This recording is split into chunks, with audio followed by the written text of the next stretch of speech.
Hey family, welcome back to my video. Today we will see, what if Naruto had Hitai with Levy from Fairytail? Before we start, I would like to extend my sincere thanks to the original author of this story. Your generosity is greatly appreciated. Now enjoy the video. Destruction was what could only be seen in an almost 3-mile radius. In the midst of the destruction, two individuals were present. One barely standing while the other lies down defeated. The one who was standing limply walked toward the fallen enemy and bent down.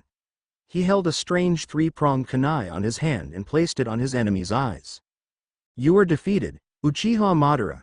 I'll be making sure that this time you won't be coming back, he said as he ripped out both his enemy's eyes and destroyed them with a simple fire jutsu. But instead of screaming in pain, a low but wicked chuckle was heard from Madara. You really have become very powerful, Namikaze Naruto.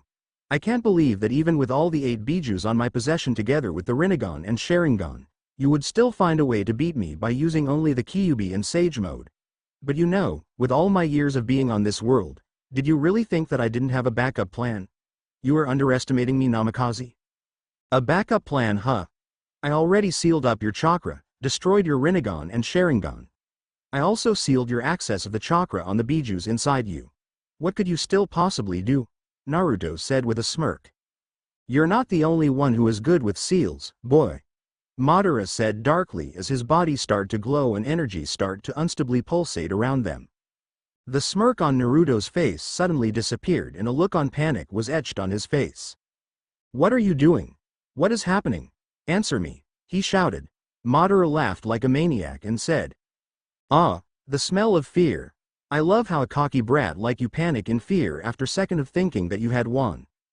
You see, when I plan, I always ensure that the worst scenario would be a sacrificial win. Madara could feel that Naruto was starting to get what he was saying. He continued. Don't think anymore. I shall tell you what my plan for a worst scenario. You see, when I sealed the bijus on myself, I added a failsafe seal. The seal activates when I willed it.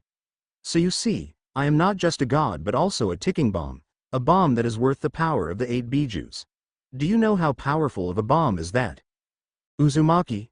Everything in this forsaken world will be wiped out. No one will survive, not you, not me, and especially not the elemental nations. I die, everyone will die with me. Madara starts to laugh like a maniac again. Meanwhile, Naruto was already trying to think of a way to stop it. Shit. What do I do? I can't teleport him to anywhere in this world as the explosion would destroy the whole world anyway. He continues to ponder until he remembered Kakashi's technique, Kamui. Right, Kakashi-sensei's technique could send someone to a temporary dimension, but then he realized something.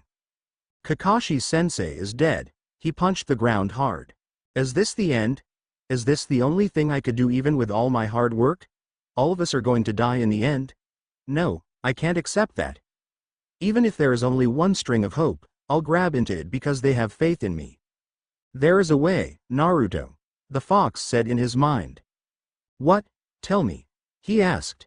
Do you remember your Hiraishin? It is a time-space jutsu. If you could improvise it a little using my chakra, you might be able to produce a rip-on dimension and transport Madara there.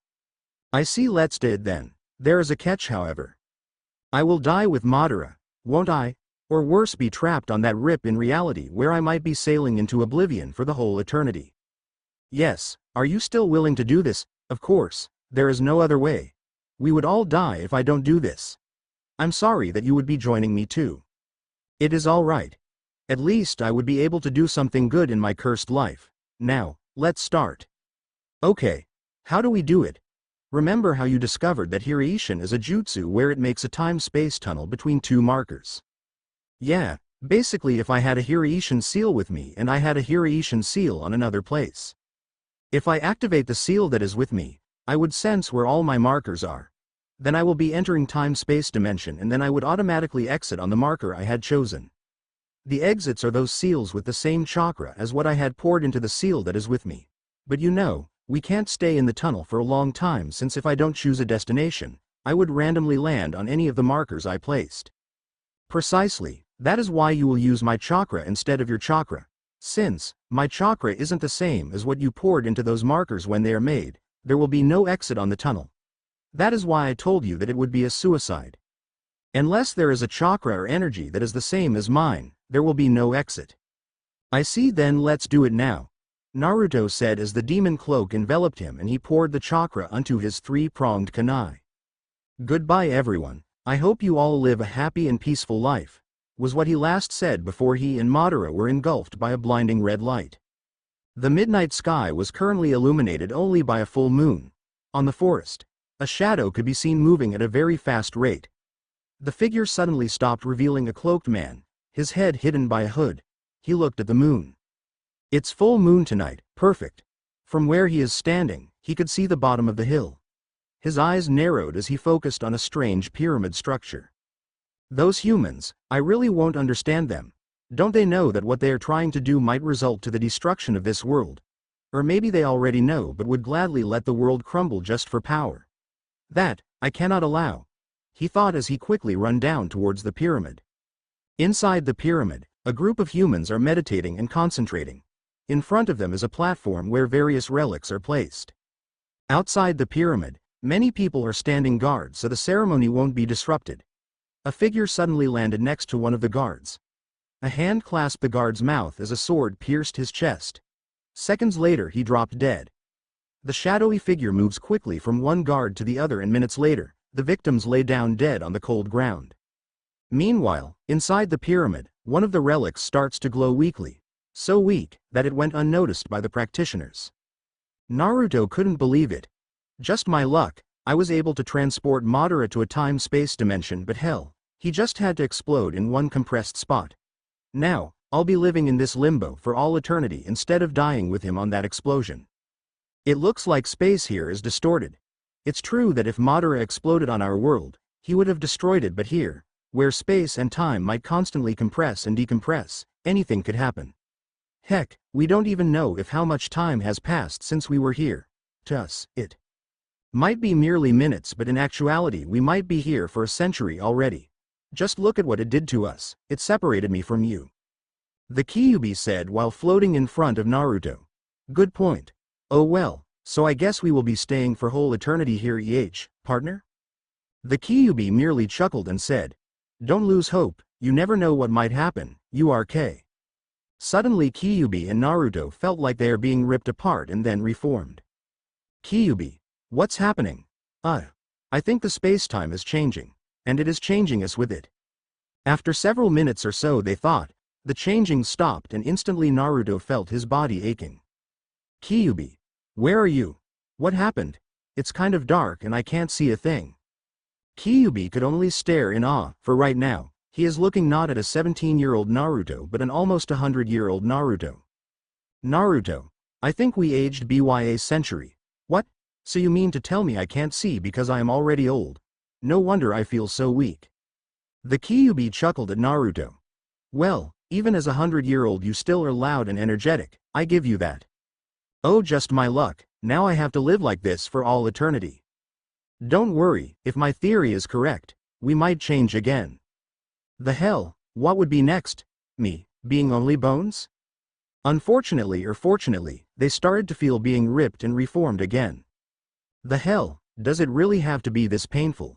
While Naruto cursing everything for the pain, the Kyuubi saw something and inspected it. He narrowed his eyes at it and saw that it was a tiny speck of light. A light coming from something, and then he remembered what Naruto told him. The exit of the tunnel. Now, if only I could pour in more of my chakra to compensate for the marker's lack of chakra, the Kyuubi thought. After several minutes, the change stopped and Naruto is now in his late 40s. So, now we go back in time? Naruto asked as he saw Kyuubi doing something. Hey Kyuubi, what are you doing? He asked. I'm pouring my chakra into this small speck of light. It might be end of the tunnel. We might be able to get out of here after all. So, stay back a little because I'm gonna go full force to compensate the lack of chakra of the marker. Yeah, go Kyuubi, you can do it. Naruto said as he started cheering Kyuubi while transforming on an almost 50-year-old version of his Oroku no Jutsu. Stop that, it's kinda disturbing. The Kyuubi said while trying to erase that memory from his mind. The figure enters the pyramid and immediately felt disgusted at what he saw. Human bodies chained up like animals. It is clear to him as what they fate were. Human sacrifices. They would sacrifice their own kind just to gain more power. Disgusting, he said as he walked towards the room at the end. As he approached the room, the guards stationed outside the room saw him and was about to attack him when one of them was pushed back by an invisible force to the wall. The strong impact killed the guard while the other was seemingly pulled towards the attacker and was asked, "Are there still other prisoners of yours alive?" "No, they were all sacrificed for our ceremony a while ago," was the guard's reply. He suddenly spit blood as a sword pierced him. "Good, then I don't have to worry about accidentally killing any innocent," the intruder said as he dropped the now lifeless body of the guard. The intruder waves his hand and the door slams down like it was pushed by a great force.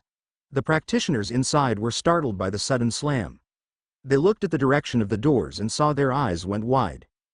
"Dark magic practitioners, do you know what you are doing?" was the intruder's question. "Of course, who are you to persecute us when you are also a killer?" they answered while pointing at the two guards who were killed. "Practicing dark magic, I don't care about that. Killing, sometimes is needed to stop evil. But you were not merely practicing dark magic, you were also sacrificing your own kind and also trying to revive an evil entity that could destroy this world. That is something I cannot let pass," he said as he walked towards them. One of them shot a fireball towards him. For a moment they rejoiced for they thought that he was burned, until the one who shot it suddenly dropped to the ground dead with stab wound. Then suddenly, one of them was flung towards the wall. Soon, only the leader of the practitioners was left. "What kind of monster are you?" the leader asked. "Oh, you have the nerve to say that when you are someone that would gladly sacrifice your own kind and destroy this world just for power?" he answered. "But I'll humor you," he continued as he took off his hood. "Impossible, you're A." The leader didn't finish as he was beheaded by the intruder. "Just a little more, you are K." Suddenly Kyuubi and Naruto were being changed again. "Gah, this one really hurts like hell." After a few minutes it stopped and Naruto now looks like a 4-year-old child while the Kyuubi became as big as a normal wolf. "Oh great, we just had to transform to our child forms. Now, I don't have enough chakra to make it bigger. We have to wait for some time until I could get my chakra back or we change again." "Kyuubi, the light it's starting to shrink," Naruto said as he saw the light starts to fade. "Oh shit, the one supporting the mark on the other side must have been cut off. I have to do this now," the fox said as he started focusing his chakra on the light again to open up the exit. As he was doing it, Naruto notices that the fox was starting to fade. "Hey Kyuubi, what's happening to you? You're fading." "I'm dissipating. As I said, I am made of pure chakra. Right now, I am almost using all my chakra and that's why I am starting to dissipate." "Then stop it. I can't. If I stop now, we might not be able to get out of here." "Idiot. If you dissipate, how are you going to escape here? Then at least, you would be able to get out." "What? Look, the exit is finished. Come on, go now." "Kyuubi, what? Now go before I couldn't hold it anymore." "What about you?" Naruto said looking worriedly at Kyuubi. "I told you already, I have been alive for such a long time. I think it is time for me to rest. But you haven't yet to be truly happy in your whole existence. You deserve that chance. But if you want to make it up to me, then promise me that in this lifetime, you would find your happiness. Now go. Oh, and you might be arriving on a different world or timeline." "Thank you Kyuubi, I'll never forget you," was what Naruto said as he was flung into the light by one of the Kyuubi's tails. "Take care of yourself, Naruto," was what Naruto last heard from the fox as he saw the fox fade into nothing. As the intruder was about to destroy the room where the ceremony was held, a bright light blinded him. For several seconds, he wasn't able to see. When he regained his sight, what he saw surprised him. "A child?" was all he could say. He cautiously walked towards the boy and looked at the sleeping child. He checked the child if he was alive. After that he looked at the child. The child may not be older than 4 years old. He has golden, chubby face and tanned skin. Could he be a monster produced by the demonic ceremony? Should I eliminate him? He may become a threat to the world. He was about to stab the child but he couldn't. How could I kill someone who looks so innocent? How am I supposed to kill a child? He said his dilemma. He remembered what an old friend said. It doesn't matter where you come from, what matters is what you will be. He muttered as he picked up the child. Once he was outside the pyramid, he stretched his right hand and aimed it at the pyramid. Then he closed his hand to form a fist and the pyramid crumbled to the ground as if a force pulled it down. The child started to wake up, blue eyes darted around seemingly scanning the area. "You're awake." The child was startled by the voice and looked behind him. He was startled at what he saw but was too confused to voice it out. "What's your name?" "En Namikaze Naruto," was the child's answer. "I see, nice name. Here is some food. Eat, if you are hungry," he said as he started practicing his magic. They were silent for a moment as Naruto watches him. Naruto, though, was fascinated at what he was doing. He couldn't stop his curiosity, so he asked. Where am I? What's your name? What is that you are doing? And what are you?" he asked. He stopped practicing, looked at the child seemingly surprised at the child's out-of-character behavior. He sat on a nearby log and looked at Naruto. "Well, this is quite a surprise. You seem to be able to form logical questions and the manner you asked them felt like it was at least a teenager who asked me and not a child. But to answer your questions, you're in Earthland. My name is Valandel. What I did was a lost magic arc. And lastly, I am a creature you humans call an elf," was the answer he got. End of prologue. AN. So how was it? Is it any good? Please read and review. And oh, on the other note, this will be a Levy x Naruto. My reason, well, you see there's already mini Urza x Naruto, so I want to give the other girls screen time. Just joking, I just like her, that's all. A warning though, there won't be a Gajeel Red Fox in this story as Naruto will take his place. OMG, massive spoiler. Smiley face. Oh, and Naruto's magic will be. Figure it out, laughing face, or wait till I reveal it on the next chapter. Please read and review .. It really boosts my energy to write more. Chapter 2, laughing face. Here is the second chapter. I am so overwhelmed with the surge of favorites and alerts. I also appreciated all the reviews. So for that, thanks you very much, .. Bows. Oh yeah, happy Halloween everyone. I'm a little late I guess. Review answer corner. Sorry, not all reviews will be posted, only those with questions. CHMO1, Vitor Hugo 0, Flamelord 99, Werewolf 2300, Owlbear. No, I'm not on Facebook. Thank you for the review .. I hope I keep you interested. Dark Lord of the Biju. Gulp, I hope I don't disappoint you, but Naruto won't be learning Dragon Slayer magic. Hides don't punish me. KRP. You were close. Very very close, laughing face. Gaijin Samurai. Laughing face, it will be a big spoiler if I answer your questions, but sorry, Naruto won't be using Dragon Slayer magic here, but Fairytail will still have 3 Dragon Slayers. Laughing face. Disclaimer. I don't own Fairytail, Naruto and all of their characters. I only own the concept of this story. Laughing face. Scene change. Flashback 0000 flashback. Chatter, thought. Chatter, talking. Chapter 2. Cruel fate. Come out from your hiding place, Naruto. Valandel said. He waited for a few moments but no one came out. Oh, you want to play that ninja game again, huh? He said as he smiled and looked at a bush. Suddenly, something from the bush was tossed upward.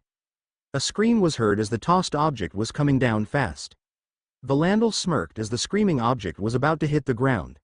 Suddenly, he waved his hand and instead of hitting the ground the object floated a feet before it hit the ground, and then he waved his hand and the object dropped to the ground unceremoniously. A distinct, ow, was heard as he walked closer to the object that is revealed to be Naruto. You never learn, do you, Naruto? Shay, if only I could use my chakra or my ninja abilities. You would have not been able to find me. The 4-year-old Naruto mumbled. Valandel only smiled upon hearing Naruto's mumbling. Maybe I wouldn't have, Naruto. But why are you hiding there while watching me? Naruto cursed under his breath for mumbling about ninjas. I don't know. Maybe a part of me was scared that you would think that I was trying to steal your jutsu, air magic I mean. My magic isn't something that could be easily stolen or copied, you know. Valandel sits next to Naruto. They were silent for a moment until Valandel broke it. Hey Naruto, what's it like on your world? He asked. Naruto was surprised at his question. As if Valandel could sense what he was thinking, he said. Don't be surprised that I somehow figure out that you are neither from our world nor from our time. The first time I saw you, I already knew that you are not from this world. You said that you came from a hidden village that doesn't associate themselves much to the outside world. But I find it hard to believe that I haven't encountered that kind of a village considering I have been roaming around Earthland for centuries now. And even though you try hard to act like a child, I could sense that you are someone who have already seen the horrors of life and fought through it to live. I told you much of this world and what I am. So tell me, what are you, Naruto? You'll probably not believe me anyway, you'll probably say that it's just a made-up story. Naruto answered sadly. I'm an elf. The humans in this world probably think of me as just a myth. A fictitious being made by the imaginative mind, but here I am in front of you. How can you say that I might not believe your story when my existence was also supposed to be made up? Naruto grinned and said, well, then you better be ready because it's going to be a long story. Well, time is something an elf has so much to spend, Valandel said as he smiled at Naruto. Suddenly, everything went dark. Standing in the mid of darkness was an 11-year-old Naruto. His clothes are soaked and his black sword is dripping with blood, Valandel's blood. Lying at his feet was Valandel's lifeless body, his face calm and had a smile even in death. I killed him, was all could be heard. The voice grew louder and louder until it was like a scream. Suddenly, Naruto jolted up from his sleep. His eyes wide open and his face soaked with sweat. He looked at the clock. It was 3 in the morning. He looked at his hands for a moment and then he covered his face with it. A knock was heard from his door and a familiar female voice was heard. Naruto-san, may I come in? Yes, Juvia, the door is not locked. Juvia opened the door and walked in. She looked around and saw everything was toppled over like an earthquake just occur and said, Juvia, felt your magic. So Juvia thought that there is something wrong. Juvia guessed she was right. Just a stupid nightmare. Naruto answered dismissively. A nightmare or recollection of the past, perhaps. It's none of your business. Just go back to sleep. We have finished our job here already and we will go back to the guild tomorrow by early morning. Master Jose doesn't like waiting. If Naruto-san says so, then Juvia will go back to sleep now, she said as she walked out and closed the door. When Juvia left, he took the sheathed sword that was standing by the wall. He unsheathes it and looked carefully at the sword's black blade. A nightmare about the past. The sun had just risen from the horizon as 3 individuals are walking around the city. From one look, you knew that they just had a rough time from a mission. 2 of them had a sulking look while the last one was cheerful like a child. Come on Jet, Droy. Let's explore this town before we go back to Magnolia. I bet they have many books that are a good read. The cheerful one said as she walked around town looking for bookstores. That's Levy for you. Even though we almost failed our mission and almost got ourselves killed by that beast, she still had bright smile on her face. Jet said, yeah, I guess we are lucky that boulder chose to fall off the mountain and on top of that beast's head when it was about to gut her. Droy replied. Lucky huh? Are we always going to depend on luck and Levy's cheerfulness? Personally, I feel sick about myself. I can't even hurt that stupid beast and Levy even had to place herself between us and that beast to protect us, when we are supposedly the ones protecting her, Jet answered. Droy was about to say something when Levy shouted at them. Hey Jet, Droy. What are you doing standing in there? Let's go, there are so many good stands here. Come on, you slowpokes. Jet and Droy just looked at her cheerful face and just shook their heads as they followed her. Unknown to them, someone was watching them. Blue orbs are watching the group, or more specifically Levy. Juvia thinks, Naruto-san has feelings for the fairy girl. Is Juvia right? Naruto was startled at how Juvia was able to sneak up on him without him noticing. You'd really be a good spy, Juvia. Your ability really masks your presence. Even I couldn't detect you easily. Naruto answered, still not looking at Juvia. Juvia will take that as a compliment. But more importantly, Naruto-san, you shouldn't. I don't. What gave you the idea that I like her? Naruto-san never watches a girl. Naruto-san is always professional, never showing any emotion towards anybody but while watching her. Juvia saw a small change on Naruto-san's normally frozen blue orbs. Juvia watched Levy for a moment. Juvia thinks she is an amazing girl to be able to affect Naruto-san like that. Naruto-san, do you really think the boulder accidentally fell to that beast's head and was not sent flying by someone? Juvia asked as if she knew something. Naruto only raised an eyebrow but didn't say anything. More importantly, could she be Juvia's long-lost sister, because she and Juvia have the same hair color? Juvia wonders. Naruto mentally sweat dropped at Juvia's last remark. No, I don't think so, Juvia, he said, and I hope not, he thought. Juvia suggests that we go back to the guild now, Juvia said as she walked away. Naruto took one last look at Levy and mumbled. You really are one amazing woman. You remind me of my past self. When Naruto caught up to Juvia, he said, could you stop this rain? It's really annoying. No, Juvia can't, because Juvia is a rain woman, Juvia said while looking at the road ahead. Tisk, weird woman. Thanks. Naruto only shook his head. Kami must hate me so much for always putting me with the weirdest people. A knock came at Jose Porla's door. Master Jose, it's me, Naruto. Juvia and I just came back from our mission. Come in, it's open, he ordered. The door opened as Naruto and Juvia walked in. The mission is a success, I presume? He asked them. Yes, master, Juvia answered. Very good, I expected no less from you two. However, I have a new mission for both of you. No, this is a mission for the whole guild, he said. Naruto and Juvia had a bad feeling about the mission. Last week, Concern Heartfilia sent a mission to our guild. The mission is to find his daughter Lucy Heartfilia. After looking for a while, I managed to find her and she is currently part of Fairytail. This is a good opportunity for us to show those fairy tales, which is really the better guild. All the shame they gave me in this guild will end now. Right now, I will be declaring war towards their guild, but for that to happen, they must be willing to fight us first. Naruto and Juvia stiffened at the implications of what Jose is saying. Jose continued. Juvia, I want you to take Lucy Heartfilia and bring her here. Juvia reluctantly nods and walks out. When he thought that Juvia was out of earshot, he turned to Naruto. Naruto, I want you to show Fairytail our guild's power. Show them what Phantom Lord does to those who steps in our way. Destroy their guild building and then make the first Fairytail members you see an example for everyone to see. Forgive my disrespect, master, but isn't it quite a little overboard? I think destroying their building is more than enough. The Magic Council might punish our guild if we go overboard, he said calmly. Are you questioning my judgment, Naruto? Have you forgotten who you are talking to? Do as you are told, or are you disobeying me, Jose answered. Naruto just bowed for a moment and started to walk out of the room. No, master, forgive my insolence. I shall do as what you said, Naruto said as he walks out of the room.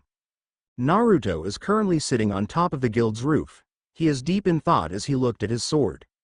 0000 flashback 0000. It has been almost 3 years since Valandel and Naruto were traveling together. While traveling, Naruto was being taught by Valandel of how to fight with a sword. Hey sensei, you said that you would teach me your magic, but you haven't taught me anything pertaining to magic, the 7-year-old Naruto said calmly. Really? Tell me what we have been doing for the past 3 years. Well, you taught me Kenjutsu. Telling me to master the techniques that was written in this book, he said as he pointed at the book he was currently reading. Then you told me to train my body by doing those physical exercises, and lastly, you told me to hone my senses by meditating on various places from waterfalls to rocky mountains, but I don't get how it would help me with my magic. Tell me what has changed from you since then. Well, I have almost mastered the sword techniques in this book.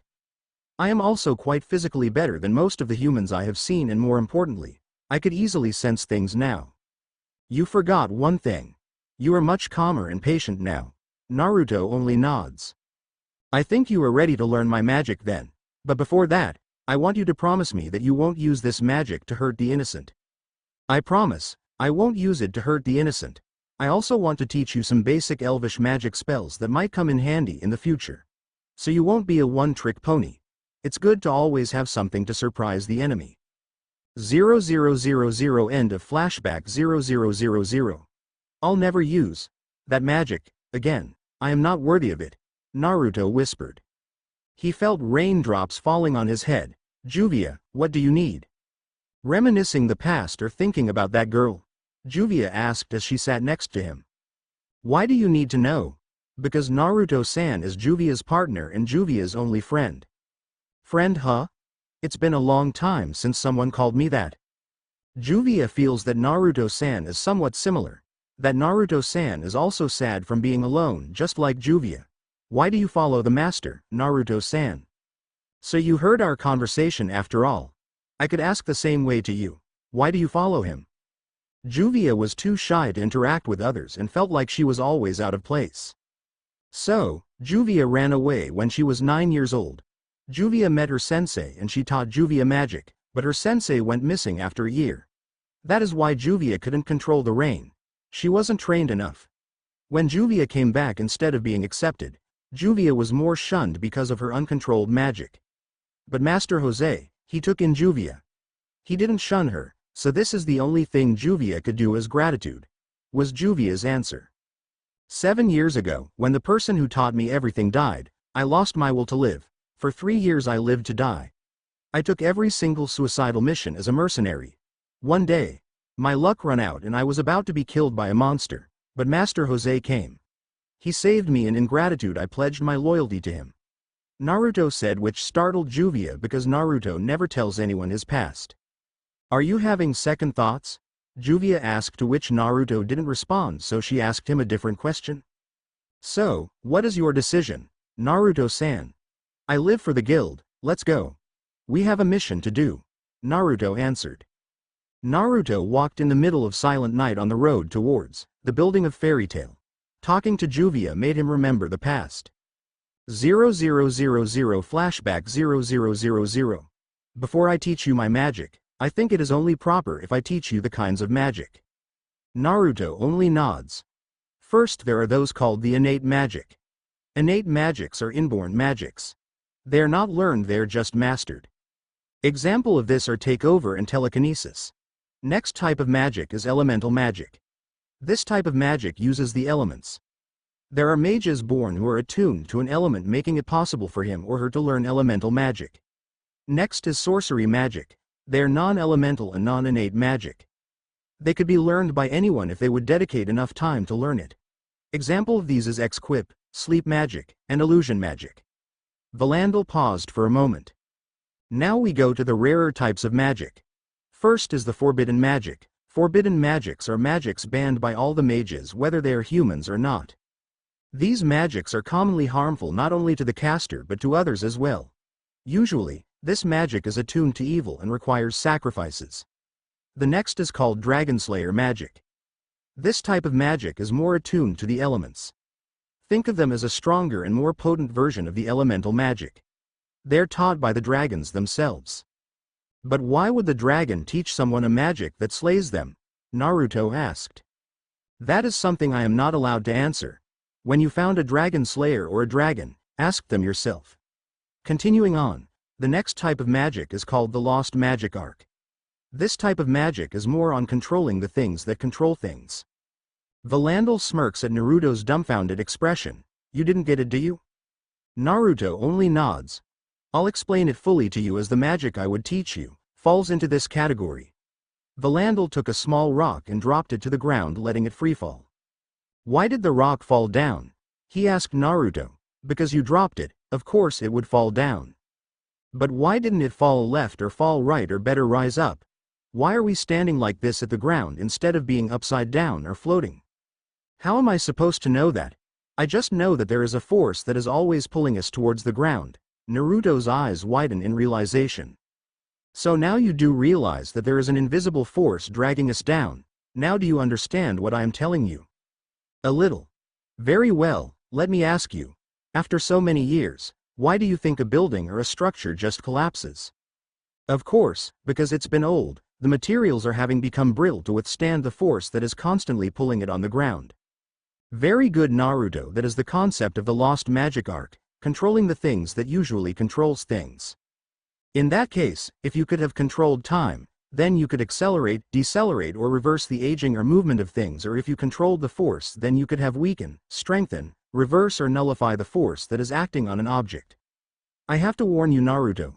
Learning this magic is very hard because these things are things that you can't see, hear, taste, smell, or sometimes feel. You just know they're there. Do you understand me? Naruto nods. 0000 End of flashback 0000 Naruto stopped his musings when he arrived in front of Fairytail. I just hope the one who I encounter is a strong one. Maybe that Dragon Slayer or any of their S-class mage. He muttered as he sensed if the building is empty. Perfect, no one is inside. Forgive me for doing this to your guild, Fairy Girl. He unsheathed his sword, its black color blending into the night. He felt people approaching but paid it no mind. He needed witnesses anyway. He swung his sword downward and it sent a crescent moon-shaped dark energy towards the guild. Upon impact, the guild's wall and foundation was destroyed. Hey, why did you destroy our guild? A crying female voice said. Instantly, he recognized that voice and his eyes widened slightly. He reluctantly but emotionlessly looked at her. Of all the people, it had to be you that I would come across to, Fairy Girl. He thought as he was face to face with none other than Levy McGarden. End of chapter 2 So how was it? Is it good or bad? Please read and review. Oh yeah, I was really disappointed on Mest Y_Y. I was really looking forward to knowing a bit of his past with Mistogen, but yeah, it was a good plot for Hiro Mishima, especially with Zareth. Anyway, as I had said earlier, Naruto isn't a dragon slayer. Well, I think you already figure out by now what his primary magic would be. Laughing face, and yeah, as I said, there will still be 3 Dragon Slayer in Fairytail, and no, it won't be Gray, but you already figure out who will be the third one, right? No? Well then you just had to wait then, laughing face. Please read and review __ good or bad, it really gives me energy and inspiration to write more, laughing face. Chapter 3 __ Sorry for the delay of this chapter, I always had problems writing fight scenes. So, yeah, there will be fight scenes here. They won't be long though, as fight scenes seems to be my Waterloo. I also had to reread the earlier chapters of Fairytail so I could relate Naruto's insertion instead of Gajeel. I hope you enjoy this chapter, though much of it was based on what really happened in the manga. Oh and yeah, thank you very much. My inbox was flowing with favorites and alerts. Thank you. Most thanks also to the people who reviewed. It was really heartwarming and energy boosting to wake up every morning seeing you inbox filled with appreciation from your readers. So, thanks __ I hope I don't disappoint you guys. Review Answer Corner. As always, I'll try to answer the questions from the reviews as long as it don't spoil my story. Boboki, God of Stories, Matthew Chung, Cloves, Asshole, Fez 8745, DM5 Elite 007, Vitor Hugo 0, ML Kulk 86. Thanks for the reviews, I hope I keep you interested. __ and yeah, Levy FTW. Lord Naruto. You're very close, very close to it, but not quite there. __ Juvia the Dragon Slayer of Water? Maybe? Laughing face. Azone Puffy Hair. Laughing face, if you find out what's wrong with it, please tell me so I could try and improve my writing. __ About Valandal's death, well, you just have to wait. And nope, I'm not targeting a dark or an emo Naruto. I'm more attuned to a Byakuya type. Aloof, indifferent and professional. Why did Naruto become like that? Well, can't give spoilers. Keep the third Dragon Slayer a secret, smiley face. Gaijin Samurai. Yeah, I had been waiting for a story that would give Naruto a magic arc but can't find any, so I said what the heck. I'll just do it then. Laughing face CHMO1. All in due time __ No, I'm not on Facebook. Yep, he still remembers his past, and yep, no chakra for him, so ninjutsu. Genjutsu and chakra-enhanced taijutsu and kenjutsu are out of the question. But Naruto can still fight on a high level with hand-to-hand and swords. Stealth. He's still good with it, but he lost the tools and chakra he usually used to conceal himself when he was in his universe. Kanegi. Sorry, but there won't be a Gajeel in this story. Naruto replaced his character in Fairytail, but Naruto didn't replace him as a Dragon Slayer. Wendy will still be the third Dragon Slayer, but the second Dragon Slayer won't be Gajeel or Naruto. Phew. Now unto the story. Talking. Thoughts 0000 Flashback 0000. Change scene. Disclaimer. I don't own Naruto or Fairytail and its characters. I only own this story. Chapter 3. Fairies vs. Phantoms. Battle start. Shadow Gear. A trio of mages from Fairytail just came back from a mission which almost cost them their leader's life. The mission's aftermath, though, was visible to them physically and emotionally. For Jet and Droy, it's their inability to protect Levy, while Levy was more worried about them being too hard on themselves. I already told you too, I'm alright. We are mages. Missions like this happens so you don't need to be too hard on yourselves. And I didn't. Die. See, I'm here in front of you. Stop thinking of what ifs already. Let's all get some rest and then meet our guildmates tomorrow and have some fun. Levy reassured them cheerfully. But Droy was about to say something when Levy interfered him. Know what, we're just tired. I'll be going to Fairy Hills and rest. See you tomorrow, she said as she walked towards Fairy Hills, leaving the two still rooted on their spot. As Levy was walking away from them, she knew they were still there looking at her. She made her way towards the guild building, which was on the way to Fairy Hills. Geez, those two, still thinking of what ifs when they should just be happy that we are still alive and going to be able to see our friends again, she thought as she saw someone standing in front of the guild. The person she saw had unruly golden blonde hair that seemed to shine on the moonlight. She could tell from looking at him that he was a male even though he had his back on her. He was wearing a black overcoat that hung past his knees and he had a sword strapped on the back of his waist. Maybe a mage who wanted to become part of Fairytail. Better show him some hospitality, she thought as she walked faster towards the guild. When she was close enough for him to hear her voice, though, her eyes widened when she saw him unsheathe his sword and swung it towards the guild, sending a dark energy destroying the guild wall and foundation. The guild crushed to the ground. Why did you destroy our guild? Was all she could cry out from shock as tears spill out of her eyes. For the first time, she saw the culprit's face as he looked at her direction. His face betrays no emotion as his deep blue eyes reflected the moonlight. If it weren't for the circumstances of how they met, she would have blushed. You're in our guild's way. A word of advice, don't follow me, was the only reply she got as he sheathed his sword and walked away from the shambles of the guild. Levy gritted her teeth while she looked at the ground. He just destroyed their guild, their bar, their home, and that was the only reason why he did that. She closed her hands into fist. When she looked up again, she saw that he was almost out of the town. She followed him. Cold bastard.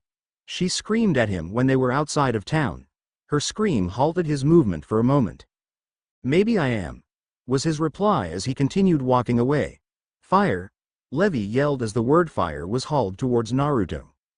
He felt it coming and dodged it at the last second. He looked at the wood that the word struck and saw it burn to ashes. Now that we are outside of town, I don't have to worry about accidentally destroying anything, Levy said.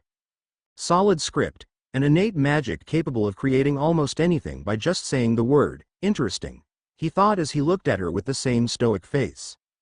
I'll not let you go off easily after what you've done to our guild, she said as she looked at him angrily. He didn't reply. Fire, fire, fire, Levy said as numerous firewords came hurling at Naruto. He dodged every single one of it with ease, but as his feet touched the ground he heard Levy said, mud. His boots slipped because of the mud word that formed under him, prompting him to kneel on one knee. His weight also made him sink into the mud, making movements of the feet hard. Boulder, she said as a giant boulder word comes out of nowhere and was falling towards Naruto's head. He looked at it and in a second, he moved so fast that he was like a blur. Before Levy could think, the tip of Naruto's sword was an inch away from her throat. For the first time that night, she had a good view of his sword and her eyes widened. This is, oh, so you know about this sword. Your magic is quite interesting, but you are no match for me. So be a good girl and don't disturb me, fairy girl, he said as he withdrew his sword and turned his back on her. Levy's legs gave out from exhaustion, fear and shock. She trembled as she slumped on the ground while she looked at him walking away. She knew she was lucky he didn't fight her seriously. Suddenly, Naruto felt something coming to him at high speed. Levy also saw it and she screamed.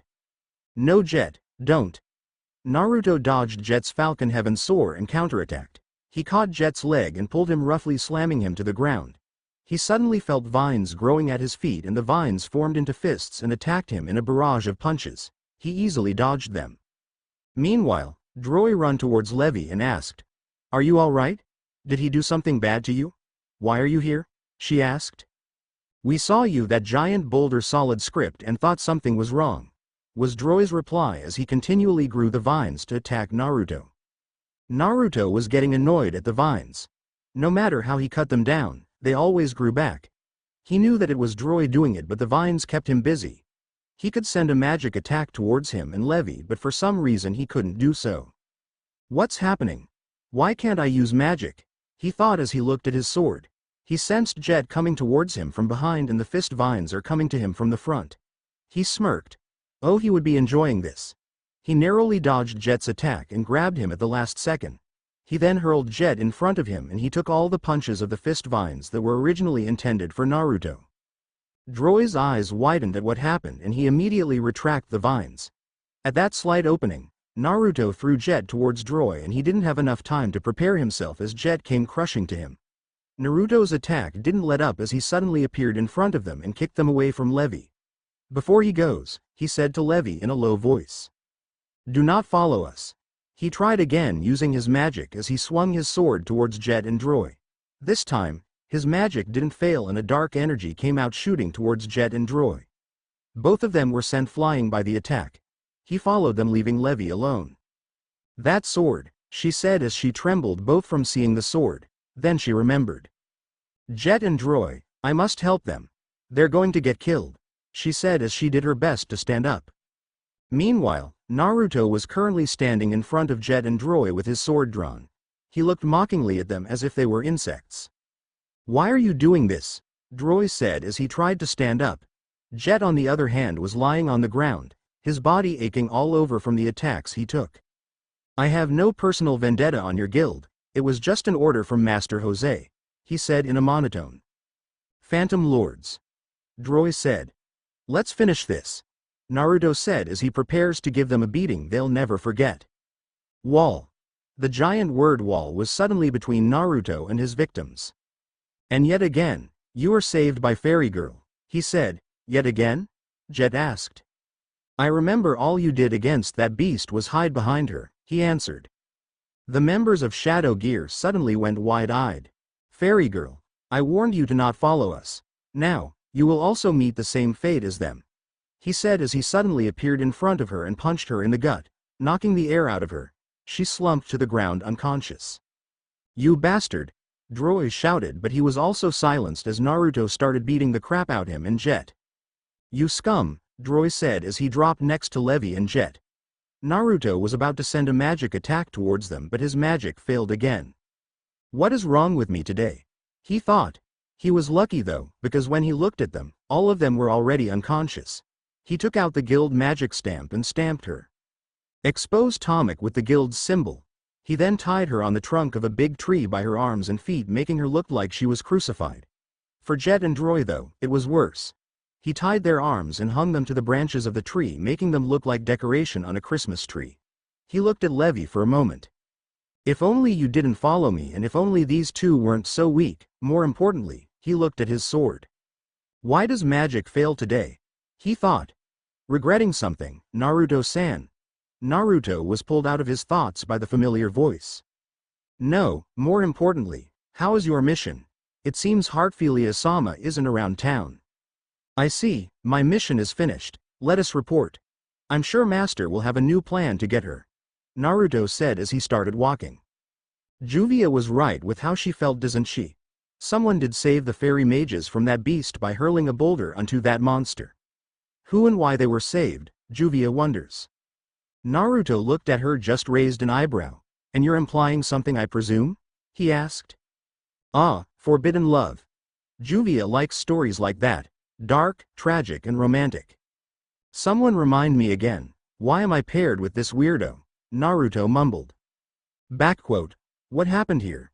Urza said, clearly angry, looking at her guild in shambles. Her teammates were no better. Natsu and Gray are gritting in anger while Lucy was shocked. "It's mortifying, but we were done in." They looked at the source of the voice and saw that it was Mira who said it. Mira led them to the basement of the guild. There, they met their guildmates and was greeted by Makarov. "Ji-chan, this isn't happy hour, is it?" Natsu said. "All right, you are. How dare you go on an S-class mission without permission? I'll give you your punishment now," he said as he gave Natsu, Gray and Happy a hand chop on the head while giving Lucy a pat on the butt. Master, do you know our current situation? They destroyed our guild, Natsu shouted. And who destroyed our guild? Do you have a clue? Makarov said. It's Phantom Lord, is it? Those bastards were always hot-blooded towards us.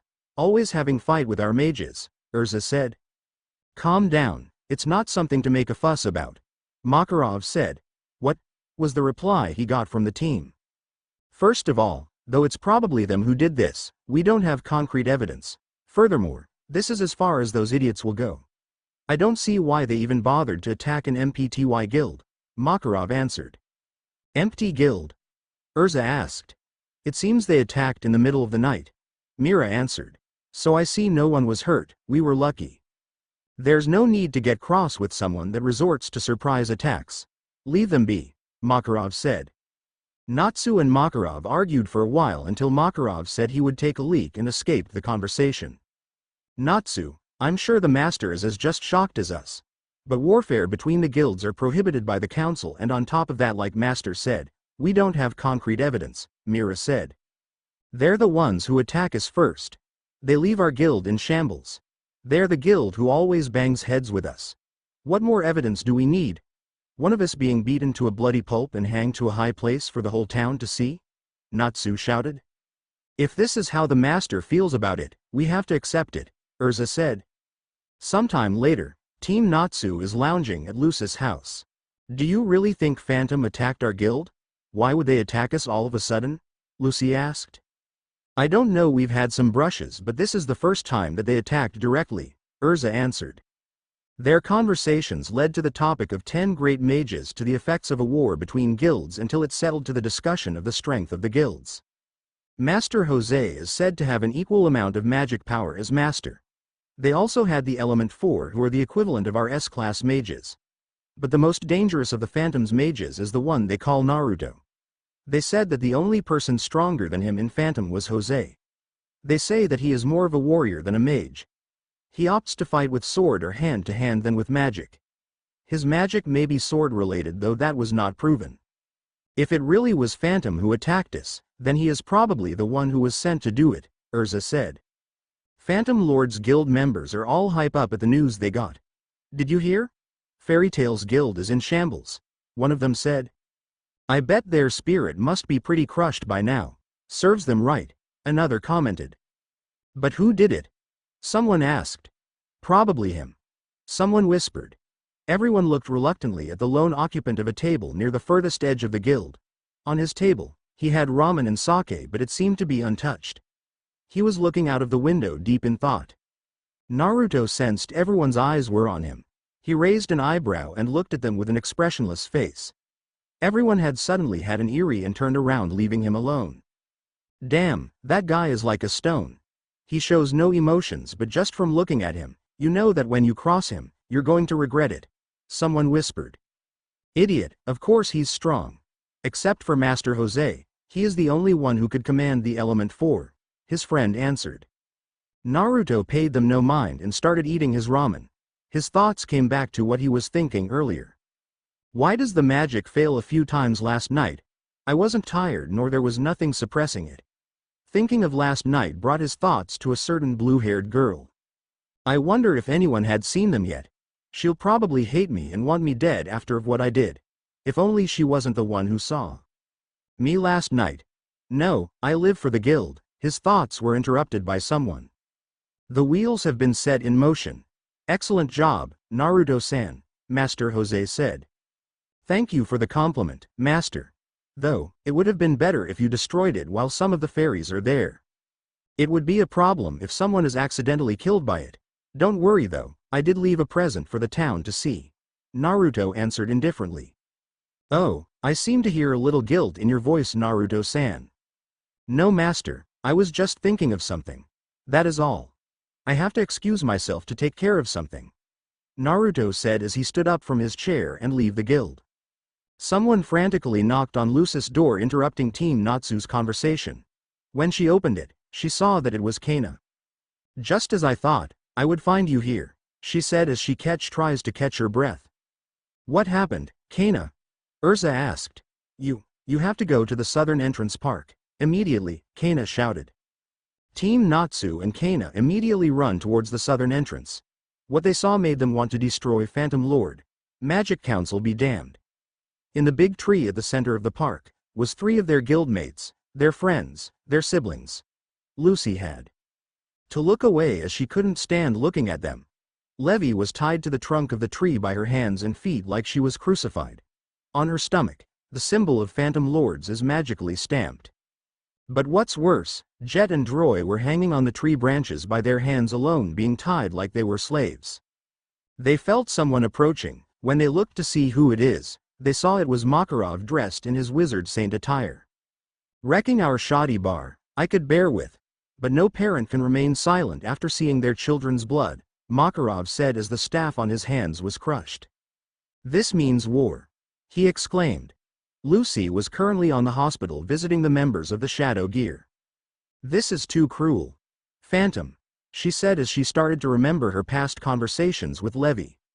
Unknown to her, there was someone watching them from the roof of the adjacent building. I cannot forgive them.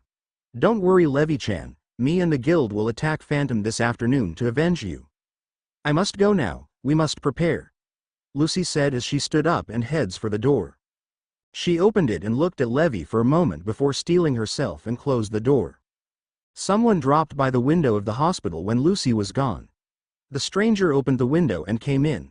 Seconds later, a figure was standing next to the only female occupant of the room. A hand touched the cotton blanket covering her body. When the blanket was out of the way, the figure looked at her. She was wearing hospital pajamas. The figure's hand slowly lifted the girl's shirt up. Moments later, the hospital window opened again and the stranger came out silently. Unknown to the stranger, 2 eyes were looking as the figure disappeared. Later that day, the Phantom Lord's guild house is as lively as ever. Suddenly, the guild's door was busted open, hitting an unfortunate guild member. When the dust from the debris was cleared, the whole Fairytail guild was revealed. The guild war started with Fairytail versus the Phantom Lord. Magics, punches and kicks were thrown left and right. After a moment, the Fairytail was looking to be the likely winner of the war. Jose, show yourself, Makarov shouted furiously. Urza however noticed something. Where are the Element 4 and Naruto? Where are they? Where? She asked. Up in the ceiling, Naruto was seating at the railings watching them fight. So the other S-class mages of Fairytail aren't coming except for Titania, he thought as he remembered what Jose's plan was. 0000 flashback 0000. Juvia. Once the Fairytail attacks, go and capture Ms. Heartfilia and take her to me. I am sure she would be either left behind as she is just new and has almost no experience in fighting. Naruto, don't come out until Makarov leaves his guild members to find me. You are no match for him, but I am sure you would almost have no problem with the others except for maybe the S-class mages, but I doubt Mistgun and Guildarts will come due to them always being away from the guild. Laxus has a 50-50 chance of joining, but one thing is for sure, Titania will be there, Jose said. Titania, huh? The fairy mage who uses X-Quip Knight and is adept at sword fighting, he said. Yes, that's her. Juvia answered. I'll take her on, he said. 0000 end of flashback 0000. TCH. I can't believe everything went according to Master's plan. Are they this predictable? He thought.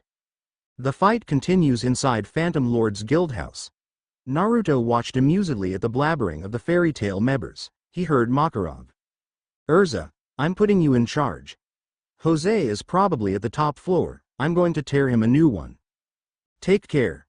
Urza answered as Makarov run towards the top floor of the guild. That's my signal, I guess. Let's see if this fairy mages are really that good, he thought. Suddenly, a figure dropped down next to 2 Fairytail mages. One was sent flying by a strong palm thrust on the face while the other was sent flying to the other side by a strong roundhouse kick on the chest. Nav, Warren. One of the Fairytail mages shouted. But before those mages could react, they were also sent flying by strong kicks and punches. The other mages stopped fighting when they saw several Fairytail mages were sent flying. Urza had a good look at the newcomer. Man! Elfman shouted as he transformed his arm to a beast and attacked Naruto. No, Elfman, don't. Urza shouted, but she was too late. Elfman punched Naruto and the strength of the punch destroyed the floor where Naruto was standing. Yeah, Elfman. That would show him. One of the fairy mages shouted together with some cheers. But their cheering stopped when they saw Elfman's expression. They understood his expression when the dusts were cleared. Elfman's punch didn't hit Naruto. Naruto was just standing there and was stopping Elfman's fist with one hand. He then grabbed what he could on Elfman's bestial fist. Elfman tried to pull his hand back but he couldn't. Not bad, Naruto commented. Man must live strong, Elfman replied. But not good enough, Naruto said as he pulled Elfman's fist towards him, pulling Elfman's body with it, and then he delivered a strong punch on Elfman's gut. Elfman doubled over from the punch, but Naruto never let go of his fist. Elfman, let him go, Urza shouted as she charged towards Naruto. Naruto saw her coming from the front and jumped while still gripping Elfman's fist, and then used the back of Elfman's head to propel himself fast towards Urza. Elfman shouted in pain as his shoulder was momentarily dislocated from Naruto's actions. Naruto was propelled at high speed towards Urza. Urza was startled at how fast Naruto was coming at her and wasn't able to prepare herself as Naruto punched her armor with full force together with the momentum from propelling himself. The joints of Urza's heart crews started to give way as Naruto hit it, but Urza wasn't sent flying. She had much pride than to let herself be sent flying by a punch. She just went skidding for a few feet away from Naruto. Her armor, though, wasn't as fortunate as it fall to the ground into several pieces. Urza panted, a little tired from standing her ground on Naruto's punch. Silence reigned for a few seconds, everyone shocked at Urza's armor being destroyed by a punch.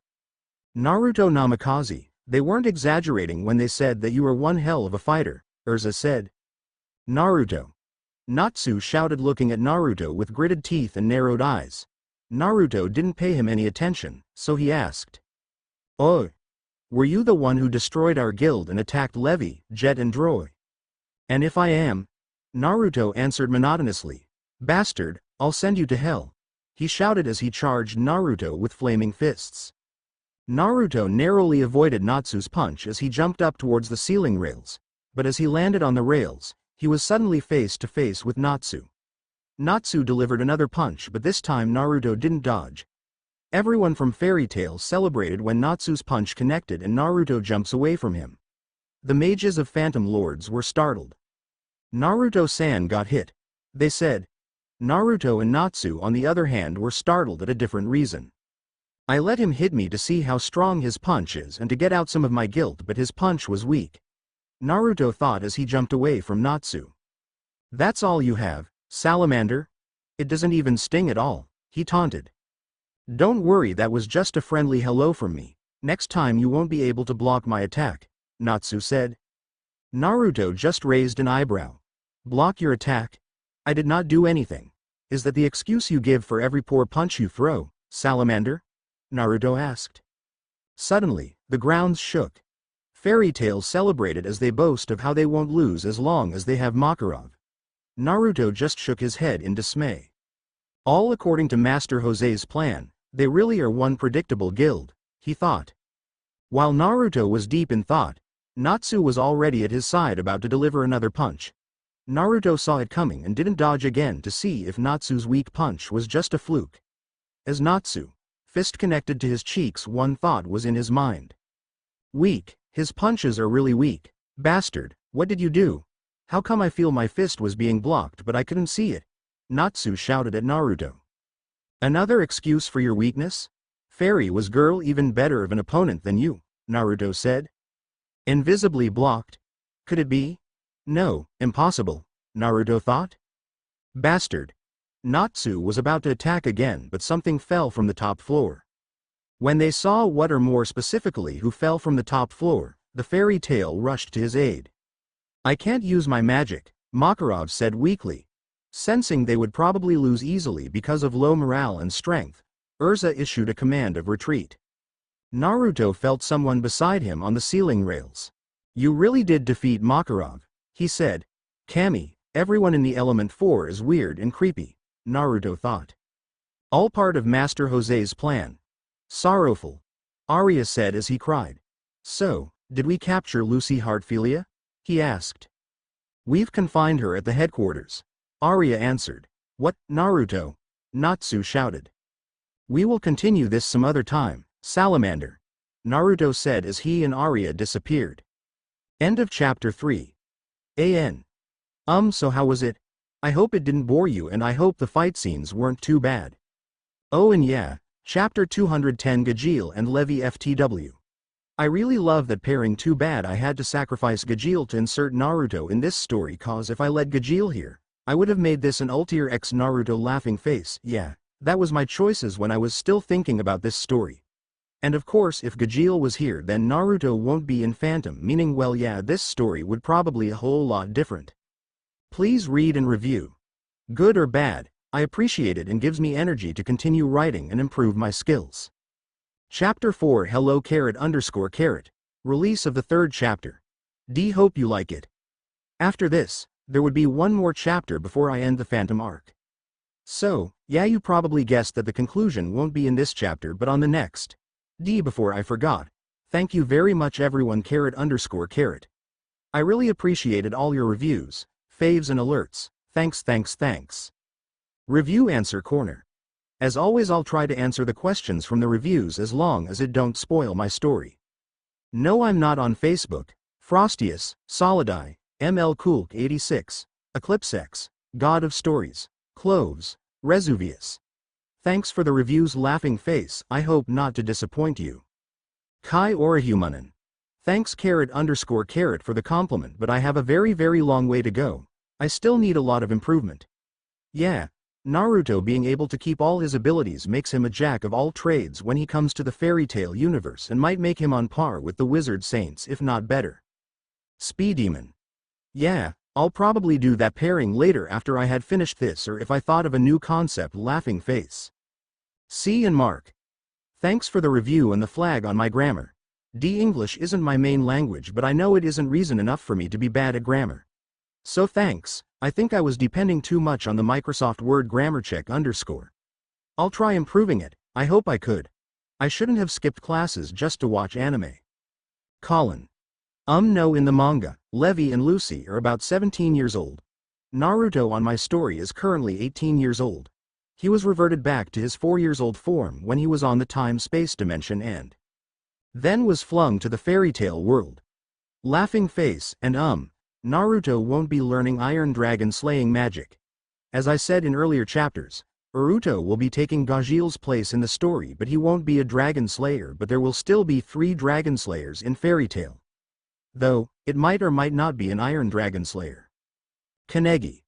No laughing face, don't wanna make it element 5 he and Naruto's element is, well you'll know in the future chapters what his element is or if he even had an element. Fair Pain Rikudu. Laughing face, I'll think about that concept but for now my main focus is this story. Thanks for the idea _. Azone Puffy Hair. Thanks. I already have things planned for Ultier but I could tweak it in the future but I'll think about it. About Gajeel. Why I don't think I could still make any room for him.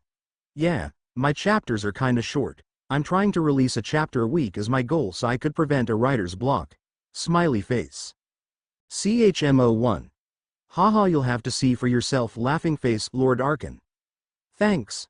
I kind of want to be a little different from the others and look for other concepts. Soul Defender. Thanks and yup I'll try to describe the fight scenes better and incorporate the dialogues during the fight rather than just summarize it. I hope I get better at writing fight scenes laughing face. And now unto the story. Talking. Thoughts 0000 flashback 0000. Change scene disclaimer.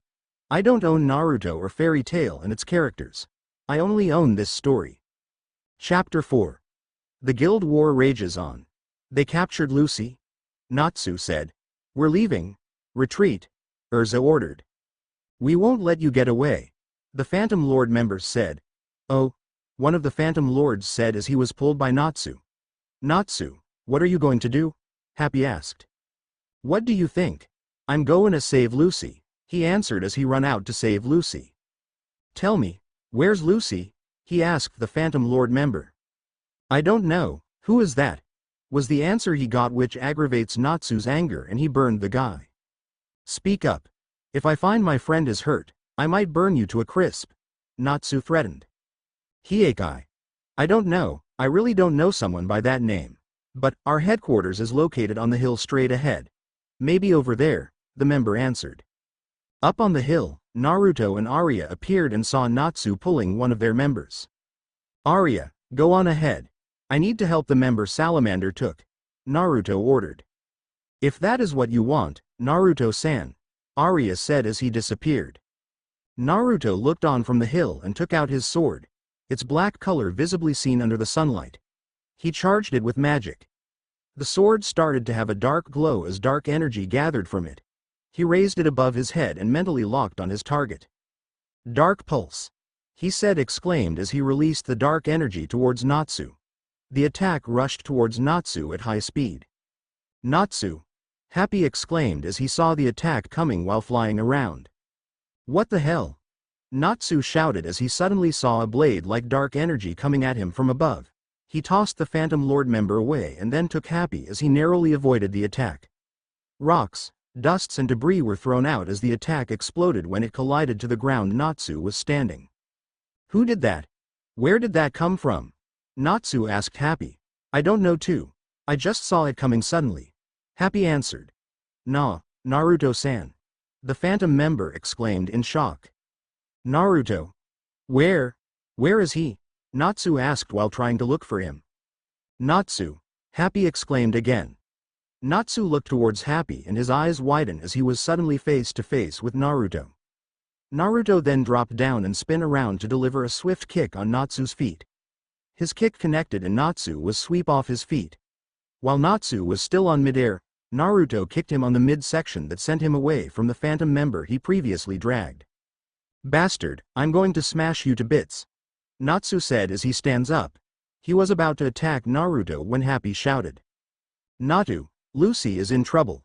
Both Naruto and Natsu looked at the high tower and saw Lucy at the edge of the tower window while talking to Jose. Gah. I'll get you next time. Happy we have to save Lucy, Natsu said as he ran towards the tower. Instead of pursuing them, Naruto walked towards the Phantom member. Nah, Naruto-san. The member trembled in fear as he thought Naruto will punish him. I'm sorry, I didn't want to tell him where the headquarters is, but he said he would burn me to crisp. I see, are you able to stand up on your own? Naruto asked.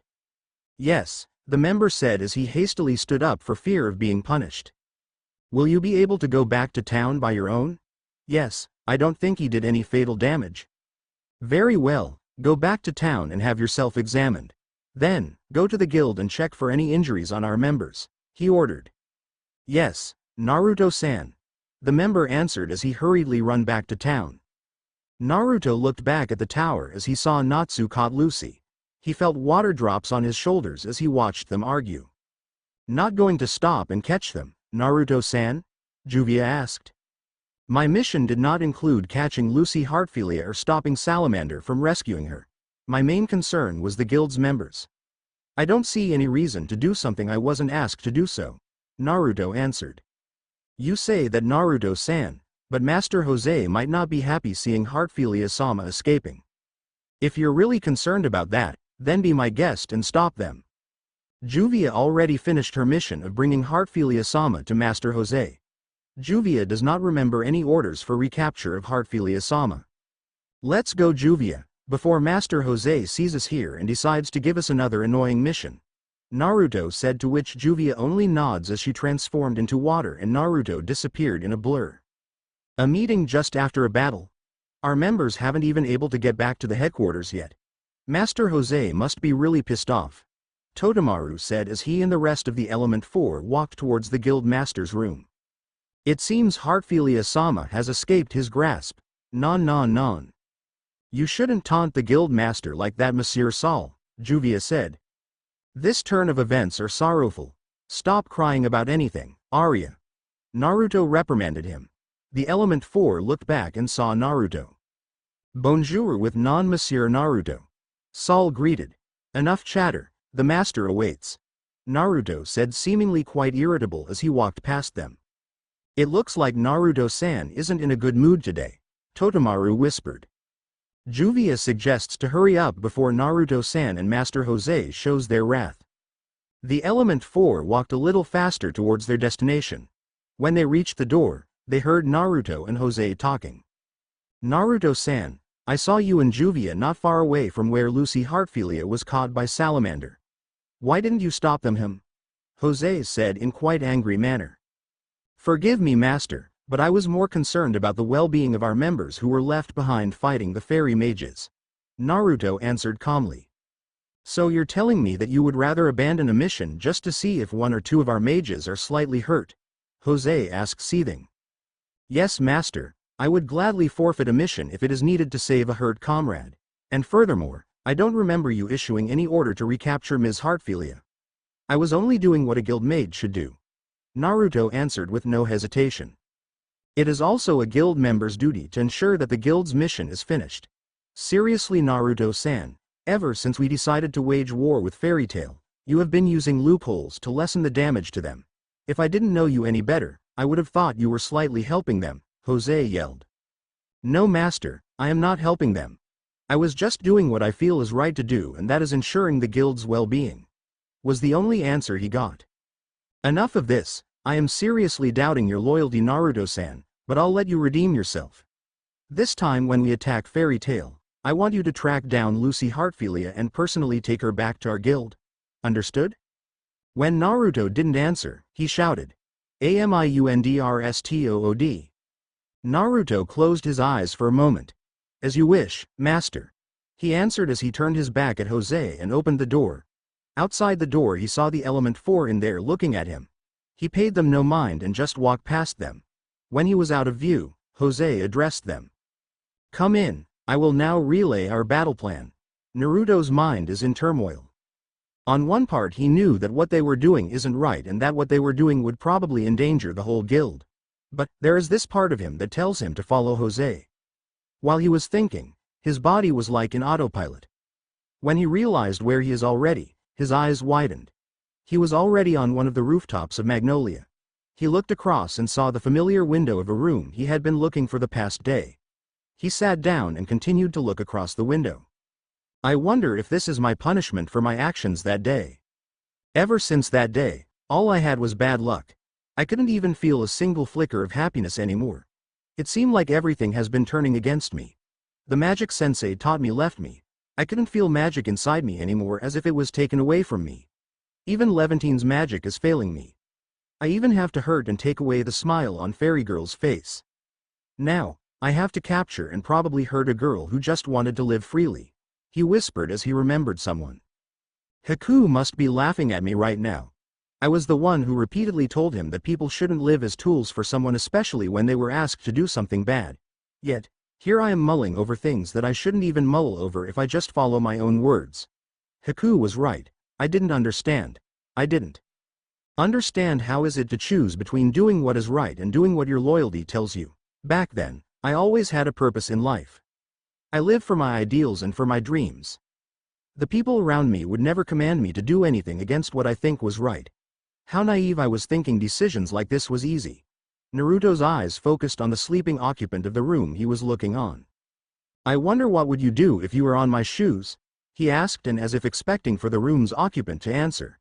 He shook his head, thinking how stupid he was to expect an answer from someone sleeping. I'm sorry, Fairy Girl. What I will do will probably hurt you again, emotionally if not physically, he said as the emotions on his face fade. Haku was right. When you have nothing anymore to fight and live for, all you could do was hang on to that loyalty no matter how twisted it is. He thought as he stood up and saw Phantom Lord's guildhouse walking towards Magnolia. That is one ugly creation, he thought as he looked at the six-legged castle walking towards the Fairytail Guild. In a second, he disappeared. Unknown to him, two eyes were looking and heard what he said. Naruto landed on a nearby hill on time to see the Jupiter fire. He saw the fairy mages scramble in panic, not knowing what to do. He, however, was not surprised to see Urza stand between her guild and the magic blast, even if she was only clad in a towel. His respect for her increased when he saw her equip in a split second to her adamantine armor and shouted how she wouldn't let her guild be destroyed. He watched as Urza was hit with full force of the Jupiter blast. When the dust cleared, he saw Urza lying down face first on dirt. He looked on and saw that she was still alive. She really is one strong-willed fighter, he praised. After Makarov, now Urza is unable to fight too. You don't stand a chance, he heard Jose say. Hand over Lucy Heartfilia, right now, Jose continued. He heard the fairy mages protest. He couldn't make out what they say as they were shouting all at the same time, but he heard loud and clear what Urza shouted. We'd rather die than give up on our comrade. This statement was followed by Natsu exclaiming. Our answer won't change no matter what, we'll take you down. Naruto felt a pulse of hatred and angry magic coming from Master Jose. Then we'll fire an even bigger and stronger Jupiter. Now struggle in this 15-minute terror until it's reloaded, he heard Jose exclaimed. He saw the fairy mages panic. He looked back at the Phantom Lord's Guild and saw soldiers coming out of it. Shades. Master isn't going to pull any punches on this one, Naruto thought. Feel the pain, Fairytail. You have two choices. Get killed by my soldiers or die by Jupiter, Jose announced. Naruto didn't pay attention to what is happening anymore as he was scanning the area looking for his target. He saw Mirajane pull Lucy out of the fight. He silently followed them and saw Mirajane put Lucy to sleep and ordered Ritas to take her to the hideout. Ritas complied and drew a carriage on his stomach. The carriage came to life and he placed Lucy in it. He rode it towards the hideout. Naruto followed them. After following them, they reached the hideout, but when Ritas took Lucy out of the carriage, someone dropped down behind him and spoke. You have two choices. Leave the girl to me and scram, or try your luck against me. Ritas spun around and saw Naruto. I won't hand a comrade to you. You'll have to get through me first, he said. As I thought, have it your way then. Naruto answered as he moved in a blur, and before Ritas could react, he was flung away by a strong punch on the gut. But even in that predicament, he never let go of Lucy and protected her when he collided to the wooden wall of the hideout.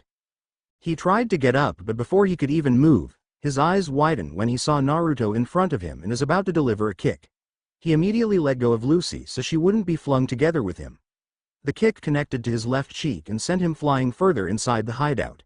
He was flung towards tables, chairs and some wooden foundations of the house until he hit the wall. Everyone, I'm sorry, I failed, was all he could mutter before darkness claimed him. I had warned you, he said as he looked at Lucy. Now, time to finish this mission. Naruto took Lucy and he hurried back to the guild. As Naruto landed near the battlefield, he saw the transformed guild castle. I said it once, and I'll say it again. That is one ugly creation, he said as he jumped towards the castle. As he landed on one of the castle's large balcony, he felt drops of water on his head. Juvia, what is the status of the war? He asked as he walked towards the castle door. Monsieur Saul and Totemaru-san has been defeated. The Jupiter has been destroyed. The speed of the magic seal for Abyss Break has been halved. Right now, Arya-san is currently fighting Salamander, Juvia reported. Then we need to hurry. If they also defeat Arya, your magic alone won't be able to hold magic seal, Naruto answered. Juvia will try her hardest even if she had to fire the abyss by herself. No Juvia, that would endanger your life. If Arya falls, you stop supporting the seal, understood? But Naruto-san, did you get what I said? He repeated. Juvia only nodded as she followed Naruto. As Naruto and Juvia came inside the castle's war room, Jose was shouting in anger. Those pieces of trash from Fairytail were able to defeat 3 of my Element 4? Naruto looked at Juvia as if giving an order. She only nodded and stopped supplying magic to the seal. The Phantom Lord MKI suddenly malfunctioned and the magic seal stopped. Why did the seal stop? I still have Juvia to support it, Jose said confused. It seems you've miscalculated, Master. Juvia's magic alone couldn't support the Abyss Break magic seal, Naruto answered. Jose looked back to see Juvia and Naruto standing on the doorway with Lucy and unconscious Lucy. What? Impossible, my calculations are correct. It seems the magic needed to power up a magic seal on that scale needs at least 2 mages. Juvia's magic failed to support the seal. But that besides the point, we already won. We got Lucy Heartfilia, Naruto countered. But is she alive? We won't get any money if she is dead, one of the members said. Naruto guy Lucy a slight strong kick on the ribs which made her twitched in pain. Looks alive to me. Though, I am not sure about the one who tried to protect her, he answered.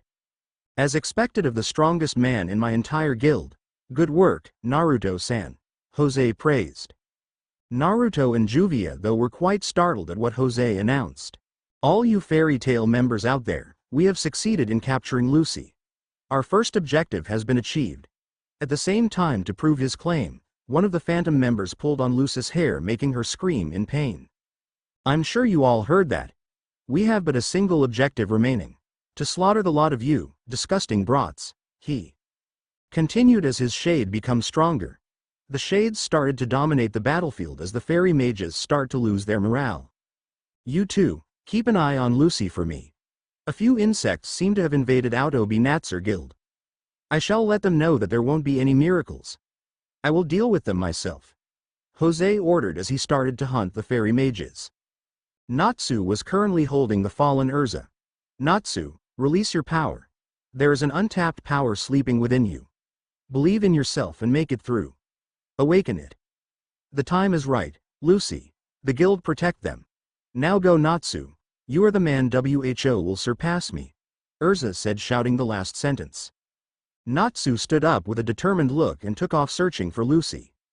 A minute after Natsu was gone, Mira, Gray and Elfman arrived and saw Urza. What are you doing here? They asked her.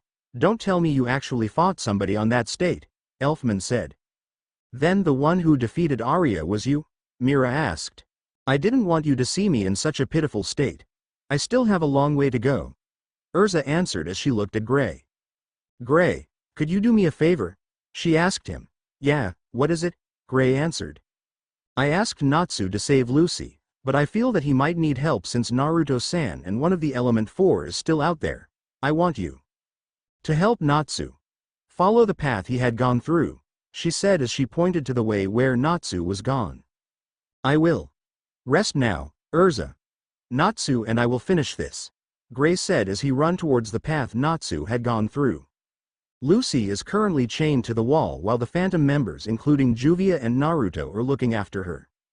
Juvia is bored. Is there anything we could do? Juvia asked but Naruto didn't answer. Naruto was currently sensing the magic around them. He was checking how many Fairytail members are inside the castle or how many Phantom Lord members are still able to fight. They suddenly heard a chuckle. Naruto looked at her but continued to sense for magic. Juvia thinks she has finally lost it, Juvia said. You guys really are complete idiots, aren't you? I feel sorry for you, it makes me want to cry. Lucy started. The Phantom members became a little agitated at her statement. Is that right? To be able to bluff at a situation like this? No wonder you were able to trick Master earlier. Naruto answered indifferently. You fools aren't you even the tiniest scared, are you? She continued. Humorous then, to alleviate our boredom, he told her. Naruto felt two large magic sources coming. The closest one is probably Salamander as his magic feels like a wildfire but the other is the complete contrast, it feels like winter, he thought. You're the one in trouble if I die as you know. There's no way Fairytail would forgive you. That's the kind of guild they are. You'd end up spending every day cowering in fear of the most terrible guild in the world for the rest of your lives, she threatened. Naruto mentally smirked as he thought of something that would give a good welcome for Natsu. Interesting little theory got there. Maybe I should put it to the test, he said as he took a knife from one of the Phantom members' hand. Naruto-san, don't kill her please, the Phantom member said. Juvia though, didn't even try to stop Naruto as he threw the knife towards Lucy with great accuracy. As the knife flew towards Lucy, the ground beneath shook and Natsu came out of it, destroying the floor as he caught the knife with his teeth. The other Phantom members were startled at what happened. Nice catch, Salamander. As I have thought, I'd recognize your wild magic signature even from afar, Naruto remarked. Natsu landed with his body blazing with fire. Salamander, Lucy exclaimed. End of chapter 4 How was it? Was it worth reading? Was it worth the time? Did I made someone look too OOC? Have you figured Naruto's magic or who the second Dragon Slayer would be? Oh yeah. Chapter 211 and 212 Rocks Laughing Face, Gajeel FTW. Haha y_y remind me again why I had to take him out of the story. Oh yeah, I needed to fit Naruto in. Damn mind. Anyway, please read and review. Laughing face good or bad I would accept it with open arms. Chapter 5 Hello everybody. Happy Thanksgiving to everyone. I hope you weren't crushed by the people stampeding for the Black Friday rush. Laughing face, and before anything else, thank you very much for the favorites, alerts and reviews. They were really much appreciated, especially the reviews since it lets me know how you guys feel and tells me if I am getting better or worse at writing. So thanks. Well anyway, this is the chapter 5 and by far the longest, most action-packed and hardest one I had ever written. I actually had to rewrite this several times because I myself was not satisfied with it. Well anyway, after several tries I was able to come up with this chapter. I don't know if the fight scenes are good but I hope it is O_O. Sorry about my grammatical mistakes and if the fight scene may not be an epic. I really tried hahaha but this chapter really told me. You were just a novice. And I accept that smiley face, it just means that I have to improve and I hope I do. Oh yeah, since this is the end of the Phantom arc, the next chapter would be an interlude. More info on the author notes at the bottom. Please read and review _. Review Answer Corner. Mr. Euroburrows, Frostius, Altair, No I'm Not on Facebook, EclipseX, Tragic Matt 1, ML Coolk 86, Boboki, Dezel, PHNX 1, Dragfire, Battleking, Solidai. Thank you so much for the review. Laughing face, please stay tuned and I hope I don't disappoint you. God of Stories, Backup Revert. Yeah, right now if we based the Naruto on my FIC and the Naruto on the manga, he is seriously OOC. But is what is implied on the earlier chapters of this FIC, something happened between the time he got to Earthland and the present time that made him change. I hope I was able to defend my reason Laughing face, but Naruto is still Naruto and you will see glimpses of him on this chapter Laughing face. Mark. Thanks for the compliments. Yeah. I believe that there is only one way for you to improve and that is to know your weaknesses. The best way to know it is by taking notes of what people say about you and what's the purpose of the review if you are not going to accept what the other people thinks about your work. I'm sure this chapter would have a lot of errors in it again sad face, but I hope that it won't be too obnoxious enough to destroy this chapter. Gaijin Samurai. Haha actually, I am also pondering until now if I should change my plans about Ultir. 'Cause I got to confess, she is one hot and sexy girl. Add her personality and she is easily one of the best girls in featuring and thanks for the compliment Laughing face, it really feels good when someone says that I was able to integrate Naruto nicely on the Fairytail story. _. Thanks. Cloves. Your question will be answered in this chapter hehe. Deathkill 88. I can't answer that as it would give away too much spoiler, sorry. _. You just have to read and stay tuned on my story then hehe. Futon Lord. You don't like Levy-chan, but thank you very much for reading my story even though it isn't your favorite pairing. It just means that my story attracts not only the fans of this pairing but because I had a good plotline. Thanks you. Inner Crackling. Thanks. I'm not sure about the potential of this story, I'll let the readers judge that but someone telling me that really feels heartwarming, I hope I don't disappoint you Laughing face. And now unto the story. Talking. Thoughts 0000 Flashback 0000. Change scene disclaimer. I don't own Naruto or Fairytail and its characters. I only own this story. Chapter 5. The number 1 guild, Naruto. You cold bastard, I'm going to seriously make you regret messing with Fairytail, Natsu exclaimed. Big words, salamander. But can you back it up? Let's see if you can even make me bleed. Naruto taunted. Shut up, you heartless bastard, Natsu shouted as he charged Naruto with blazing fists. Go ahead, I'll even give you a head start. Your punch doesn't even sting anyway, Naruto answered confidently. Natsu's fist connected to Naruto's cheeks but Naruto wasn't sent flying. He was only slightly fazed by his punch. With all that talk, that's all you got? I admit it was stronger but it still doesn't even sting, Naruto said. Grr. Cheater, you said you won't block my punch but I'm sure I felt you blocked it even if I could not see it. Something held my fist back. Natsu protested. I did not block your attack. It's one thing that you were weak, It's another thing that you're a liar. Naruto answered. I did not lie. Don't pass to me the things you do. Natsu ranted. Enough of this, I grew tired of your blabbering. Naruto said as he disappeared in a blur. He appeared next to Natsu and gave Natsu a right hook. The hook connected on Natsu's chin. He was sent flying and skidding to the ground. That's how you throw a punch, salamander, he remarked. I've got to help Natsu. Lucy said as she pulled the chains hard. Happy was currently dismantling the nails of the chains.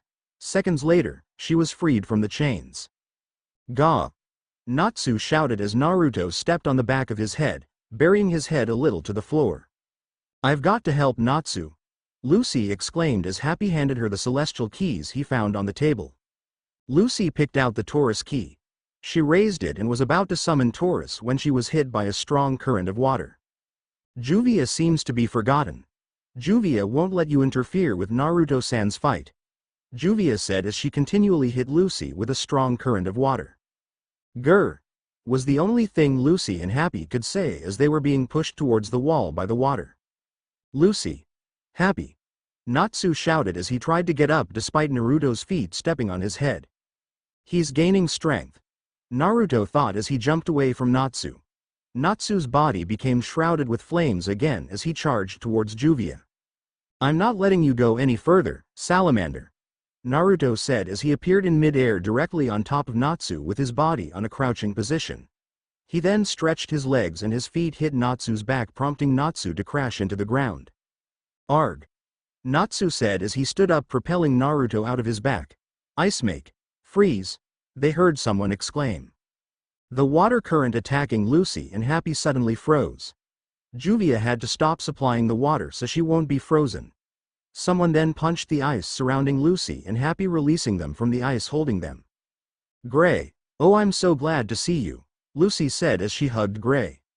Fairy mage, Juvia will not let you take Heartfilia-sama away, Juvia said. Gray looked at Juvia and then saw Naruto. Ice make. Bow, Gray said as he formed a bow using his ice. Ice make. Arrow, he exclaimed as he launched several arrows towards Naruto and Juvia. Gah bastard, be careful with those arrows, you might hit me, Natsu shouted as he dodged Gray's arrows. Naruto-san, Juvia wants to fight the ice mage by herself. Will you allow Juvia? Juvia said as she and Naruto dodged Gray's arrows. It's rare for you to want to fight someone, if that is what you want, he said seriously as Juvia transformed to water. Huh? Where is the girl? Gray said as he only saw Naruto. He didn't notice the liquid that was behind him slowly forming into a woman. Juvia's here.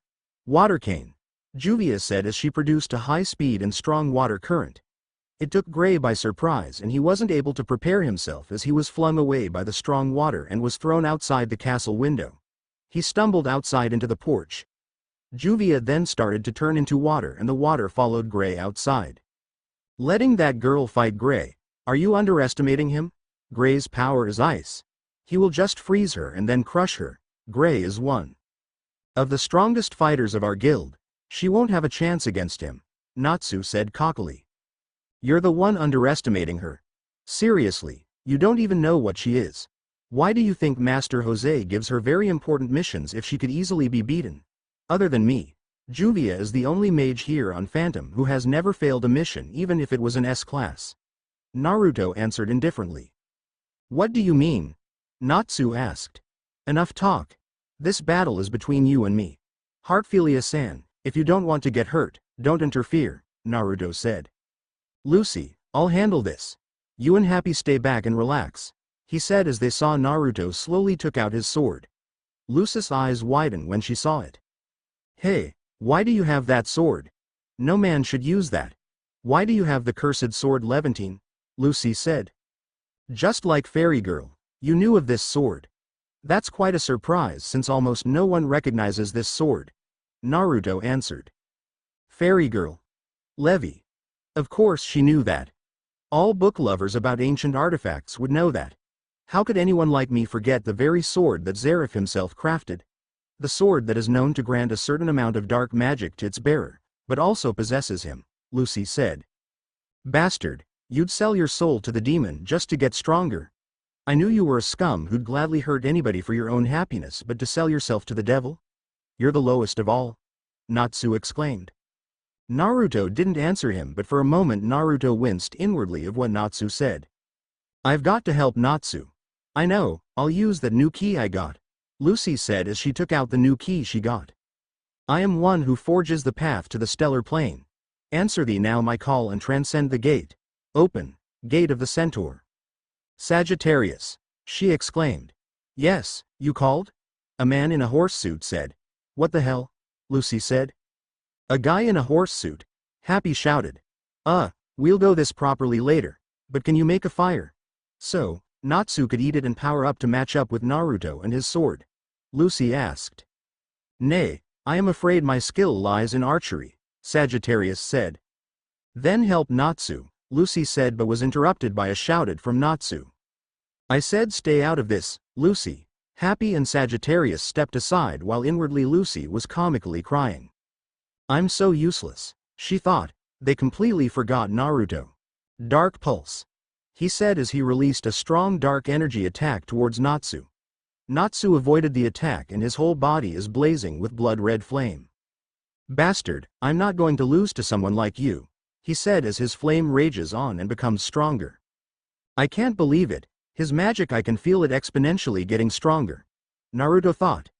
His eyes widened a bit as he was surprised to see Natsu charging fast towards him. He narrowly avoided the punch but was caught by the sidekick that followed. Naruto skidded back until he stopped after a few feet away. "How's that for a weak kick? You even blocked it, but I was still able to make you skid," Natsu taunted. Naruto touched the spot where Natsu's kick connected. He winced slightly as he felt pain from it. "It's not only strong, it also burns. Why does he say that I am blocking? I was clearly not able to block that. I've got to be careful," he thought. "It seems you are going all out. Then, I too will do the same," Naruto said as he sheathed his sword and adjusted it until the sheath is strapped at the back of his waist where he could draw it easily with his left hand. He then posed slightly sidewards with his right foot forward and his left knee slightly bent. His left hand grasping the hilt of his sword while his right hand is in an open palm position, just like how Rock Lee used to when he was on his Goken stance. "Come, Salamander," Naruto said. Natsu launched himself with incredible speed towards Naruto. He threw a punch, but Naruto used his right hand to quickly swat the punch sidewards and then his left hand quickly unsheathed Levantine and he swiped it towards Natsu. Natsu narrowly avoided the sword by jumping back a little. "Natsu!" Lucy shouted. Natsu wasn't able to comprehend what happened as he was hit by a dark energy and was sent flying towards the wall. He hit the wall and it crumbled and buried him. "Gra!" Natsu growled as he sent the rubbles away from him. "What happened?" was all Lucy could say as she barely saw what happened. How will Natsu dodge that? He almost wasn't able to dodge the sword. How will he able to dodge the magic if it was released almost at the same time? Lucy asked. Actually, when Natsu-san threw a punch, Naruto-san quickly swatted his punch with his right hand. Then he quickly grasped his sword with his left hand and quickly took a swipe, but as he swiped, he also released a dark energy a little later.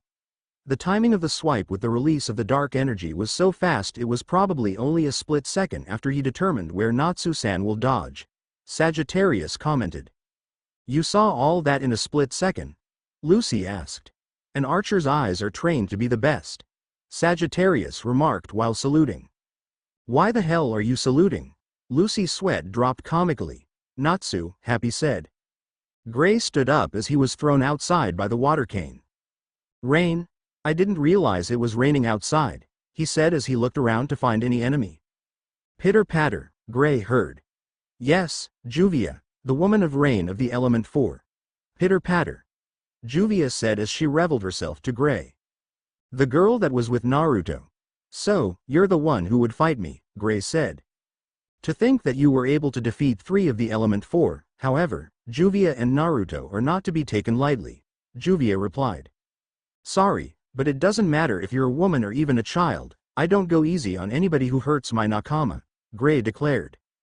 Juvia was taken aback by Gray's declaration and then she blushed at how he looked. "Yes, Juvia has lost this battle. Farewell." "Whoa, whoa, whoa, what the hell is that?" Gray exclaimed. Ah, Juvia almost forgot. Juvia must fight him so he won't bother. Naruto-san's fight with Salamander. How could Juvia forget? But, what is happening with Juvia? Is Juvia somehow afflicted? This pitter-patter in the chest, she thought. Wait, you damn woman. I said wait up. Don't attack me and just go away like that, Gray said as he grabbed Juvia's right shoulder. Is this pitter-patter what they call forbidden love? Is Mr. Ice Fairy showing his forbidden love for Juvia? But he is enemy and Juvia must defeat him for the guild, for master, for Naruto-san. Oh yes, that's right. Juvia only needs to defeat him and then Juvia will claim him. Juvia will make him hers. There is no turning back, she thought. Waterlock. Juvia exclaimed as she swatted Gray's hand from her shoulder.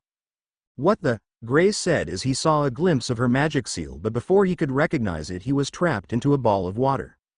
Now, you are Juvia's. Surrender to Juvia, Juvia said. Nah, Gray said as he froze the whole waterlock and then shattered it with his strength. He froze it and shattered it. Juvia was sure that her magic could not be broken. He and Juvia, is this what they call fate? She thought. Huh, you got me good there with your fake walking away from our fight. The wounds from my last mission are opening up, Gray said as he started removing his shirt. Juvia was startled by his actions. Why are you removing your cloths? Juvia's heart is not ready for this, she exclaimed. The hell are you saying? Hey, you're open, Gray said as he cast a magic. Ice make. Lance. Several lances made of ices came out and struck Juvia on her left eye and other parts of her body. Gray, though, was surprised at what he saw. Huh? What in hell? Was all he could say. Juvia's body is formed of rain itself, pitter-patter, Juvia said. Water. What the hell? Gray said, but he stopped when he saw something at the parts of her body that was forming back. What the hell is that? Her skin looks normal, but when the water was forming her body again, for a moment I saw the newly formed skin, with scales. He shook his head. I must be seeing things. He mumbled. While Gray was mumbling and thinking to himself and getting out of his shock, Juvia was having thoughts. Just now, he assaulted Juvia. Yes, this man is enemy. Juvia must be strong. This is war, she thought. Farewell, sweet flower of love, water slicer, Juvia said as blades of water came out of her and slashed at Gray. What the hell is she saying? Gray said as he dodged the water slicers. Battle axe. Gray exclaimed as she swung an axe made of ice towards Juvia. He successfully chopped Juvia into two, but again, that part of her transformed into water. There it is again, scales. Maybe it's just water forming like scales, he thought. It is impossible for you to defeat Juvia. There is still time for you to be saved, Juvia said. Gray just stared at her, surprised at what she said. I request that you leave Heartfilia-san to us and withdraw your guildmates. If you do so, I shall speak with our master and convince him to withdraw. Juvia continued. Oi, quit saying screwed up things. Both sides have come too far to just stop fighting, Gray said. Ice make. Sword. Let's continue this fight, Ms. Rainwoman, Gray continues. Backquote. Ga, pant, Natsu said as he shakily stood up. No matter how many times he tried to attack, Naruto was able to dodge his attack and make not one but two quick counterattacks. I can't believe it. I've seen Natsu in fights before, but this is the first time that he is pushed like this, Lucy said. From what I have seen in their fight so far, Natsu-san is in a disadvantage since he is a close-range aggressive brawler fighting a master of counterattacks. I haven't seen many who could integrate hand, sword and magic combat this good. In my deduction, Naruto-san only needs at least a split second to lock on in his target and fire his magic. Natsu-san needs to find a way to not only land a hit but also to dodge not one but two counterattacks that are almost done in quick succession and great accuracy. Sagittarius commented. Before Natsu could stand steady, he was sent flying by another kick in the gut. For a moment, he didn't move. Natsu! Lucy and Happy shouted. The rocks exploded with fire as Natsu stood in the middle of the rubble, panting but still full of determination. No matter what happens, I won't lose to someone like you, Natsu said as the fire around him rages on. His magic, it is getting stronger, and the fire covering his body, it is getting hotter as time passes by. I don't get it. I was winning, but why can't I seem to just put him away? It seemed like he has an infinite source of energy. Naruto thought as he dodged Natsu's attacks. What's the matter, Naruto? Got tired already? I'm just starting to get fired up. Natsu taunted from lack of Naruto's counterattack. Naruto didn't answer as he continually tries to find out Natsu's weak point. Don't tell me he gets his strength from, Naruto thought as he looked on at the Fairytail bystanders. Naruto's eyes widened at the conclusion he got. This lapse in attention, though, gave Natsu enough room to land a punch on his left cheek.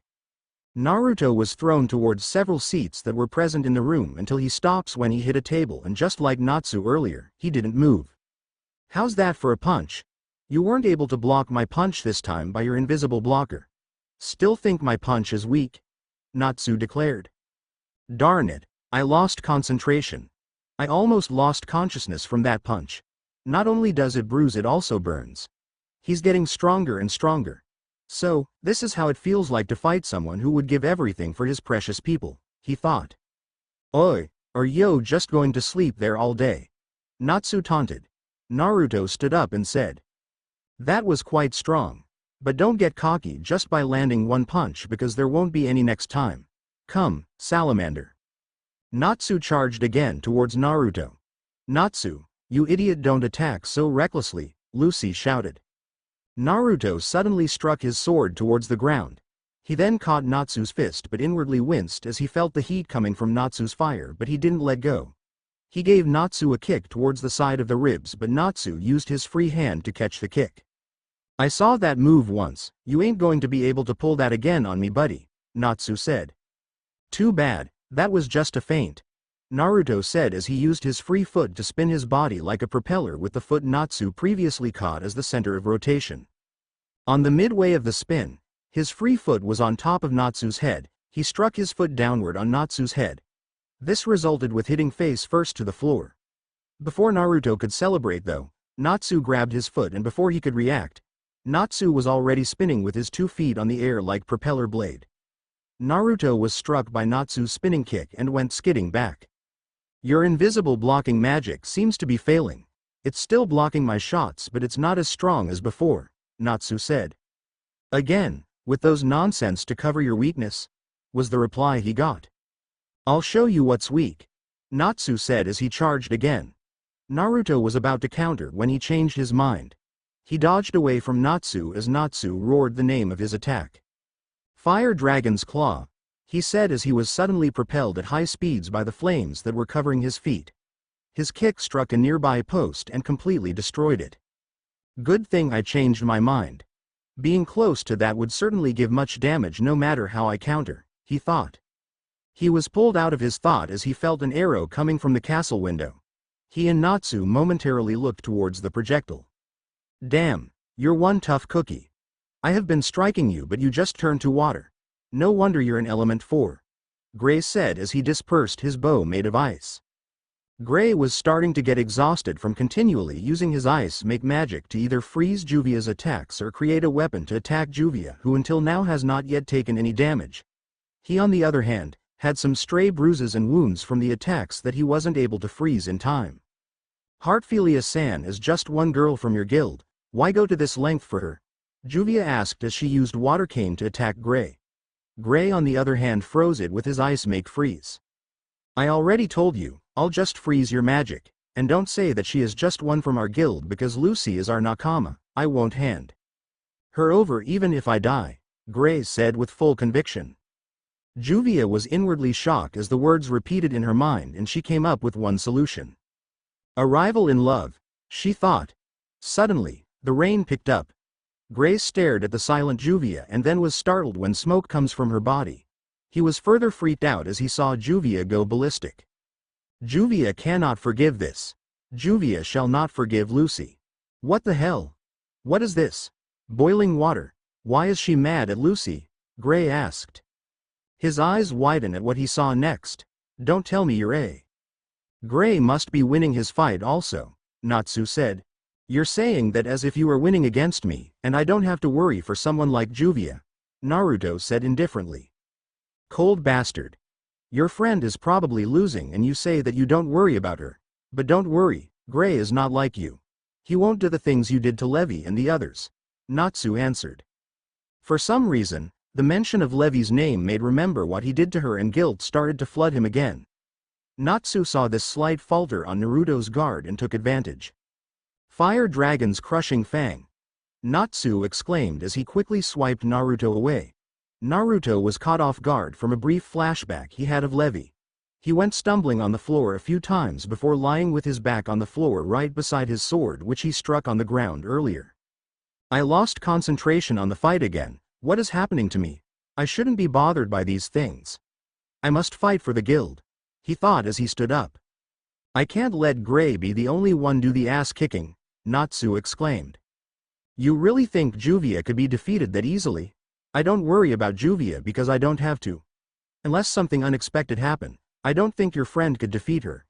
Seriously, I thought Dragon Slayers could easily detect one another since Juvia was able to pinpoint you quickly, Naruto said as he put the palm of his hand on the tip of his sword's handle. Dark Blast, Naruto said as a blast of dark energy suddenly rose from beneath Natsu. Natsu was tossed high up in the air by the blast. Natsu! Happy shouted as he looked at Natsu being hurled into the air. Dragon Slayers easily detect one another. Juvia was able to pinpoint Natsu quickly. Don't tell me, Juvia is a, Lucy said with wide eyes. Dragon Slayer! Gray exclaimed as Juvia finished drinking the water from the rain that magically goes into her mouth rather than fall to the ground. Rain Dragon's Roar! Juvia exclaimed as she positioned her hands in the same manner as Natsu's when he uses his roar and then the large Rain Dragon Slayer magic seal comes out. She fired a very strong geyser of water towards Gray. Oh shit! Gray said as he prepared his magic. Ice make. Shield! He exclaimed as a large flower-like shield made of ice was made to shield him from the attack. His eyes widened though, as he saw his ice shield melt like butter. Oh fuck, it's not just water, he exclaimed as he narrowly dodged the attack. He looked at the place where the attack had struck and he shivered. Juvia's magic is not just any kind of water, Juvia said. Yeah, I could see that. So you not only could shoot and shape water at your own will but you could also alter its other attributes like pressure, temperature and acidity huh? Gray answered as he deducted the destruction the attack made. The attack melted my ice so it was probably at high temperature. The metal's pipes were also decayed probably from the acidity and the floor shows its deep trail from the pressure. If I don't be careful, I'm going to be meeting Master in the afterlife pretty early, he thought.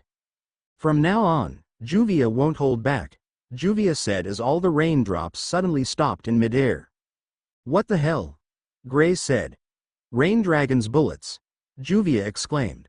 All the raindrops that were suspended in midair suddenly shot towards Gray at high speed. Gray had nowhere to run as the raindrops were practically all over the place. The raindrops struck him several times and he collapsed into the ground, his body full of holes from the attack. Show yourself. Juvia knows that was just an ice clone from the start. That is why Juvia didn't hesitate to give it her all. Juvia said but Gray didn't show up. Suddenly Gray felt a presence on behind him and before he could turn around, he was struck by Juvia's water cane but this time he could not freeze it as it was boiling. Gah! Gray exclaimed as he twitched in pain at the feeling of his back being burned by the boiling water. You forget, Dragon Slayers have good sense of smell. You are lucky that it is illegal for a mage to kill or I would have dissolved you in an acid, Juvia said. We've got to do something to help Natsu-san. His attacks are now connecting but Naruto-san still the upper hand in this battle as he was still able to land more solid and stronger hits. Sagittarius warned Lucy. I know, Lucy said as she tried to find a way to help Natsu. Did you feel that, Salamander? Naruto said as their fight paused when they felt Juvia's magic increased. TCH, so you weren't fooling around when you said that she was like me. Then, I should defeat you quickly so I could fight her if she defeats Gray. Huff, I doubt Gray would let himself be defeated, Natsu said. Defeat me huh? Naruto said as he again struck his blade into the ground and then he exclaimed. Dark Spiral. A tornado of dark energy emerged from Natsu's foot which sent him swirling into the air violently. When the tornado stopped, he started to fall towards the ground with his back first. Before he hit the ground, he was tossed again upward when Naruto's foot connected on his spinal column. And then, suddenly Naruto appeared behind in parallel with him. I have to thank someone for this technique. Shishi Renden, Naruto said as he delivered a lion combo on Natsu. The Fairytail members winced as Natsu hit the floor. That's got to hurt, Sagittarius said. Naruto jumped away from Natsu as Natsu's body again was covered by flame. I won't lose to someone like you, Natsu said. I'm impressed. I have given you so much beating that could make someone call the hospital a home, and yet you still have enough strength to stand up against me, Naruto commented. I won't let someone like you or your guild to just do what you want to do. I will do everything I could just to protect those who are very precious to me, my guildmates, my friends, my family, Natsu exclaimed as he charged at Naruto with high speed as he was propelled by his flames. Natsu threw a left hook towards Naruto, but it was easily dodged and Naruto countered with a sword swipe, to which Natsu dodged to the left, but then just like before, Naruto followed it quickly with a dark pulse. The dark pulse hit Natsu dead on, but to Naruto's surprise, instead of being hurled away by the magic attack, Natsu was able to charge through it. Naruto didn't have enough time to dodge as he was struck by a charging Natsu as he heard him say, "Fire Dragon's sword horn." Natsu exclaimed as he rammed at full speed towards Naruto, but instead of letting go and letting Naruto be hurled into the air, Natsu held onto Naruto. You won't escape me this time. Fire Dragon's wing attack, he exclaimed as he concentrated almost all his flames on his arms, engulfing Naruto in his flames. Then, the flames propelled Naruto at high speed. Naruto winced in pain as he felt his body being burned, but before he could react he saw Natsu on a position he knew was trouble. Fire Dragon's roar, Natsu shouted as he breathes a long line of fire and then becomes a large fireball. Naruto could only do one thing, and that is to brace himself for the impact. He curled himself into a defensive position as the attack hits. The fireball continued its charge until it struck to the wall, destroying it. I'm done being your punching bag. Playtime's over. It's payback time, bastard, Natsu declared. Naruto stood up without wincing or showing the pain he felt from the attack. He took off what was left of his burned coat, leaving him in his blue undershirt. His pants though had some minor burn marks and his boots had of no use anymore, so he also took his boots off, leaving him barefooted. He grasped his sword on his right hand in a reverse grip and then its scabbard on his left also in a reverse grip. I won't lose to someone as naive as you, Naruto said as he charged towards Natsu. He changed. He is now more aggressive than before, Sagittarius said. I'll take whatever you throw, Natsu said as he charged towards Naruto. They met in the middle and Natsu threw an uppercut, but Naruto punched the incoming fist with the fist holding the scabbard. The scabbard hit Natsu in the side ribs as it was swung together with the punch. But Natsu didn't falter. Instead he threw another punch using his other hand, and to his surprise Naruto didn't dodge, but then he realized why. Naruto didn't dodge because he was also going to attack. Natsu's eyes widened as he immediately withdrew his punch and ducked as Naruto's sword swipe nearly took his head off. Before he could react though, Naruto's knee connected to his face. He took the blow and instead of letting himself be thrown by the attack, he used both his hands and hugged Naruto's waist, and then he adjusted himself so he was behind him to avoid a knee attack again. He then gave Naruto a German suplex. Naruto's head and back of the neck banged into the floor hard and he momentarily lost focus. Natsu used this as an opportunity to engulf his body in flames and used it to propel him up with while still holding Naruto on the waist. Unfortunately for him, Naruto got his bearings back in midair and he struck his sword downward to impale Natsu. Natsu narrowly avoided the sword, but he wasn't able to avoid the scabbard as Naruto spun around while swiping his scabbard towards Natsu's cheek. Natsu swirled from the momentum of the attack. Then before he could stop swirling, Naruto rotated again and gave him a strong roundhouse kick in the face, sending him crashing to the ground. As Naruto dropped down to the ground panting and wincing, he looked at Natsu and saw him standing up again. What's up with this guy? I just can't seem to put him away no matter how I attack him, Naruto thought, and then he felt Juvia's magic become very unstable. Juvia, what's wrong? Naruto thought, but was interrupted as Natsu charged at him again. Huh, so even heartless people like you and Naruto knows boundaries, Gray said as he stood up and covered his back with ice to ease the pain. You know nothing about Juvia and Naruto-san to say things such as heartless, Juvia said. Oh yeah, and how do I call people who would do the things that you did? Gray asked. Juvia and Naruto-san are just mages loyal to their guild just like you. There are times that mages had to do drastic things for their loyalty. You don't understand. Master Jose was the only one who would give a second glance to people with dark pasts. Juvia's speech was interrupted by Gray. That's bullshit. If Jose really cares about you or your loyalty, he wouldn't make you do things like this. He won't use your loyalty to make you do cruel and heartless things. I am a person with a bad past too, but Master Makarov never used my loyalty to his advantage. Instead, he gave us his full loyalty and love. That is what a true guild master is all about and not some dictator like Jose. Could it be? Was Master only using Juvia and Naruto-san for his own gain? No, Master Jose. He saved Juvia from being alone. No one wanted Juvia, her parents, her friends, even her teacher left Juvia. Juvia was unwanted and discriminated, but Master, he gave Juvia a chance to have a purpose, but he also used Juvia for his own gains, giving her missions that were almost borderline illegal. She thought as she was getting confused. No, you are playing with Juvia's mind. Juvia shouted as her body started to turn into water. Sierra! Juvia exclaimed as she attacked Gray recklessly and at high speeds with her body turned into boiling water. Ice make, but Gray was interrupted as Juvia hit him. So fast, my shaped magic can't keep up, he said as he narrowly dodged the speeding Sierra. If I don't buy myself some time, he said as he ran away and tried to hide behind walls from Sierra. Darn, I can't use my shield because she's just going to dissolve it. Juvia won't forgive you for confusing her loyalty, Juvia said as she was able to hit Gray. Gah, it's hot. Wait, it's not as hot as before.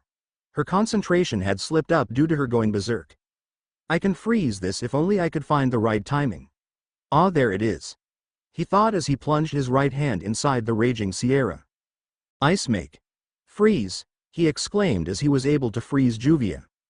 Impossible. Juvia's boiling water was frozen, and not only that, Juvia trailed as Gray was shocked at what he saw. His hand was at Juvia's breast, groping it. I'm so embarrassed like this. Here in your ice. Juvia thought. No, sorry, Gray said as he freed Juvia from the ice. He released me from the ice. Why, he's so kind, she thought as she looked at Gray. Do over, Gray exclaimed. No, I couldn't hurt you, she said. You can't hurt me. You mean you know you don't have a chance of winning? Gray asked. I'm stronger than Lucy. I can protect you. Protect me? Why would you do that? Because Juvia, before Juvia could finish her sentence, Gray said. Did the rain just got stronger? This rain is so depressing. You're just like them, Juvia said as she exploded in anger. What? Fine then, let's do this, Gray countered. Juvia doesn't need love, Juvia exclaimed as she transformed again to Sierra. As she attacked Gray, she remembered her past, how she was always left alone and discriminated by the others. The water's temperature, it has an unstable temperature. Maybe this is because her thoughts are conflicted, Gray thought as he again tries to find the right timing to freeze her. Juvia is one of the element 4. Juvia is a phantom mage. Juvia must win for the master, for the guild, and for Juvia's only friend, Naruto-san, she thought as she continually attacked Gray. I won't lose to someone like Phantom, Gray exclaimed as he froze the rain in the water. He even froze the rain, such magical power, she thought. Ice make. Geyser, he exclaimed as Juvia was momentarily trapped inside a huge ice, and then it broke. Juvia fell to the ground defeated. Juvia lost, she said with disbelief. How do you feel? Have you cooled off now? Gray asked with a genuine smile which startled Juvia. The rain, it stopped, Juvia said. Hey, it finally cleared up, Gray said. This is the clear sky. It's beautiful. Juvia then felt a small twinge of pain in her left hand. When she looked at it, she saw blood. Her eyes widened. Juvia's dragon force has been deactivated. Juvia can now feel the touch and wounds again. Juvia's body isn't made of water anymore. She then looked at Gray and then at the clear sky. Juvia was defeated, but Juvia never felt this happy before. Juvia now knows what Zenyo Ryu-sama meant when she said those words before she left Juvia. I'm sorry, Naruto-san. Juvia can't continue anymore. From now on, Juvia wants to do what her heart tells her, Juvia thought. So, do you want to continue? Gray said while looking at Juvia with a smile. Juvia's eyes turned into hearts as she goes to the world of dreams. It looks like she surrendered. Good thing, because I'm at my limit. Natsu, you better not lose. Gray said as he also fell unconscious. Juvia's magic is getting more unstable. What happening to her? Naruto thought as he fights with Natsu, and because of his musings he was caught off guard by Natsu. An opening, Fire Dragon's Fang. He exclaimed as he tried to swipe Naruto away. Naruto was hit by the attack, but he wasn't thrown away. He was just sent back a few feet. Then he heard a growl. I see, so you are losing strength after all. I have to admit, for a moment I thought you had limitless energy, but now it looks like your strength had faded and your stomach is growling from hunger. Naruto said as he moved so fast he was instantly in front of Natsu. I will finish this now, I have something to do, he said. Juvia, hang on, Naruto thought. He kicked Natsu in the stomach, and when Natsu doubled over, he delivered a somersault kick connecting on Natsu's chin. Natsu was sent high up, but then Naruto appeared behind him and then held him with both his arms. I'll have to thank another friend for this, Initial Lotus, Naruto said as the attack sent them both spiraling towards the ground. Naruto stood a few feet away from Natsu's sprawled body as he said. He saw the Fairytail Guild getting destroyed. Guilt flooded him again like a tsunami. Master Valandel, I wonder what you are thinking right now if you see what kind of things I have done. I just helped in destroying a guild's house, no, a family's home. He thought as he remembered his master's last moments. 0000 flashback 0000. Master. Don't leave me, master, I'm sorry, it's all my fault, if only I, Naruto said while grieving unto the fallen elf. Valandel smiled at him and reached up his hand towards Naruto's face. Naruto, my precious student, you really have become strong over the years. You are the best one I had fought in a long time. I am proud of you. Oh, I forgot. Today was the day I found you, right? Valandel said. Naruto only nods. I think I have the perfect gift, Valandel said as he grasped the black sword that currently impales his chest. He gave a small groan as he took it out of his chest and then gave it to Naruto. He then said some things to Naruto. Naruto listened until Valandel said. Naruto, whatever happens, do what you think is right, farewell, was Valandel's last words as he succumbed to an eternal slumber. 0000 end of flashback 0000. Naruto's musings was interrupted as he felt Juvia's magic stabilize but weakened, and for a moment he thought he heard Juvia say sorry.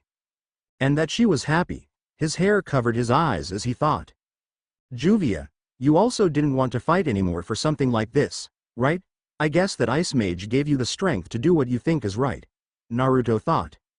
Naruto looked closely at the window and saw the fairy mages fighting and crying to save their guild. I too can't stomach this anymore, but the fight already been too far and the only way to stop this is if one gets defeated, he thought as he looked at Natsu. Is this your limit, Salamander? Your whole guild is getting destroyed right now, Naruto taunted. I don't believe you, Natsu said as he tried to stand up. Can't see it, I'll help you, he answered as he kicked Natsu towards the window and into one of the porches.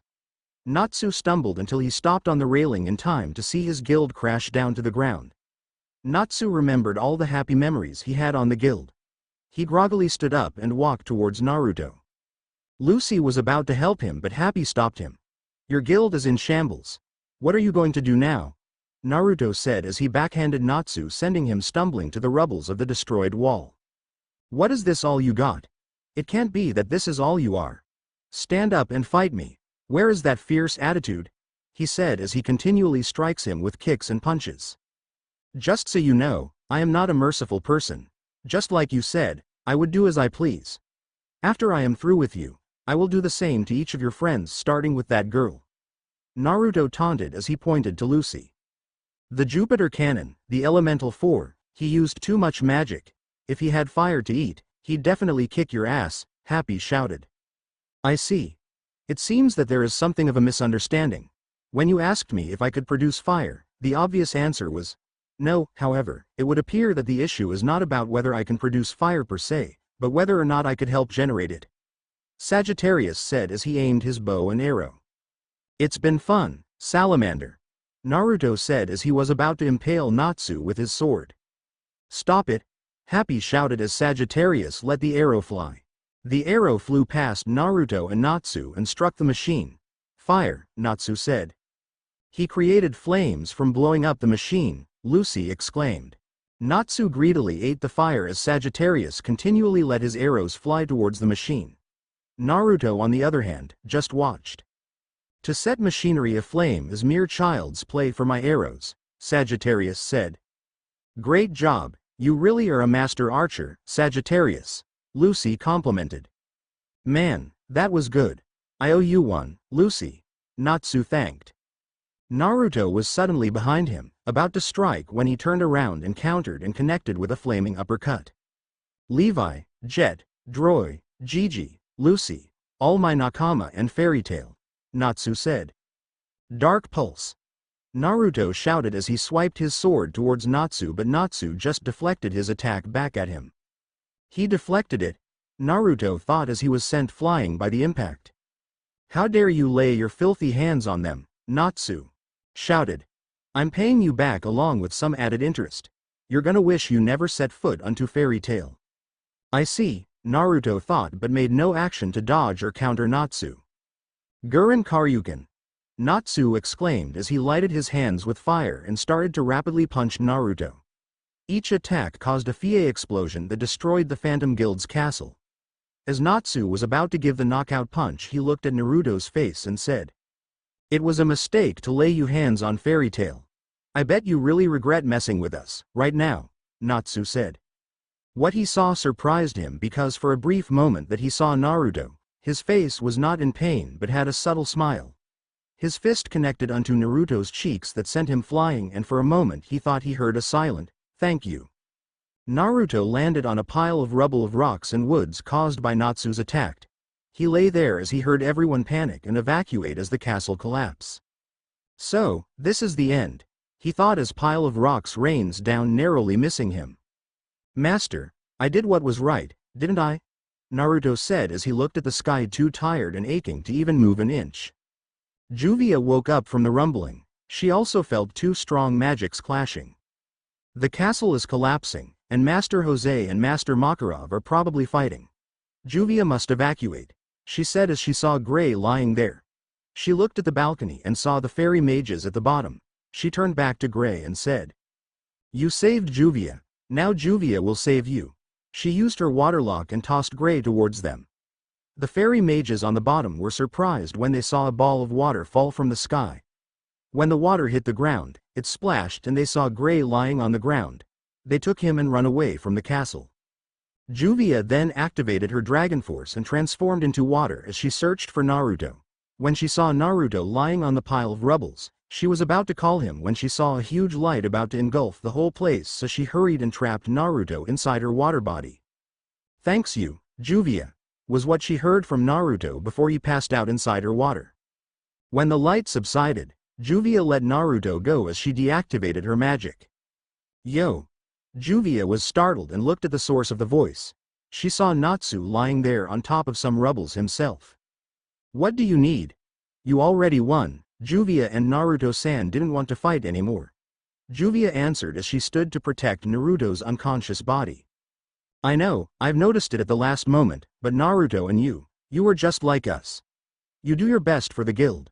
But you know, a true guild is like a family, and a family doesn't make you do things that would put you into trouble or things that are against your will," Natsu said. "Funny, that ice mage also told me that," Juvia answered. "So Gray also told you that, huh? Anyway, what I wanted to ask is who taught you your Dragon Slayer magic?" Natsu asked. "Why should Juvia tell you?" Juvia asked. "Come on, it's not every day I run into a fellow Dragon Slayer. Don't be stingy," he retorted. "Zenyo Ryu," she answered. "Huh? The rain dragon Zenyo Ryu-sama," Juvia said. "I knew it. It has to be a dragon. What happened to the dragon?"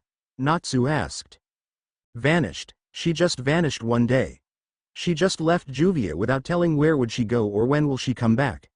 Juvia misses her," Juvia answered. "Lemme guess, that is on July 7th 7 years ago, right?" Natsu asked. "So your dragon vanished on that day also?" she asked. "Yeah, Igneel also vanished that day. You think there is a connection?" Natsu replied. Too much to be a coincidence, but Juvia isn't sure. Juvia answered as she used her water to grasp Naruto's sword and return it to its scabbard. Then she strapped the scabbard on Naruto's belt. She then made a water bubble and placed it on Naruto's head so he could breathe. Then she engulfed him in a waterlock to carry him. She was about to go when Natsu said, "If you hear anything about Ignil, be sure to pass it along to me. This might be the last time you and Juvia will meet," she answered. "Don't be like that. After all, we are fellow dragon slayers. And it's not like I won't pass you the message if I hear anything about Zenyo Ryu. Oh, and tell that friend of yours, I would love to fight him again. Next time, I don't want him to be spacing out too much on our fight or giving me too many open looks. It felt like I didn't beat him, it's more like he let me beat him," Natsu said as Juvia left. Later that day, the whole Fairytail guild was looking at shambles of their guild house. "Man, I had planned on some renovations, but this is a little too much," Makarov said. He felt Lucy was uneasy, so he said, "Looks like they put you on a ringer as well. Turn that frown upside down, Lu-chan," Levy said as she arrived with Jet, Droy and Ritas surprising Lucy. "We started as a team and we came out victorious, don't sweat it, okay?" Levy continued. "No, I should be." Lucy was cut off by Levy. "Everyone here knows the score, so don't beat yourself up, okay?" Lucy, every time you laugh and grieve, pieces of those memories become ours as well. When a member is in cloud 9, we all float. When a member is outraged, we all clench our teeth. When a member weeps, we all wipe our eyes. So you have no reason to be riddled with guilt, and why would they? You are, after all, a member of Fairytail, our family," Makarov said as Lucy cried out loud.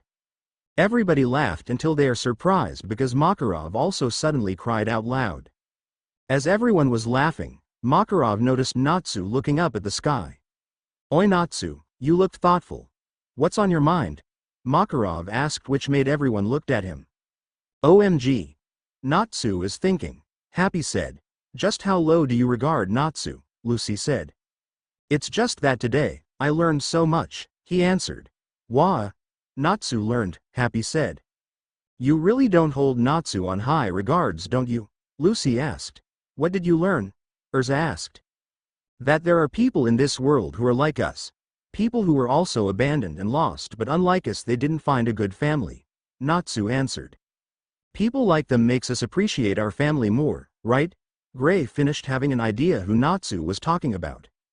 "I hope those people find a good home to shelter them," Levy suddenly interjected. "Why don't you invite them to Fairytail then?" Urza asked. "Nah, they'll come when they want. They'll probably cause too much trouble anyway," Gray said. "You never know, our guild is already full of trouble anyway," Levy said, to which everyone laughed. End of chapter 5 Yep, for those who thought that she was the Dragon Slayer, you were right. You prize is a kiss asterisk kissu asterisk. I'm not sure if this is a great chapter or not. Actually, I was hesitant to upload this chapter since I don't know.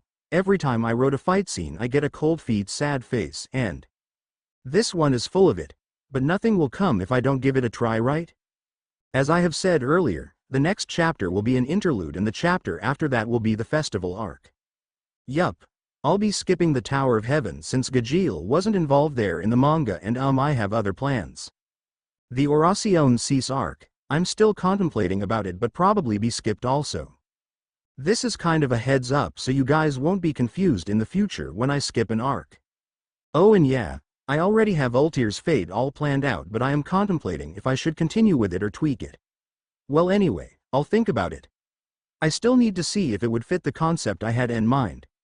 Actually, I was able to form the concepts until the S-Class trial arc, and even after that, I just had to turn the concepts into chapters. Oh yeah, speaking of new chapters, Mest isn't such a bad guy after all.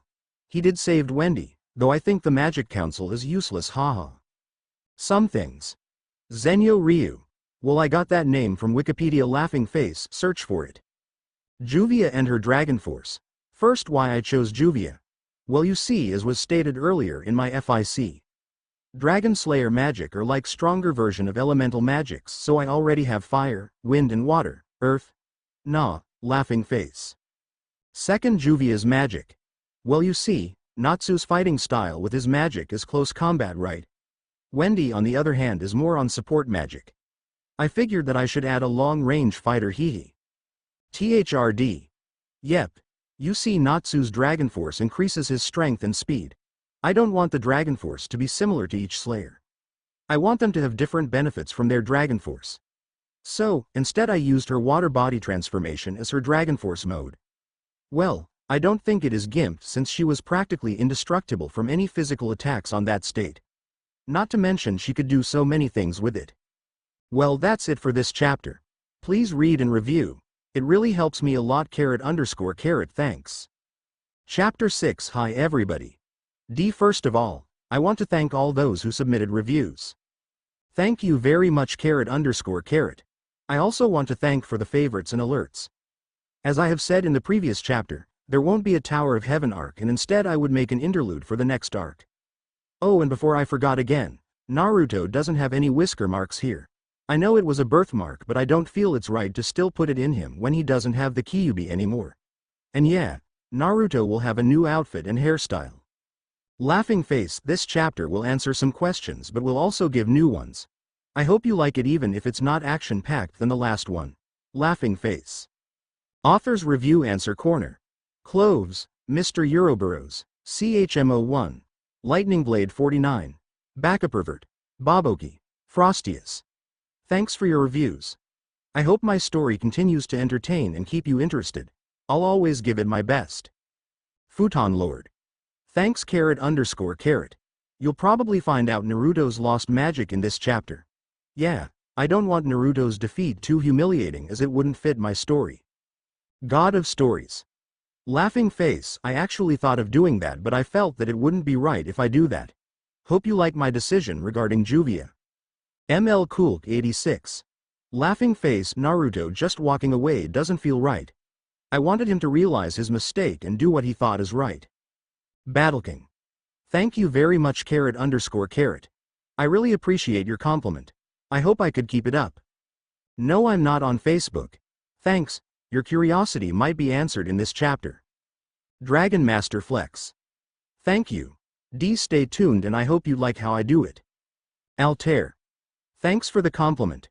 About your suggestion, sorry I might not be able to do it, but I have a twist on my mind. I just hope it would be good. Solidai.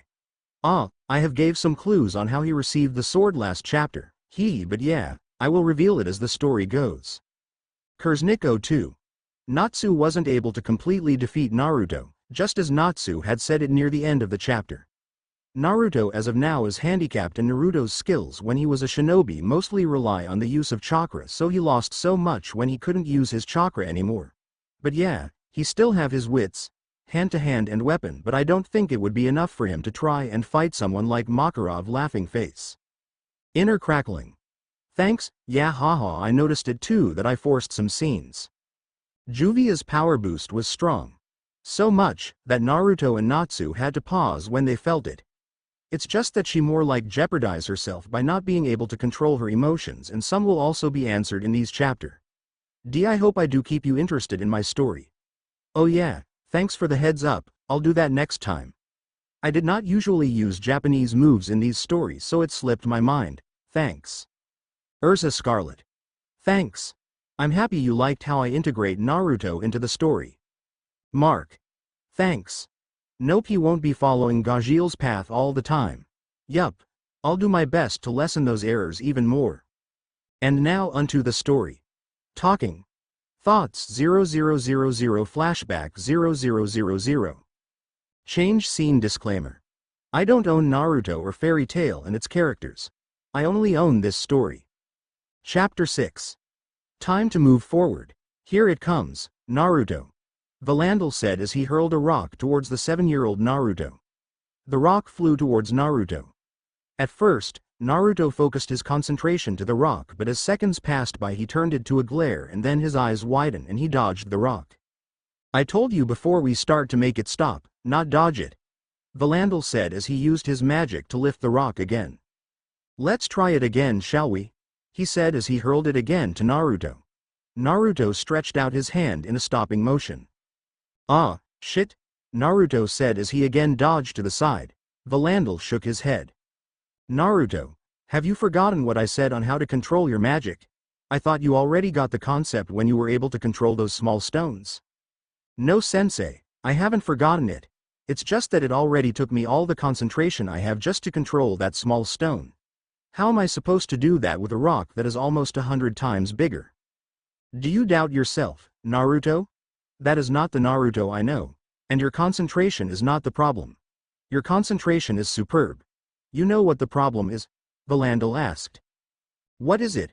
You have the wrong target, was Valandel's answer. I guess I have to tell you the lesson in this. I was hoping that you would get it yourself, but I guess it can't be helped. Tell me, what have you learned from the hand-to-hand combat I taught you other than fighting? Valandel asked. Concentration and instinct. Naruto answered.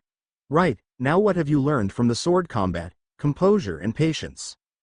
Very good. Then what do you think is missing right now from you? Wisdom and air. I don't know, Naruto said while scratching the back of his head. Wisdom and perception. Valandel answered. Perception? Didn't I already have that? I am already able to quickly perceive things like their smell, shape, sound, taste and feel. Naruto asked. Yeah, you do. But the things you have said, they are perception of the senses. What I want you now to do are to perceive what your senses could not. You're going to use the perception of the mind, the eye of your mind. Valandel said, and just like many times that happened before, Naruto just looked at him confused. What is the magic I am teaching you? The arc of force, Naruto answered. So tell me, why are you trying to control the rock? Valandel asked. Because it's going straight at me, I need to make it stop. Naruto, the arc of force controls the force acting on the objects. It doesn't control the object. That's why you need to have the eye of the mind and become wise. Naruto continued to listen. If there is one thing he had learned for so many years, if a master teaches you, listen. Force is not something you could see or smell. It is something that you couldn't hear or taste. You will have a hard time trying to feel it, especially if it was not acting on you but on other objects. So what else do you have left?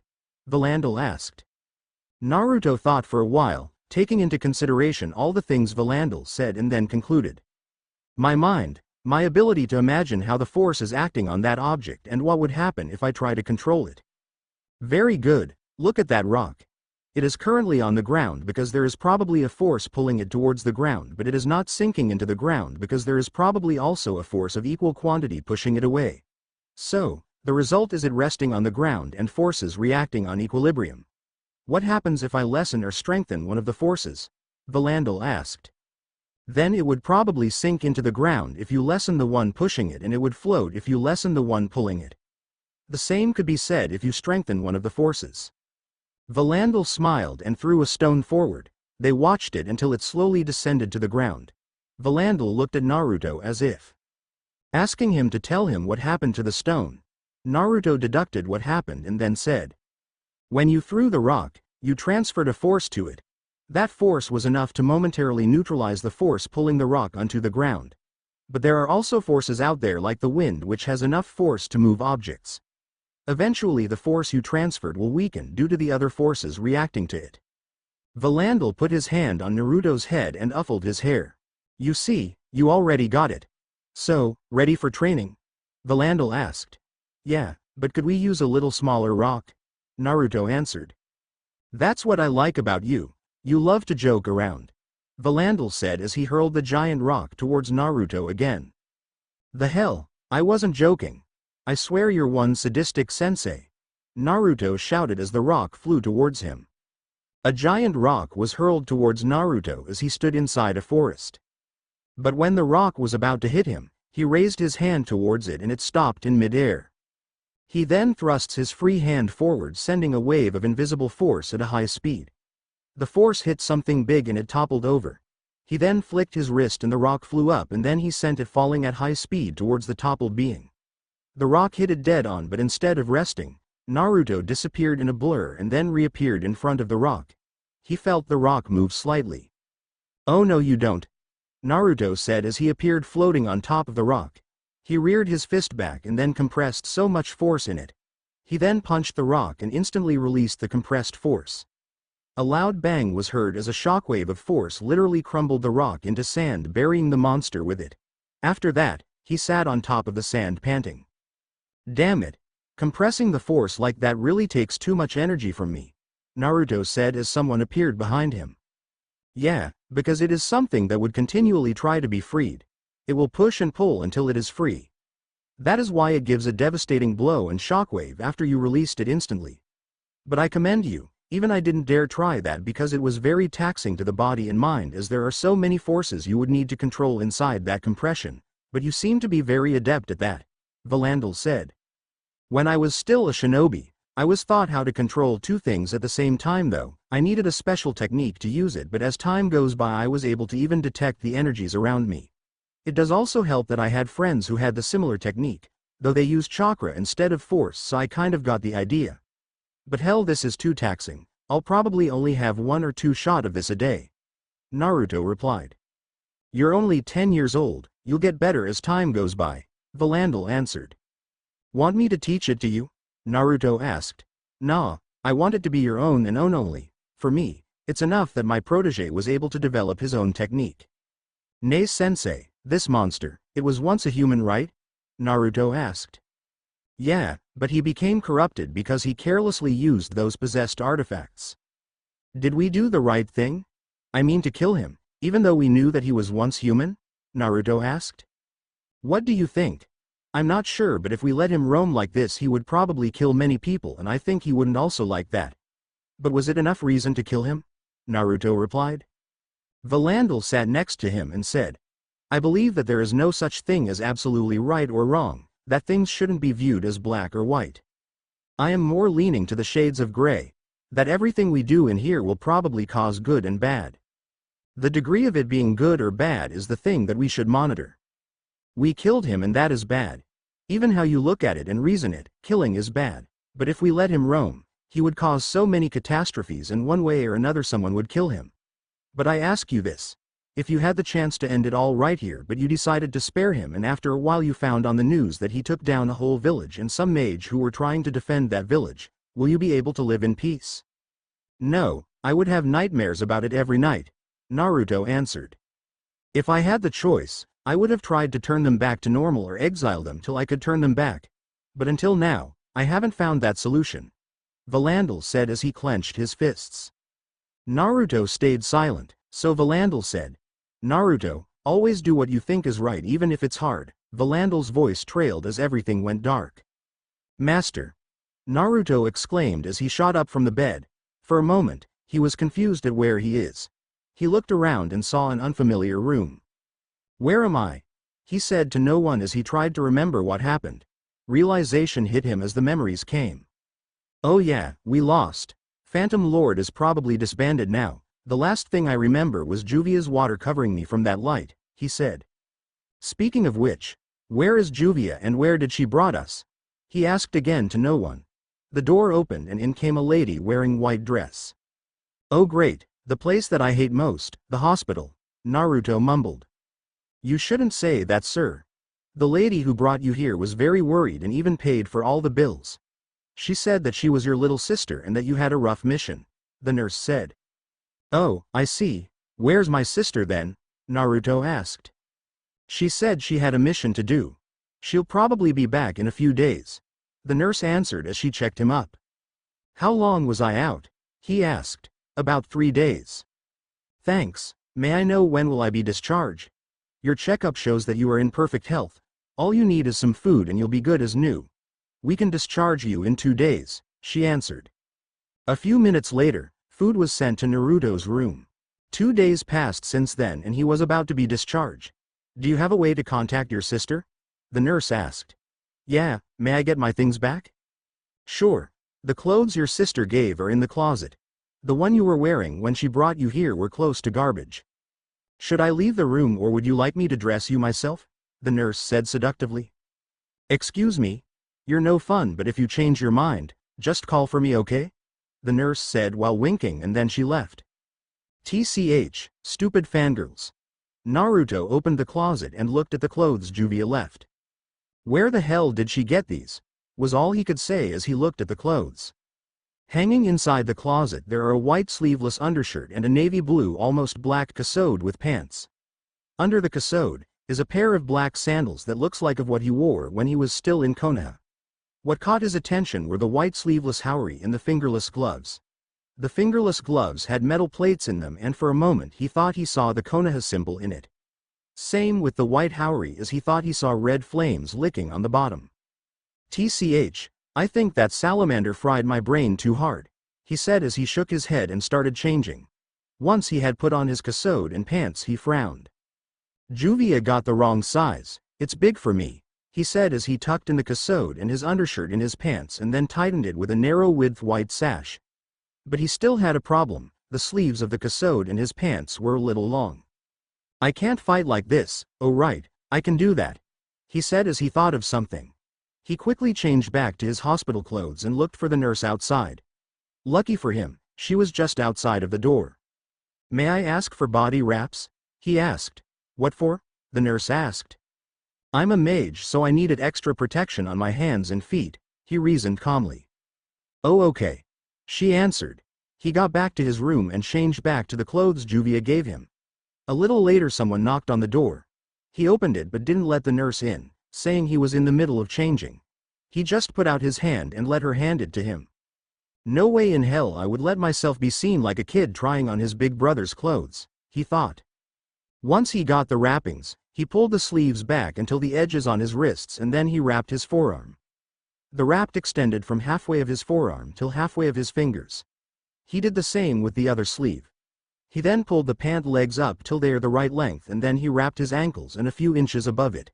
He then wore the gloves and the sandals. "The wraps should keep them in place," he said as he wore the white haori. He looked at himself in the mirror and smiled. "Good, the haori hung almost unto my ankles, it would be a shame to cut it. Almost, looked like I was back in Konoha." He chuckled at the thought, and then he realized. I just smiled and chuckled. I haven't done that for quite a long time. I have forgotten that it feels nice, he said. He shook his head as he rummaged the closet for his sword. He didn't found it there. Juvia must have kept it somewhere else. I don't have a choice but to wait for her. In the time being, I think I need a haircut and a new hairstyle. I also need a bigger sash to tuck my sword when I have it back, he said as he opened the door. Outside, he met the nurse, who started ogling at him when she saw Naruto walk out of the door. He paid her no mind as he continually walked towards the counter. "I am Naruto Namikaze. I believe my sister Juvia Loxer had already paid all the bills and I am ready clear for discharge," he said to the girl at the desk. "Yes sir, please fill up this form and you may go," she answered, blushing. Naruto took the form and filled it up. Afterwards he gave it back to her and thanked her, smiling. He then walked out of the hospital. When he was out of earshot, the nurse who was ogling at him walked towards the girl at the desk and squealed. "Isn't he one handsome and hot piece of meat?" the nurse started. "Yeah, those vibrant and lively cerulean eyes together with that warm smile. I hope to see him again," the girl answered. Outside the hospital, Naruto heard two squeals and he felt a shiver on his spine. "Damn fangirls, just when I'm feeling good, they just had to ruin it," he mumbled as he hurried to get away for fear of someone glomping him. He searched around looking for a sash. He stopped at a store where he saw clothes selling the same as what he is currently wearing. He walked inside and was instantly greeted by the sight of so many clothes and gadgets that were unusual, at least in Earthland. He was greeted by the shop owner. "Good morning sir, may I help you?" Naruto looked at the shop owner and studied him.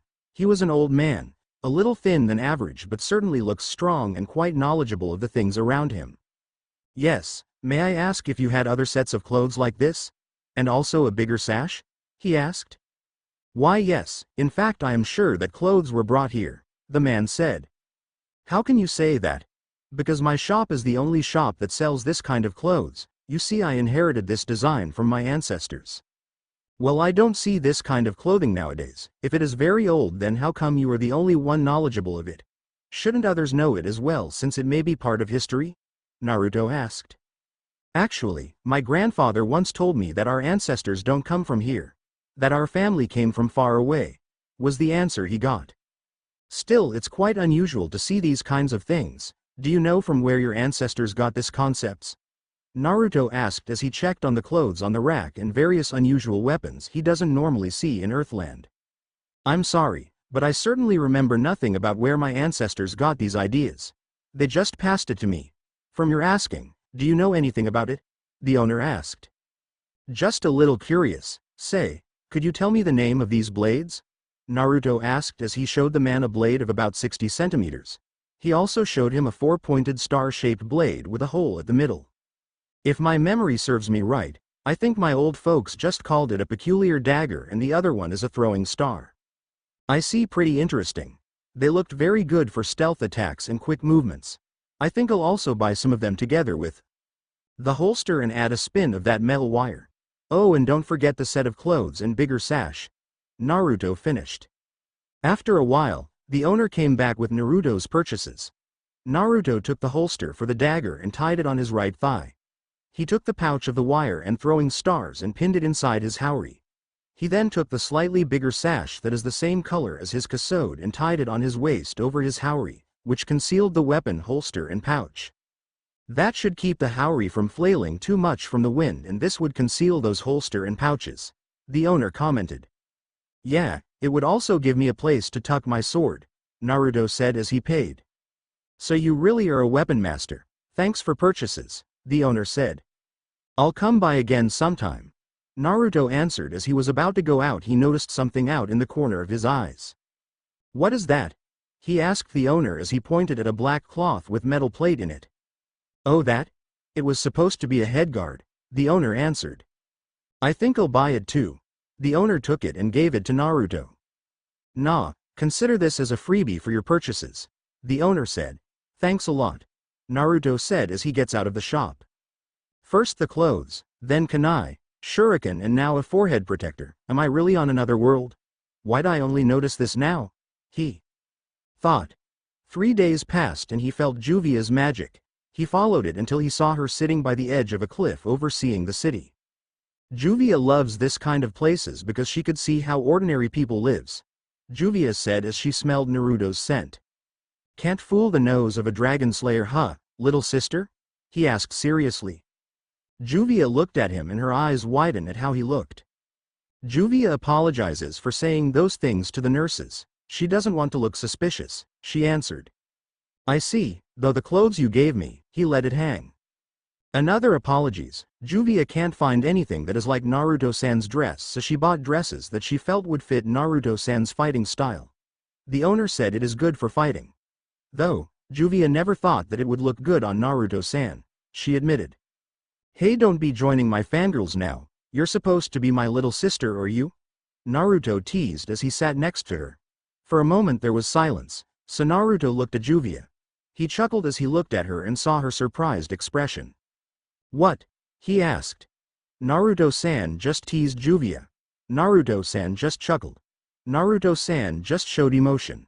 Juvia is very happy for Naruto-san, Juvia said as she hugged Naruto. Oof. Hey Juvia. Okay, I get it now. I was an ass and a jerk. I was also a cold bastard. Naruto wasn't able to finish as Juvia cut him off as she let go of Naruto. Juvia did not believe that one bit. Juvia always knew that Naruto-san was a good and kind person.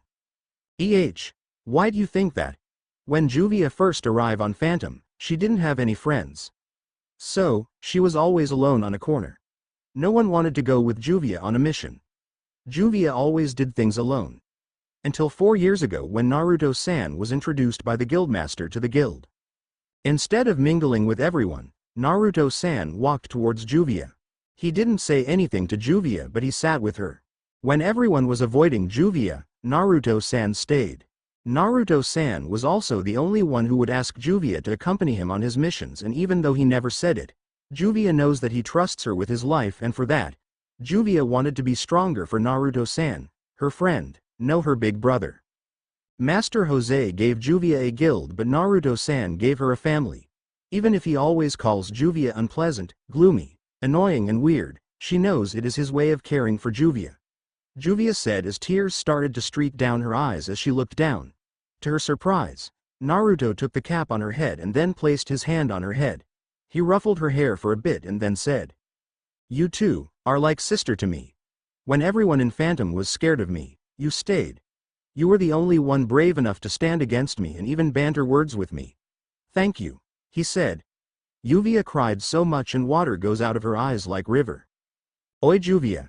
Stop it already before everyone drowns below, Naruto said, which stopped Juvia. Once she has settled, he asked. Hey, were you able to get my sword? He asked as he looked down on the town. Yes, Juvia hid it somewhere. Shall Juvia get it now? She asked. Nah, it can wait. Hey, I just noticed.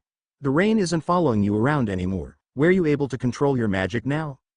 Yes, because Juvia now understands what Zenyo Ryu-sama means. Huh? She told Juvia that magic is all about the will and the heart. It's not because Juvia can't control the rain, but because she felt she wanted to rain. Deep inside Juvia, she wanted to rain to show the people how lonely she was. Together with Juvia's Dragon Force, it does not deactivate because deep inside Juvia, she doesn't want it to deactivate as it would make her vulnerable to physical pain. But Juvia was wrong. It was not the physical pain that was hurting her, it was the emotional pain. Gray-san beat Juvia because he had more will and heart than her. Isn't it the same with you, Naruto-san? When you were about to win, you gave up the fight. That was what Salamander implied. I just remembered something I shouldn't have forgotten. That I should always do what I think is right. At that moment, it was what I think is right. Were you able to forgive yourself now, Naruto-san? Not yet, but I hope someday I could. Because that man had already forgiven me a long time ago and he won't be happy to see me kicking myself. So, what your plan? Juvia doesn't know. Can Juvia go with Naruto-san? No, you can't. But why? Because you can't always be following me. You wanted to join Fairytail, don't you? You were always envious of them when we were still in Phantom. You are now free to do it. Juvia can't do that anymore after what happened. Juvia, do what your heart says. Isn't that what your dragon said? And I think they would accept you. But what about you? Oh me. I have things that I wanted to do. Things that I wanted to know and discover. Those are things that I must do by myself. Naruto answered. Juvia will miss Naruto-san. I'll miss you too, but it's not like we won't see each other again. Now come on, let's get my sword and eat. My treat, sis. He said as he held out his hand. Juvia smiled and took his hand. Oh, and I wasn't teasing you when I said you were weird. Naruto finished as he dodged a water whip. Naruto opened the door to a restaurant. Table for how many, sir? The waiter asked. Just for one. He said as he was led to a table by the window. He gave the waiter his order and then looked at the window. His face was reflected on the window. I think I like this new hairstyle. He thought as he examined his new hairstyle. He got the hairstyle from a poster he saw. The poster was called Thunder Emperor. When he asked them what is it, they said that it was a play that would be showed on the theater soon. It was a story about a person named Amano Ginji who lived inside a city where there is infinite electricity. Thunder Emperor, huh? I heard that there is a mage in Fairytail who has that nickname. Maybe he got the idea from there. Naruto mumbled.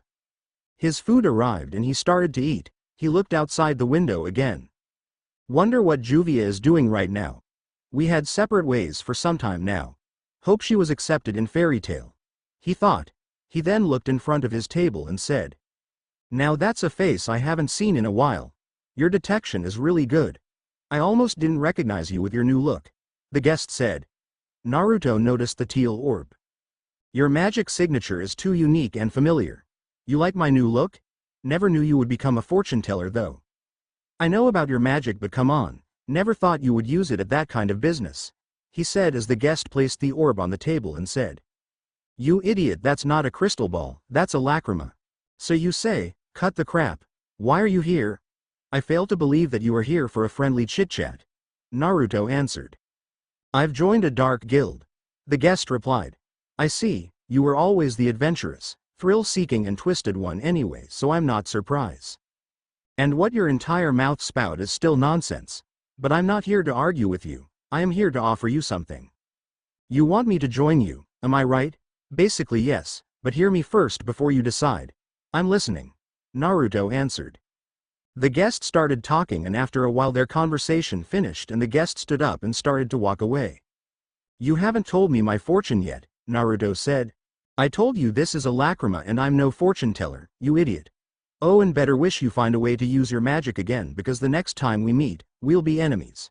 The guest said before walking away. Zarif, huh?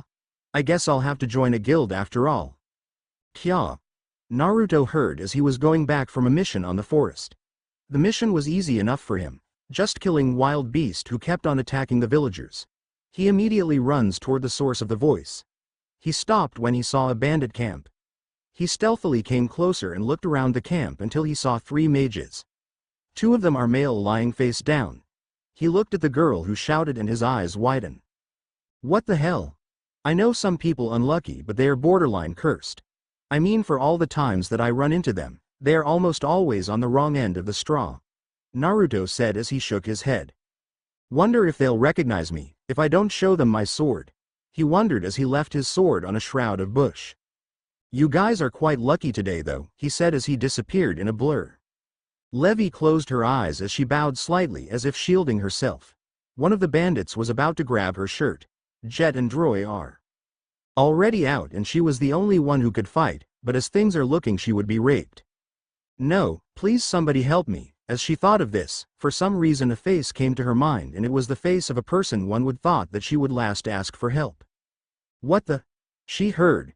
She steeled her nerves and opened her eyes only to meet the sky, only to shake her head in confusion. No, it wasn't the sky, it was a pair of eyes that mirrored the sky. She thought as she looked at the scene. A handsome young man was currently kneeling down in front of her while looking up towards her. She blushed profusely. She looked carefully and saw that he was kneeling on the back of the guy who was about to touch her. What he did next made her feel like those princesses on her romance books. He smiled at her warmly and said, "Are you all right?" She only nods in response, not trusting her voice. "I'll take care of these guys. You sit back here and take care of your friends," he said as he stood up. He easily towered over her. "Take care of us? Don't be cocky, kid, just because you were able to take out one of us by surprise," one of the bandits said. "You know what I hate most, scums, who rape and play with people as if they were toys," Naruto said as he faced them. "TCH, you're just a kid trying to play hero for a damsel in distress. This is no fairy tale." "Yeah, this is not, but I know some who are," Naruto replied. "You bastard," one of them said as he charged at Naruto. Naruto ducked as the punch was about to hit him and then he stepped forward, pushing himself towards the bandit as he delivered an elbow thrust. The strength of the thrust almost sent the bandit skidding away, but Naruto held his shirt and then threw him towards the other bandit at high speed. The other bandit had no time to react as his comrade was thrown at him. He thankfully caught him, but before he could relax, Naruto's foot connected on his comrade's chest and they were both sent flying towards a tree and the impact made them unconscious. He looked towards Levy in time to see the leader of the bandit about to take her as hostage. In a blur he was suddenly in midair.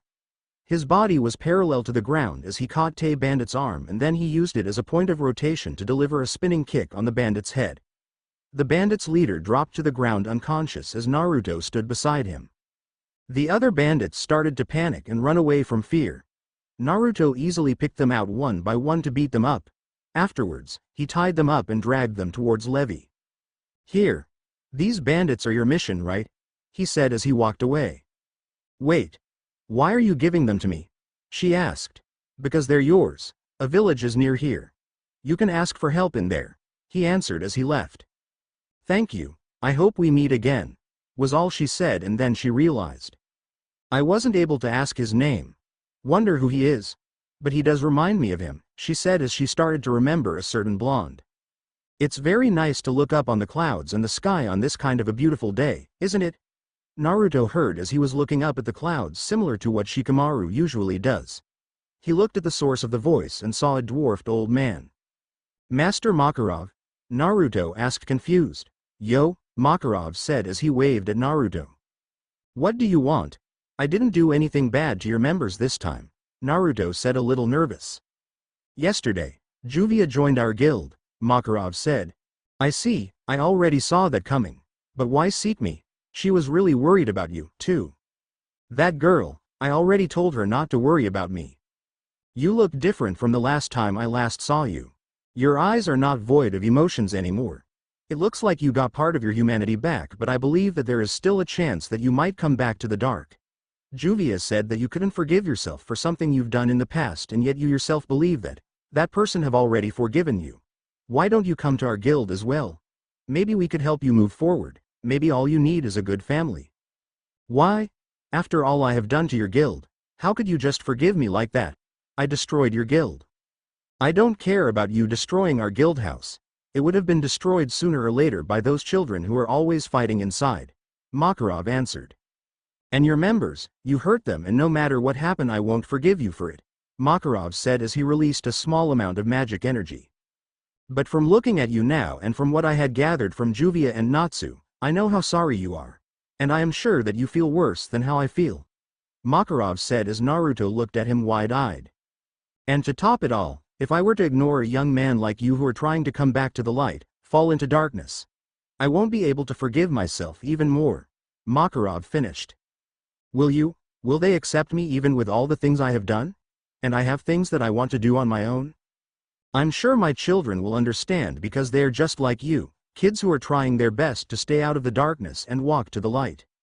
I'm not sure of what you wanted to do, but as long as it is not something bad, you are free to do it. A free spirit is what I want from my children, but if you do something bad, I will personally punish you. Think about it, Naruto-san. That person didn't give up on you. Wouldn't it be a shame if you give up on yourself?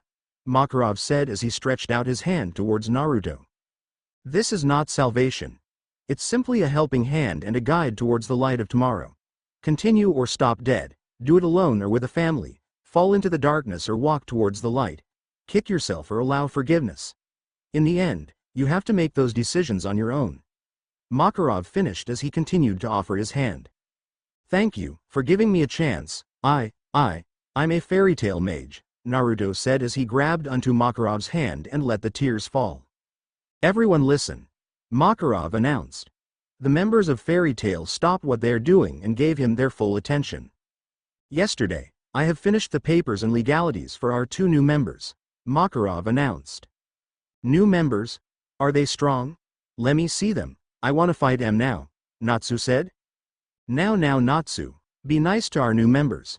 And yes, they are strong.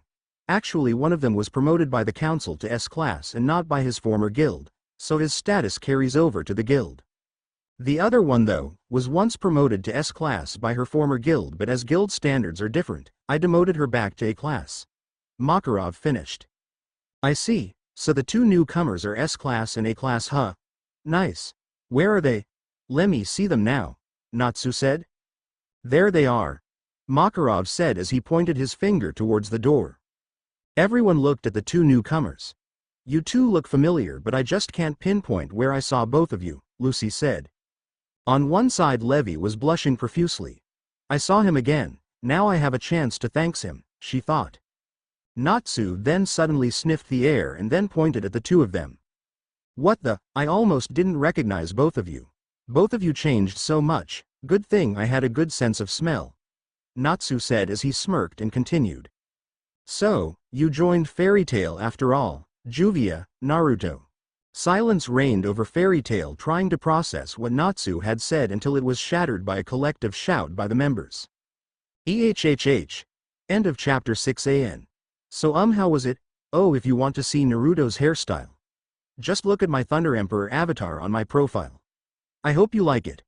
About the mage rank, Naruto was already promoted S-class even before he joined Phantom by the council, since he was once a freelance mage. Oh, have you seen the new chapter of Fairytail? Makarov rocks, and I personally don't like Ultier's new clothes. It doesn't show her beauty smiley face. The next chapter would be the start of the fighting festival arc. Oh, and please read and review. Good or bad, it means a lot to me. Oh, and before anyone asks, Naruto and Juvia are just like siblings. Laughing face. Chapter 7. Hello everyone. This is Krosh and this is Chapter 7 of Force Maelstrom.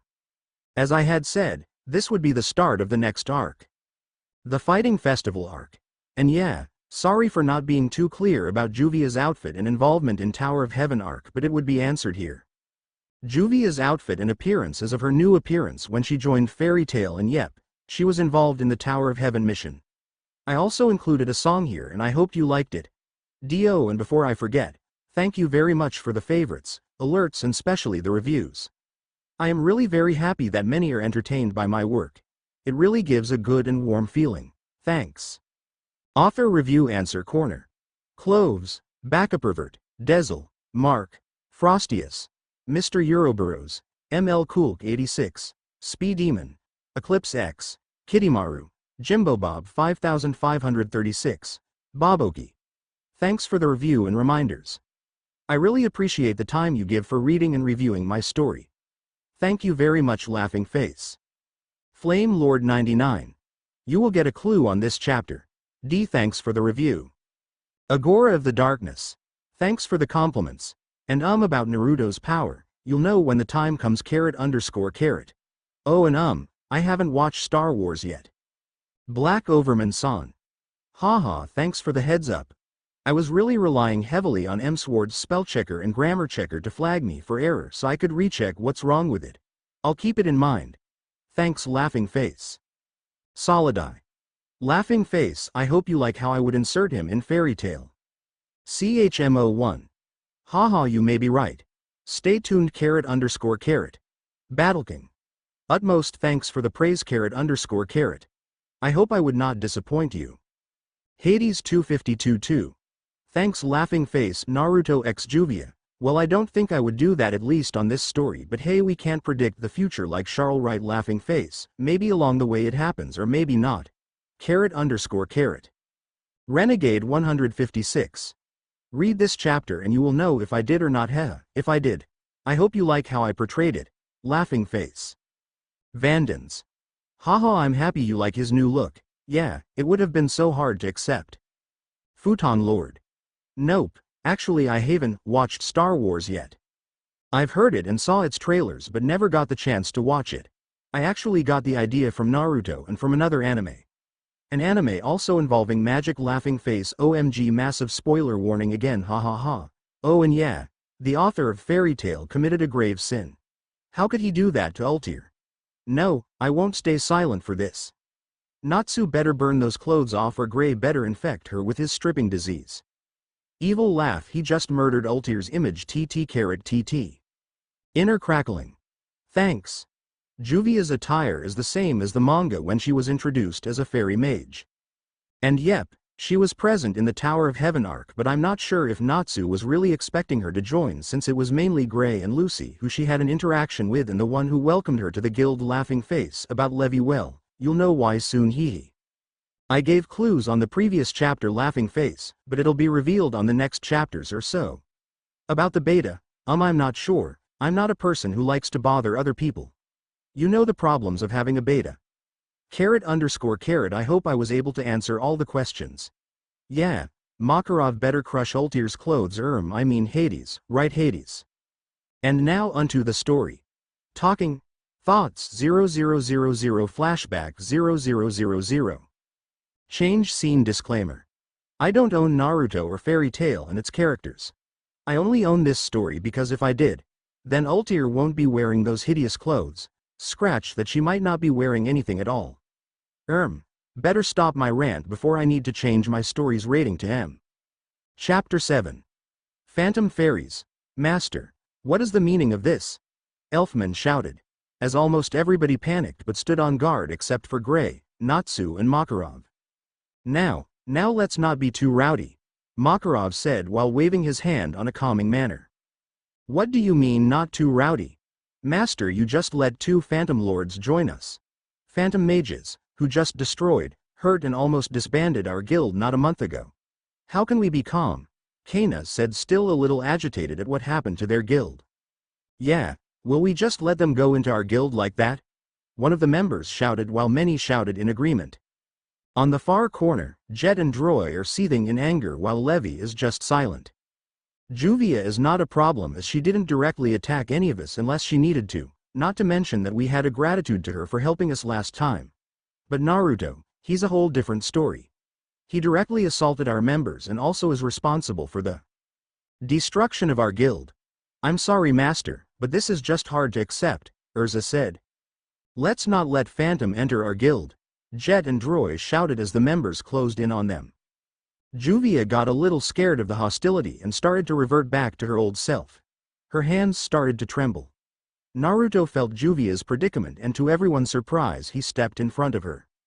Naruto ni? Juvia said, startled at Naruto's actions. He stood there with an unreadable face but determined eyes.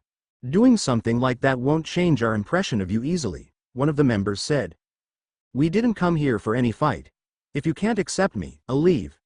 But Juvia doesn't deserve the same treatment, so I won't tolerate any hostility towards her, Naruto said.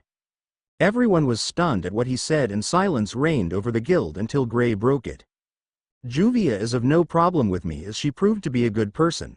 But Naruto, you destroyed our guild, you hurt our nakama, and you did it on cold blood, and even with what Juvia said to me when we fought, I'll never forgive you for what you did. But then again, if I were on your shoes, I won't be able to promise not to do what you did.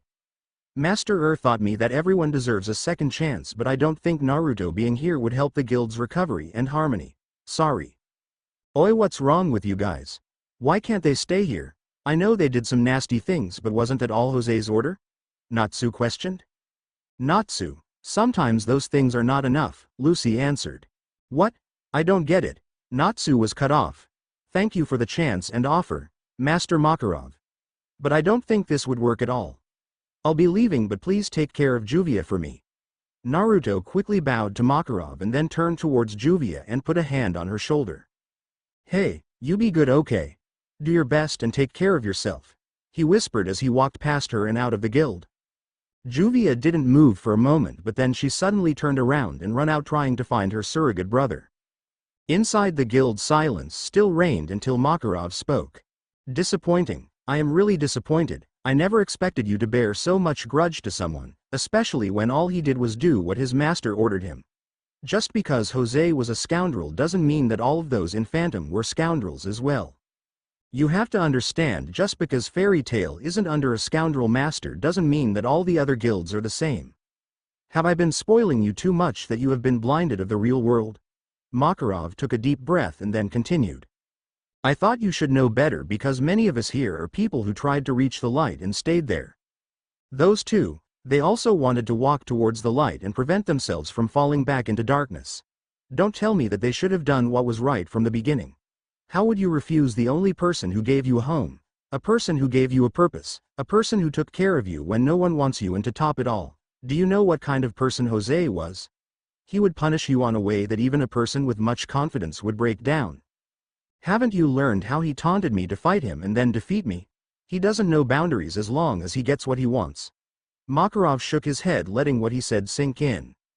But Master, Elfman said, I know how you feel. I feel the same. You are all my children, but it doesn't mean that I should always take your side and let things like this slide. It's also my responsibility to discipline you. Naruto, he was more than ready to find the light all by himself. He felt worse than any of us when he did those things, but when you have nothing to live for except your loyalty, believe me, you're going to hold onto it no matter how twisted it would be. Makarov said as he cut Elfman off. No one spoke, so he continued. You know what the most embarrassing thing is? I was the one who asked him to join. I told him that our guild would somehow accept him, that we would understand. He was already fine trying to find his way on his own, but I offered him a helping hand. He hesitantly accepts it, but from the look of it, he would have tried his best to be accepted, but what did you do? He was met with so much hostility that it almost also jeopardizes Juvia's chance to join our guild. Do you know how it feels to be the cause of your own sister's dream to be jeopardized just because of your presence? That is how Naruto feels right now. He feels like he just destroyed Juvia's dream because he accepted my offer, just because he also wanted to be saved. Makarov finished as he walked towards the door. Master, where are you going? Ursa said. I'm going to find those two. I won't be able to sleep peacefully at night when I know that two children might fall back to the darkness just because my own children pushed them away and never gave them a chance. For now, ponder on what you've done, he answered as he left them. By the time Juvia got out of the guild, Naruto was already nowhere to be found. She frantically looked around. Naruto can be rather hard to find even for a dragon slayer when he doesn't want to be found. Naruto ni, where are you? She mumbled as she continued to search for him. Juvia sniffed the air for his scent. She transformed to water to try and find him, but all her hard work was in vain. She stopped under a big tree by the southern park. She sat underneath it and hugged her knees. Tears were starting to form on her eyes. Naruto ni, where are you? Did you really leave Juvia? Juvia feels lonely, she mumbled. She didn't realize that there was also another person in that place and saw her. The person walked closer to her, but Juvia was so drawn into loneliness that she didn't notice. The person stopped in front of her and the shadow was cast on Juvia, making her realize that there was someone there. Juvia looked up and saw the stranger standing in front of her. Her eyes widened and said, She was cut off though as the stranger spoke. You're trying to find Naruto, right? I think I know where he is. If you want, I could show the place to you. But, why and how? Juvia asked. I'll tell you on the way. For now, let's go, was the reply she got as she followed. Naruto had been walking, jumping, running and strolling around as if in autopilot. His feet suddenly stopped and his eyes widened at where he stopped. Here again. Whenever I am deep in thought and let my body take me wherever it wants to go, I always end up here, he said as he is again on a rooftop that is directly across the hospital window where one fairy mage was recovering. He looked at the window and saw the room was empty. Yeah, right, I forgot she was already released. They were on the guild house earlier, but what's the point of me going in here? Every time, I don't get it, it's like I am being pulled towards this place, he said. Maybe because unconsciously, this is the place which reminds you of what you've done and what you don't want to do anymore. Someone spoke from behind him. Naruto looked towards the source and said, Master Makarov. Yo, I messed up really bad. Why are you looking down? You didn't do anything wrong this time. I should be the apologizing for what has transpired earlier. I didn't expect them to bear so much grudge that it clouded their better judgment. But what they said was right. I would only make the guild members uncomfortable. They would always have felt a little nervous whenever near me. On top of that, I don't want Juvia to be dragged onto my mess. So, please at least let Juvia join and please take good care of her, he said as he bowed low. Juvia is really very important to you, doesn't she? You're really like a big brother doing his best to defend her. Juvia, she never had a good life. Even before she met her dragon she always had it rough. She was deeply hurt when her dragon suddenly left her, and even after that no one wanted to be friends with her or know her better. She's a good girl. She deserves a good family to let her grow. And what about you? Have you ever had a good life? Don't you deserve a family and a second chance? Don't you realize that maybe Juvia would be most happy to be with the very first person who accepted her like a sister? I've had a good life in the past, but I repeatedly made mistakes. I've had so many chances in my life, but every time I was given a chance, I somehow mess up. Juvia, she needs a place and a family to help her grow, not a brother who always messes up. There is nothing wrong with messing up. You know what's wrong? Giving up on yourself when people haven't given up on you. Naruto, I know that you are not a bad person. Do you really think I would invite you to our guild without taking a little background check? From what I've heard, even though almost the whole Phantom Lord guild members were scared of you, not once have you tried to hurt or mock them, but instead you always look out for them even though none of them knew and none of them had ever thanked you for it. You loved your guild because for you they are your family even though they don't treat you as one. When there are people who had no money to pay for an S-class mission, you would silently do it for free. You did it because no one would probably do it and you just can't turn a blind eye on them. And right now, you are bowing lowly in front of me for someone who is not even a blood relative. I don't think a scum would do that. I don't know about your past and practically I don't care. What I care about is what you plan to do in the future. Stop drowning yourself in the past already. Look, this place even shows you that past is past, Makarov said as he pointed towards many directions. He first pointed at the guild house that could be seen a few blocks away from the hospital. The guild in the past was destroyed, but now it again stands proud and tall. He then pointed at the tree by the southern park. You hanged my children there to cause grief and anger on our guild, but right now what hangs there are ornaments for the festival that gives smile to those who pass by. And lastly, he pointed by the hospital. Levy, Jet and Droy aren't recovering there anymore. They had been taking missions again with great enthusiasm. There is nothing we could do about the past, but we certainly could make a better future. I know you and those kids started on the wrong foot, but you could always start again. I have already chastised them of what they've done, and I believe that even though they are hard-headed, they would get the message. Makarov finished. Both Makarov and Naruto were interrupted by a blur of blue and white. The blur tackled Naruto into a hug. Wah! Stupid Naruto ni! Juvia said as she cried. Juvia? Naruto asked startled. You said those words to Juvia as if you won't be seeing her again, as if you will be leaving her for good, Juvia sniffed. Oh, and Naruto, I have already finished the legalities of you and Juvia joining our guild. The only missing is the guild stamp. Come back to the guild to get it, okay? I'll be waiting for both of you, Makarov said as he walks away. Thank you, master. I'll do my best for the guild, Naruto said as he bowed. Juvieta will do her best, Juvia said as she also bowed. I know you would, he said as he jumped down from the rooftop. Will he be okay? This is quite high, Juvia asked. Nah, he'll be fine. He's strong, Naruto answered, but then they heard a loud crash and then a shout of pain. Or maybe not, Naruto continued as they both sweat dropped. You won't be leaving Juvia, right? Juvia asked seriously.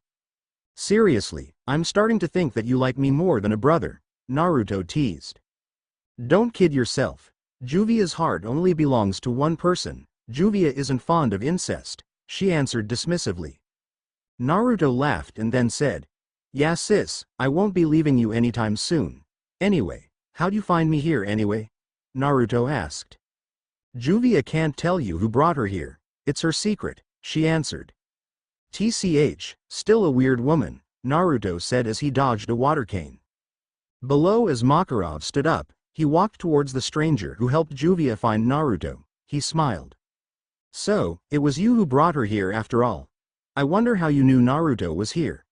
Bah, you were always a smart child, I should have known better, Makarov said as he and the stranger walks away. When Juvia and Naruto came back to the guild, everyone was there waiting for them. We have decided. As I and Gray said earlier, Juvia is of no problem. She had proved herself to us and she never really did anything drastic. Though, most of us do not agree with the master's decision to let you join us. But if the master himself found it on his heart to give you a chance, who are we to disagree? But know this, we will be keeping an eye on you. So, even with a heavy heart, welcome to Fairytail, Urza said. Everyone was silent waiting for Naruto and Juvia to answer. Thank you for the opportunity, he said as he bowed a little. Juvia wants to express her great thanks for letting us in Fairytail, Juvia said as she bowed low. Geez Naruto, even with the new look and the gratitude, your face still lacks emotion. I mean, come on, show more emotion when you say those kinds of things, Gray said.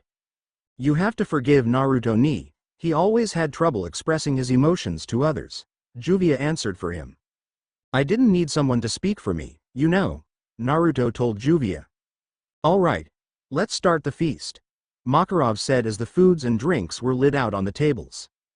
Geez, what's up with our guild? Being hostile with others and then suddenly being silent. You guys don't really look like your usual selves.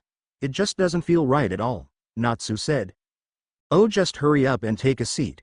The main event is about to start, Kana said as she pushed Natsu towards a seat beside Naruto. Suddenly, the guild went dark and Natsu blew a small fire to light it up. Stop doing that, it's a show, it's meant to be dark, Kana exclaimed. What's all this now? Gray said.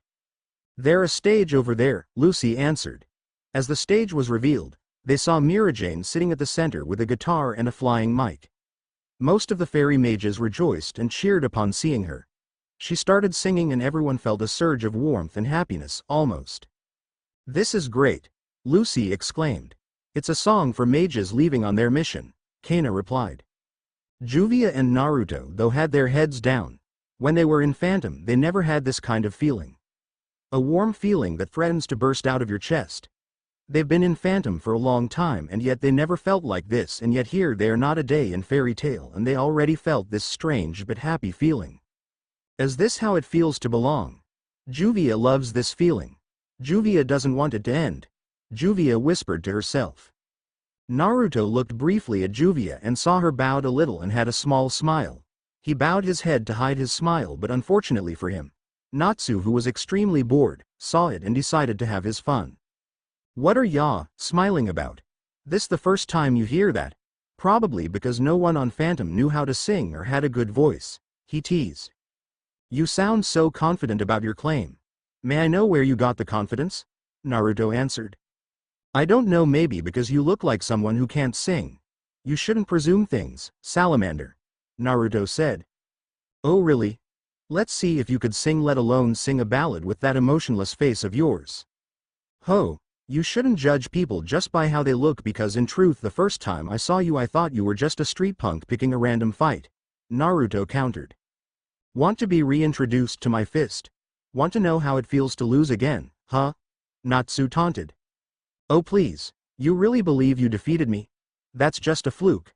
I wasn't even paying attention to our fight. If you really believe you could defeat me on a fight, you're an idiot. I don't want to waste my time on idiots, Naruto said dismissively. You punk. Fight me, Natsu shouted at Naruto as he stood on top of the table. Someone threw a mug on him and it hit his chin, which aggravates his anger further. Okay, who threw that? He exclaimed as threw a kick which tumbled the table. Chaos ensued as the other fairy mages were sucked into the brawl Natsu started. Naruto only shook his head as he looked at the brawl from a corner where he retreated so he won't be sucked into the brawl. The brawl escalated, but then he saw smiles and laughter from them instead of pain and anger. Idiots, he whispered. But it feels good to be here even when they're a little bit crazy. So, you like it here, Juvia? Naruto asked. Yes, Juvia loves it here. What about you, Naruto ni? Juvia said as she sat next to Naruto at the corner. I think I could live with their craziness, after all, I guess that's what makes it Fairytail. But I have a score to settle with that salamander.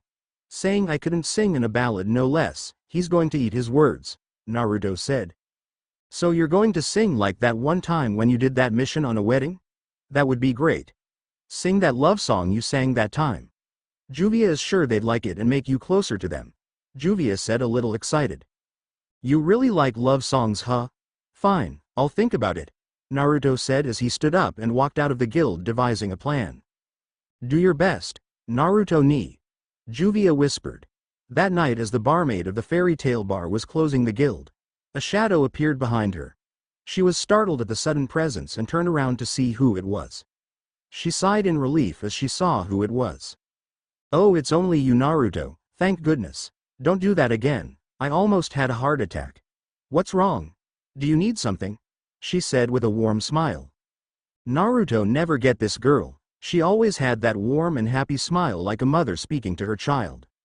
Weird. He thought as he spoke. I have a request.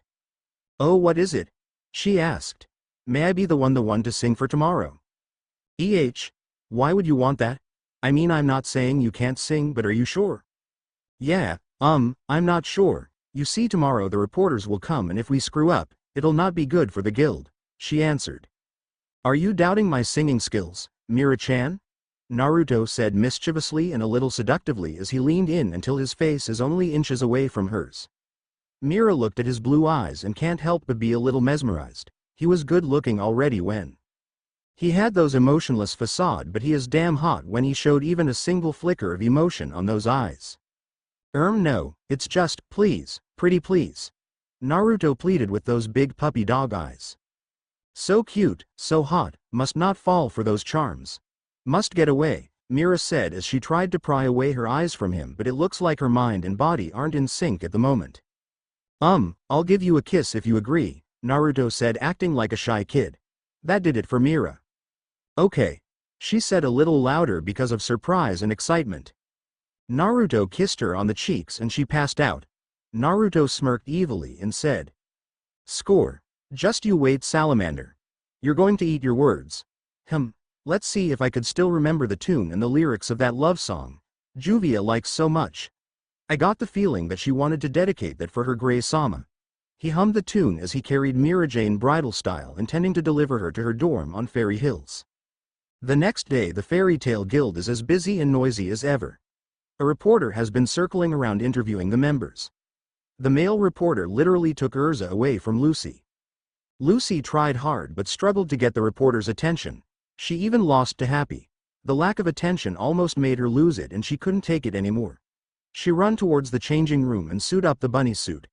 But as she made her presence known to everyone, the lights go off. Mira-chan, she's going to sing. Many shouted. Everybody waited in anticipation as the stage is revealed. To their surprise though, it wasn't Mira-Jane who was in there. Naruto. They shouted. Naruto was in full black suit, much like Loki when he became a celestial spirit again. He was sitting in front of a piano with a flying mic. Also, there is a drum set on a far corner. What changed so much though was his expression. His eyes glimmered with emotion. He looked at Lucy and said, I'm sorry Lucy-chan, I didn't know you were performing a horny bunny dance, he said softly. No. You've got it all wrong.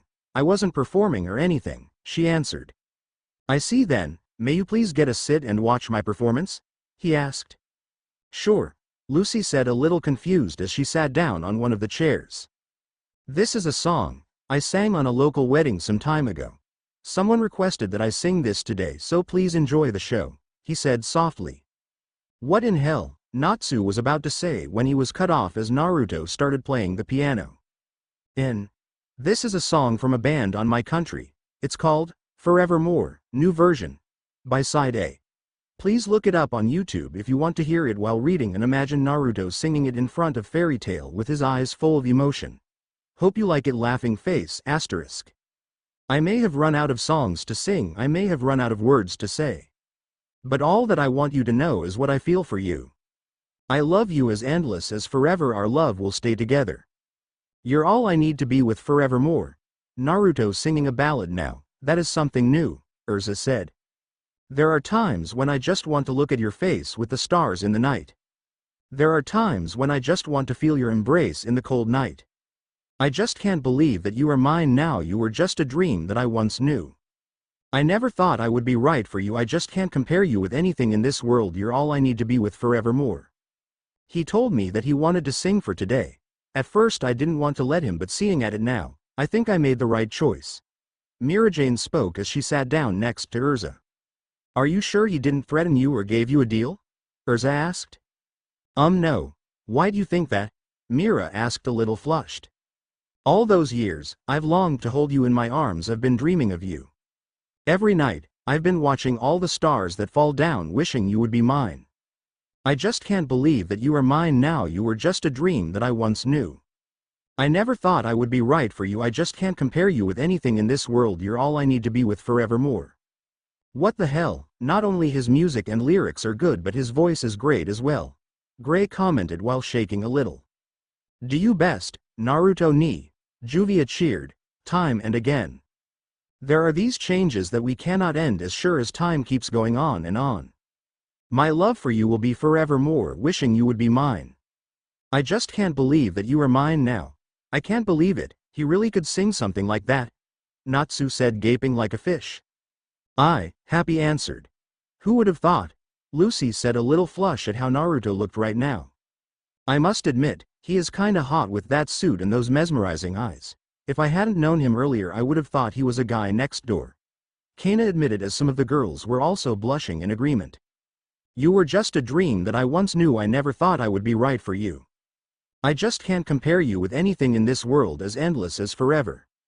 Our love will stay together, you're all I need to be with forevermore, as endless as forever. Our love will stay together, you're all I need to be with forevermore. By the end of the song, many of the girls had hearts in their eyes and the others felt good inside. For a moment, they forgot their past encounter with Naruto. Naruto smirked and stood up. He bowed and then pointed at Natsu. How's that for a person who couldn't sing, let alone a ballad, because he can't show emotions? He taunted. Bah, don't be cocky. I can also sing, Natsu said as he marched towards the stage. Naruto goes down and sat on chair, not paying attention to the new bunch of fangirls he got. Natsu stood in front of everybody with a guitar. He then looked at Lucy. Come on Lucy, help me out here. I sing while you dance. What? Like hell I would. Lucy was cut off when she heard Urza said. I think that would be great. Go Lucy. Lucy complied as she got on the stage, crying comically from the predicament she is in. Natsu started to strum the guitar and sang. Shubaduba, do do do shillelagh. He started as Lucy danced while crying. What the fuck is a shubaduba? Someone said. Someone stop this guy's madness, another said. Various things were started to be thrown towards Natsu as they tried to stop his singing. Cool. This is what I call a song. The song earlier was good, but this just cool. The absurdity of the song is resounding.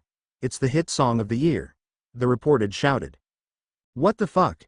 You must be insane to like that song, Gray said as he threw a whole table towards Natsu. Natsu punched the table with flaming fists and said. Okay. Who dare interrupt my singing? Natsu said as he charged towards them.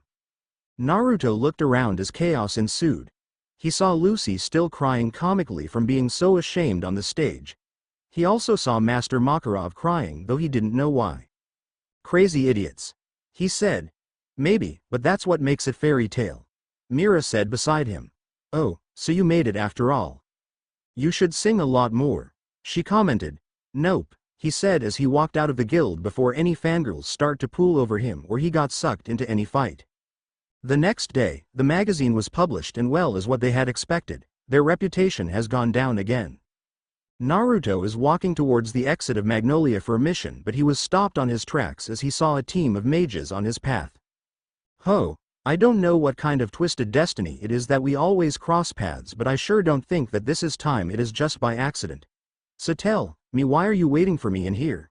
Better make it fast because I have a job to do, he said. Job? This coming from the guy who destroyed our guild? Jet said. You can go to any other guilds to get your jobs. Have you no shame? I know what the master said, but that doesn't mean that all of us agree with it. Even what the master say, we just can't let what you did pass, Droy said.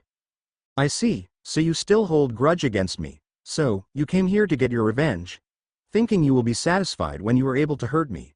Revenge is very dangerous, you know, it destroys a person, Naruto said. Jet, Droy don't. I'm over that, really, Levy said from behind a tree. Naruto saw Levy and he instantly remembered that night when he attacked them. He cringed inside at the memory. This is our limit, Jet said. You're ruining the guild's reputation, Droy continued. You won't act casual for so long, Jet said as he charged forward with his god leg magic.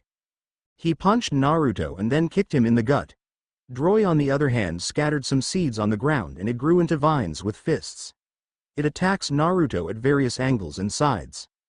Nothing is blocking the strikes this time, I can feel the strikes full force.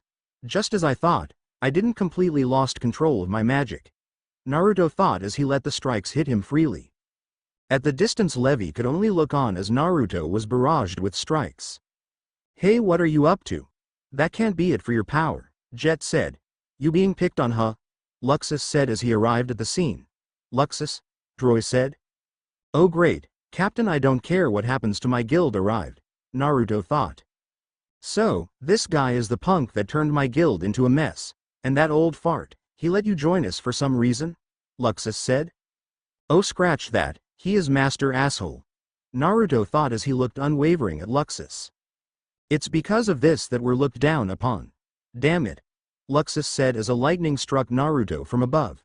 The lightning hit dead on, but Naruto only grunt in pain. Good thing I was able to block that, but damn, it still hurts like hell, Naruto thought as he was again hit by an explosion of lightning. Stop it, Luxus, you're going too far, Jet shouted. After the blast, Naruto lay on the ground, bruised and burned from the attack. It doesn't matter how strong Luxus is, he should be able to fight back. Could it be that from the start, Droy was cut off by Levy? He wanted us to recognize him as a nakama. That's why he didn't fight back, she said, trembling. It's all your fault we're being made fun of. Why don't you just die? I'll kill anyone who goes against Fairytail, Luxus shouted as he repeatedly kicked Naruto.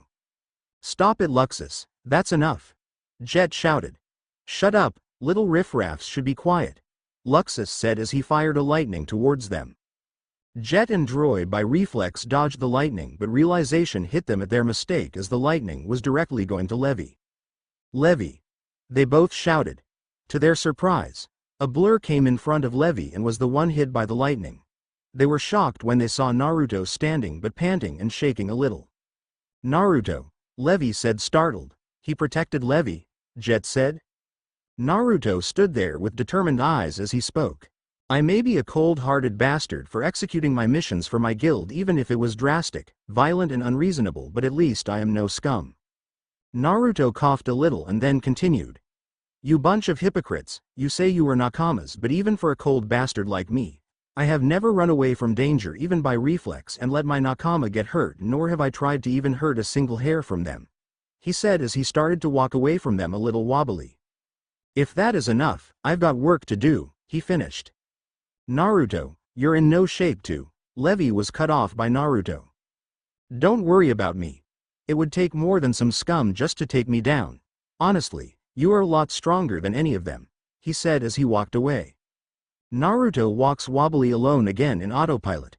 His whole body is aching from the strikes he got and his mind is starting to get blank. Idiot me, I just can't stop myself from playing hero even for once, he thought as he chuckled. But then again, it won't be me if I don't take that role, and most of all, I have a big debt from her. Even if it would take me a whole lifetime just to pay that debt, I would, he thought as he continually walks. He looked around and chuckled. Let me guess, I would probably end up to that place again. That place had become like a secret haven for me, he thought as he let his autopilot body go towards his known destination. Once he arrived there, he let himself fall down and lie on his back on the roof. Alas, after a long journey I arrived here.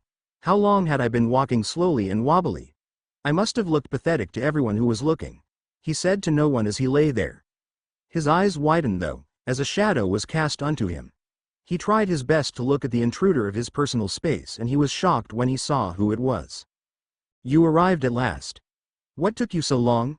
For a moment I thought that I have guessed wrong. And you don't look pathetic, the person said while smiling sadly at him. End of chapter 7. P.S. Disclaimer.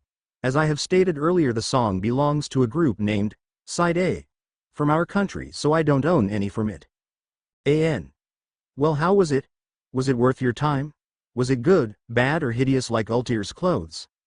This chapter may be a little emo, but please bear with me, heh.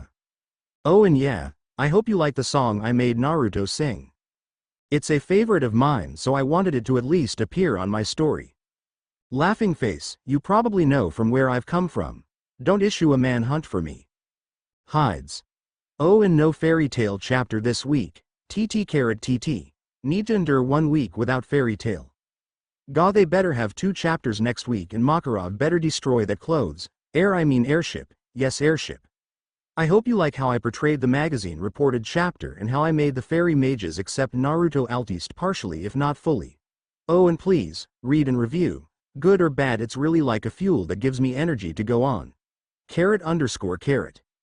Chapter 8. Before anything else, I want to say belated Merry Christmas everyone.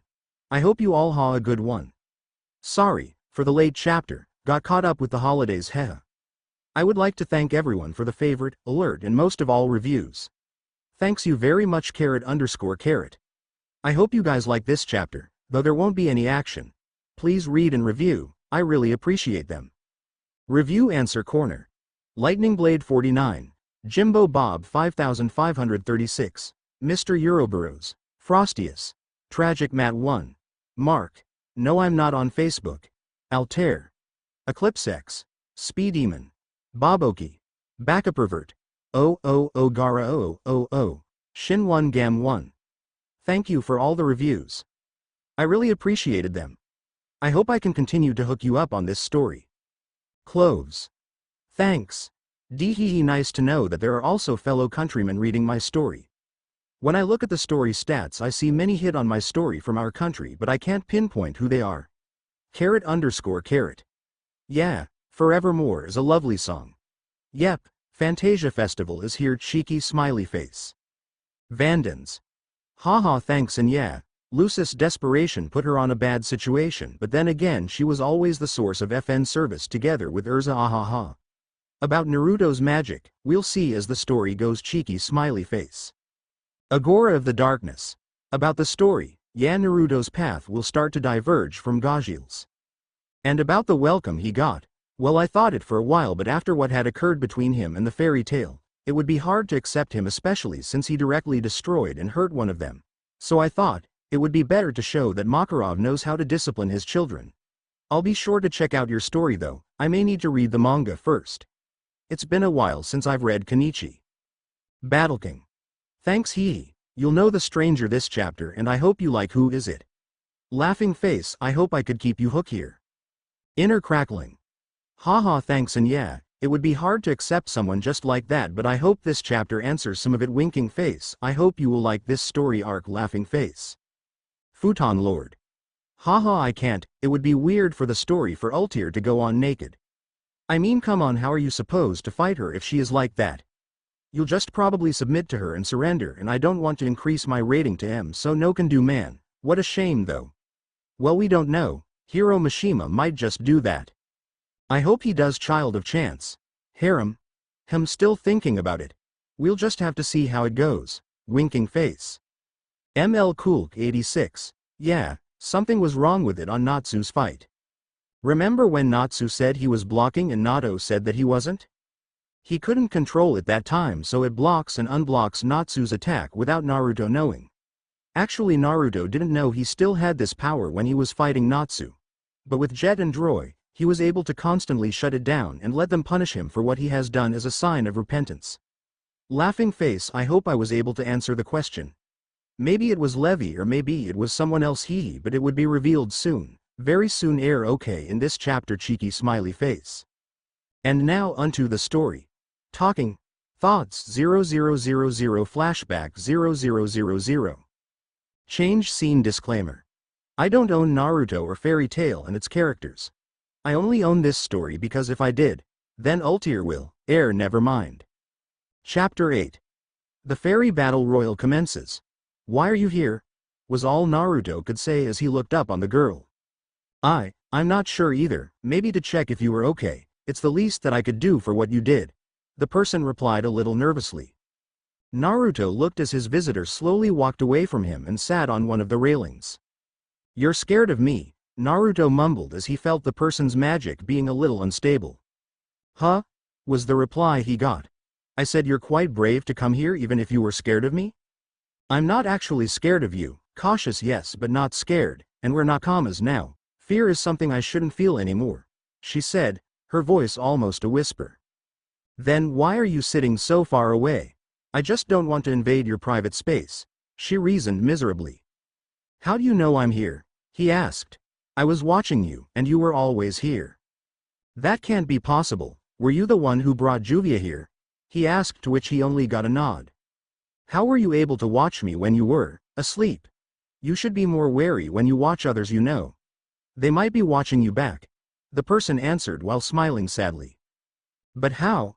On our team, I am the weakest physically, but I try my best to be useful. So, I keep things that could prove to be extremely useful for us.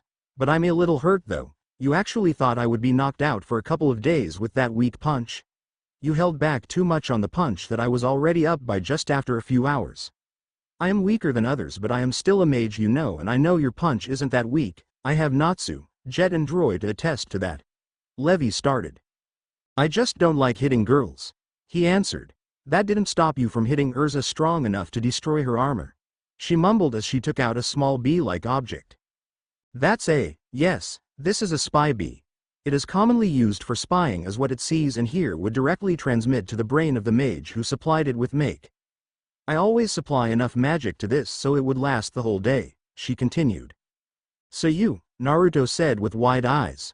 Oh, that little pulling up my shirt and exposing my stomach on the hospital. She answered while blushing heavily at the memory. Sorry about that, it's okay. You only did that to erase the guild stamp of Phantom on my stomach, right? I wanted to thank you for that. I wouldn't be able to dress freely if that wasn't erased. I admit it was really frightening. And embarrassing when you suddenly dropped down on our window and then you lifted up my shirt. I honestly wanted to scream in fear at that time, but my fear died out when I saw your face, she answered shyly. Oh, I must have looked so funny that day. She wasn't able to suppress her chuckle. Yeah, I really wanted to laugh. Sorry, I'm not saying that you look stupid or anything, it's just she said a little nervously while clamping her hand on her mouth. You didn't have to stop yourself. I really did look stupid that day, her eyes softened and said. When I try to look at it now, you didn't really want to hurt anyone that night. Your eyes, they were dull like the eyes of a puppet. A puppet that had no freedom to do as he pleases. You were practically begging me not to follow you, right? But I never got it that time until I saw you at the hospital. Your eyes, they showed a lot of regret and your face etched with so much pain as you looked at us. You were really funny though, when you were lifting up my shirt. Your face was red and your hands were trembling. You were like a child. Levy said as she giggled discreetly but more freely this time. TCH, idiot, what if I was only acting that time?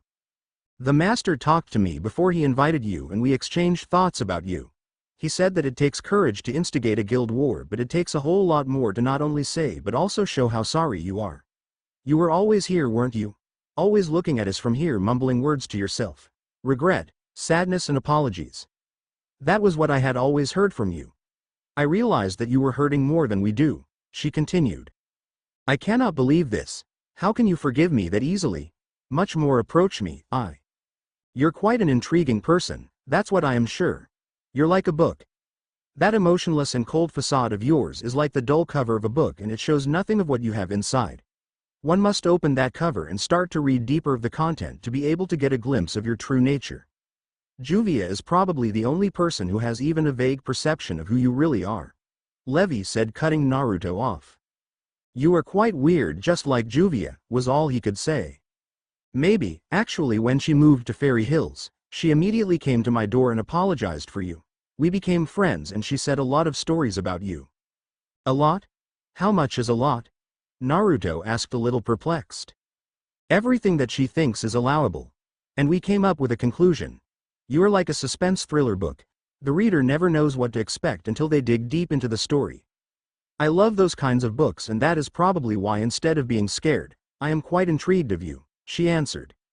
Naruto narrowed his eyes for a moment and then said, I can't believe you, that is too good to be true.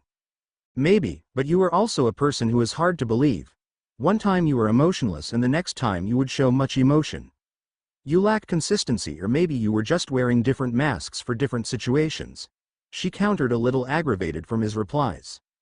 Naruto closed his eyes and calmed himself. He felt everything around him. There was a small instability on the magic around her. You better go. I have things I need to think alone, he said. Are you sure you'll be okay? Levy asked, a little worried. Yeah, I'll be fine, he said as she stood up and walked away. Oh, and thank you, he said, and she only nodded and continued. Once Naruto couldn't feel her magic anymore, he whispered as he closed his eyes. TCH, telling me those things with such an unstable magic. How could I easily accept that? He muttered.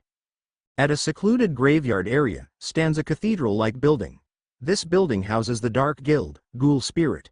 Several screams were suddenly heard from the cathedral. You just laugh at us just now, yes? The female assailant said. You utter fools. The other finished. If it's fight you want, fight you will get. The Ghoul Spirit members shouted as they charged towards the three intruders. Oh dear me, a guild that lurks in the shadows trying to stand up against a legal guild. What has the world has come to? Evergreen said as she took off her glasses and turned the charging members into stone. The other members also tried to teach the intruders a lesson, but they were all beaten by Bixlow's puppets. That's enough, Bixlow, Fried said. What? It's already over? Bixlow asked. I'm amazed that they even managed to form a guild, being this weak, Fried said. It's because they're weak that they resorted to illegal activities, Evergreen replied. This ain't enough. My babies need more fun, Bixlow exclaimed. Well then, I have the perfect thing, Fried suggested. Oh, you mean Luxus? So the time has come, has it? Oh, I've been waiting for a long time for this, and my babies too, Bixlow finished. Time to head home for once to Fairytail. Unbelievable. To defeat a guild by just 3 people. So this is Fairytail's Luxus bodyguards, the Ragenshu. A member of the Dark Guild muttered. On a living room, there sits a man with blonde hair. The Ragenshu are returning. It's time for Fairy to fight Fairy. Old man, your age is over now, Luxus said darkly. Nobody heard of what he said save for a little blue bird perched on his window. The bird flew away as Luxus looked at his window.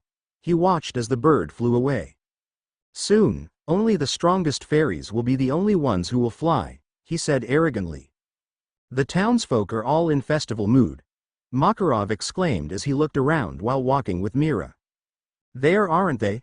Everybody's busy preparing for the Fantasia too, Mira answered. We're going to make this a parade to make us the pride of the whole continent, Makarov said. If only Luxus would join us. Huh? Don't talk to me about him, Makarov replied. But Jet said that he's back here in town right now. What? Is there something wrong, master? To think he would come back here now of all time. Makarov muttered as he remembered the past with Luxus. When on earth did you end up the way you are now, Luxus? Makarov sighed as he felt Naruto's presence nearby. He then saw a blue bird flying on top of them with a familiar presence heading towards the direction where he felt Naruto's presence. Mira, go on without me. I forgot to buy something, Makarov said as he walked away. Master, please come back before dusk. I need the supplies to prepare, Mira exclaimed. I will. Makarov answered as he continued towards the place. Naruto felt two magic approaching, one is of Makarov and the other of someone familiar. Master Makarov must have felt my presence here. I better go before he saw me like this, Naruto said as he achingly stood up and hurriedly go away. He suppressed his magic presence and walked away from where Makarov is coming from. He didn't notice the bluebird flew past him and looked at him for a moment before it continued its flight. He felt the other familiar magic presence directly above him, but when he looked up he saw nothing and the magic also vanished. I could have sworn I felt her above me, Naruto muttered as he continued. Makarov hurried to the spot to check of what happened to Naruto and check if he was correct at what the magic presence he felt from the bird, but when he arrived at the rooftop, he found none of them there and can't feel where they are. I could have sworn I felt them here, and when did she learn how to transform? I better ask Mira if she had taught her how to use transformation magic, he said as he turned back. Lucy was strolling around Magnolia, looking around the busy people who were preparing for the parade. She had just registered herself for the Miss Fairytail contest. She spotted the bluebird flying above and she instantly fell in love with it. Oh, that's a cute bird, she said as she followed it. The bird suddenly descended on a dead-end alley. Lucy followed it there, but when she turned right towards the alley, she bumped into another girl who was on a hurry. Sorry. Lucy apologized as she looked at the girl she bumped. Levy? She said wide-eyed as she recognized the girl. Lu-chan?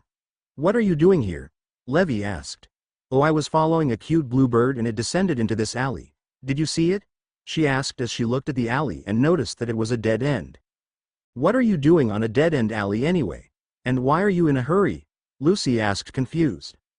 Ah, I was also following the bird, but when I followed it here I saw none, so maybe it descended on the other end. I was hurrying to go back since I need to finish a book. Levy answered sheepishly.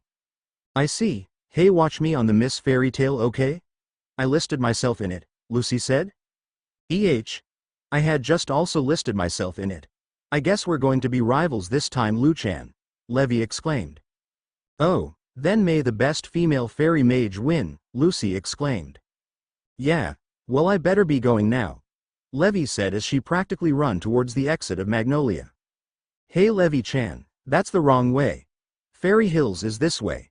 That is towards the Magnolia exit, Lucy exclaimed. Oh, I need to do something first before I go home, she answered as she ran towards the exit.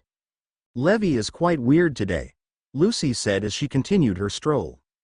Levy arrived at the Magnolia exit just in time to see Naruto heading out. Wait, she exclaimed. Oh, is there a problem? Naruto asked as he again felt the slight instability on her magic. I just wanted to ask if you would be able to go back for the Fantasia Festival, she asked nervously. Why do you want to know? I believe my presence there isn't needed, he answered. What's with Mr. Grouch all over again? You are our nakama now. Everybody would really appreciate it if you were there. And it would be extra safer if we have at least 2 S-class mages here, you know, if something unexpected happens, she said lowly. Urza is already here, and not to mention Luxus is also here, Naruto countered. Luxus is the problem, Levy whispered. Huh? Did you say something?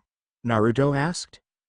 No, nothing. Just please come back before the Fantasia Festival, she almost pleaded. Fine, I'll come back.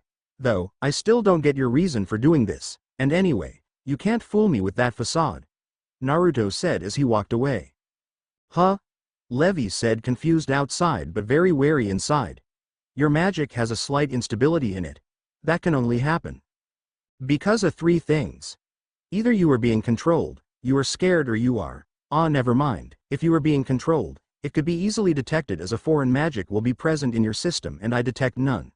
So, you are probably still uneasy and scared of me deep inside. So you must be lying when you said you weren't scared of me anymore, Naruto answered as he continued to walk away. Levy released a deep sigh and shook her head as she walked back towards Fairy Hills. When she arrived, She walked inside and stopped in front of her room. She opened the door and walked inside. She carefully maneuvered around the stacks of books as she arrived at the lone bed that was almost hidden behind the stacks and shelves of books. She approached the bed. So he didn't think I would intervene at something like this? You almost caught me. Naruto, I better be careful, she said. She looked at the sleeping girl on the bed. You're one beautiful girl. No wonder he took interest on you. It's quite unfortunate that you would be dragged into our mess, but I need to do this so Naruto would eventually gain his magic back, she said as she brushed away a few strands of blue hair from the sleeping occupant. Levy McGarden, you shall help me on my goal. You will be instrumental in our plans, she said as she walked towards a wall.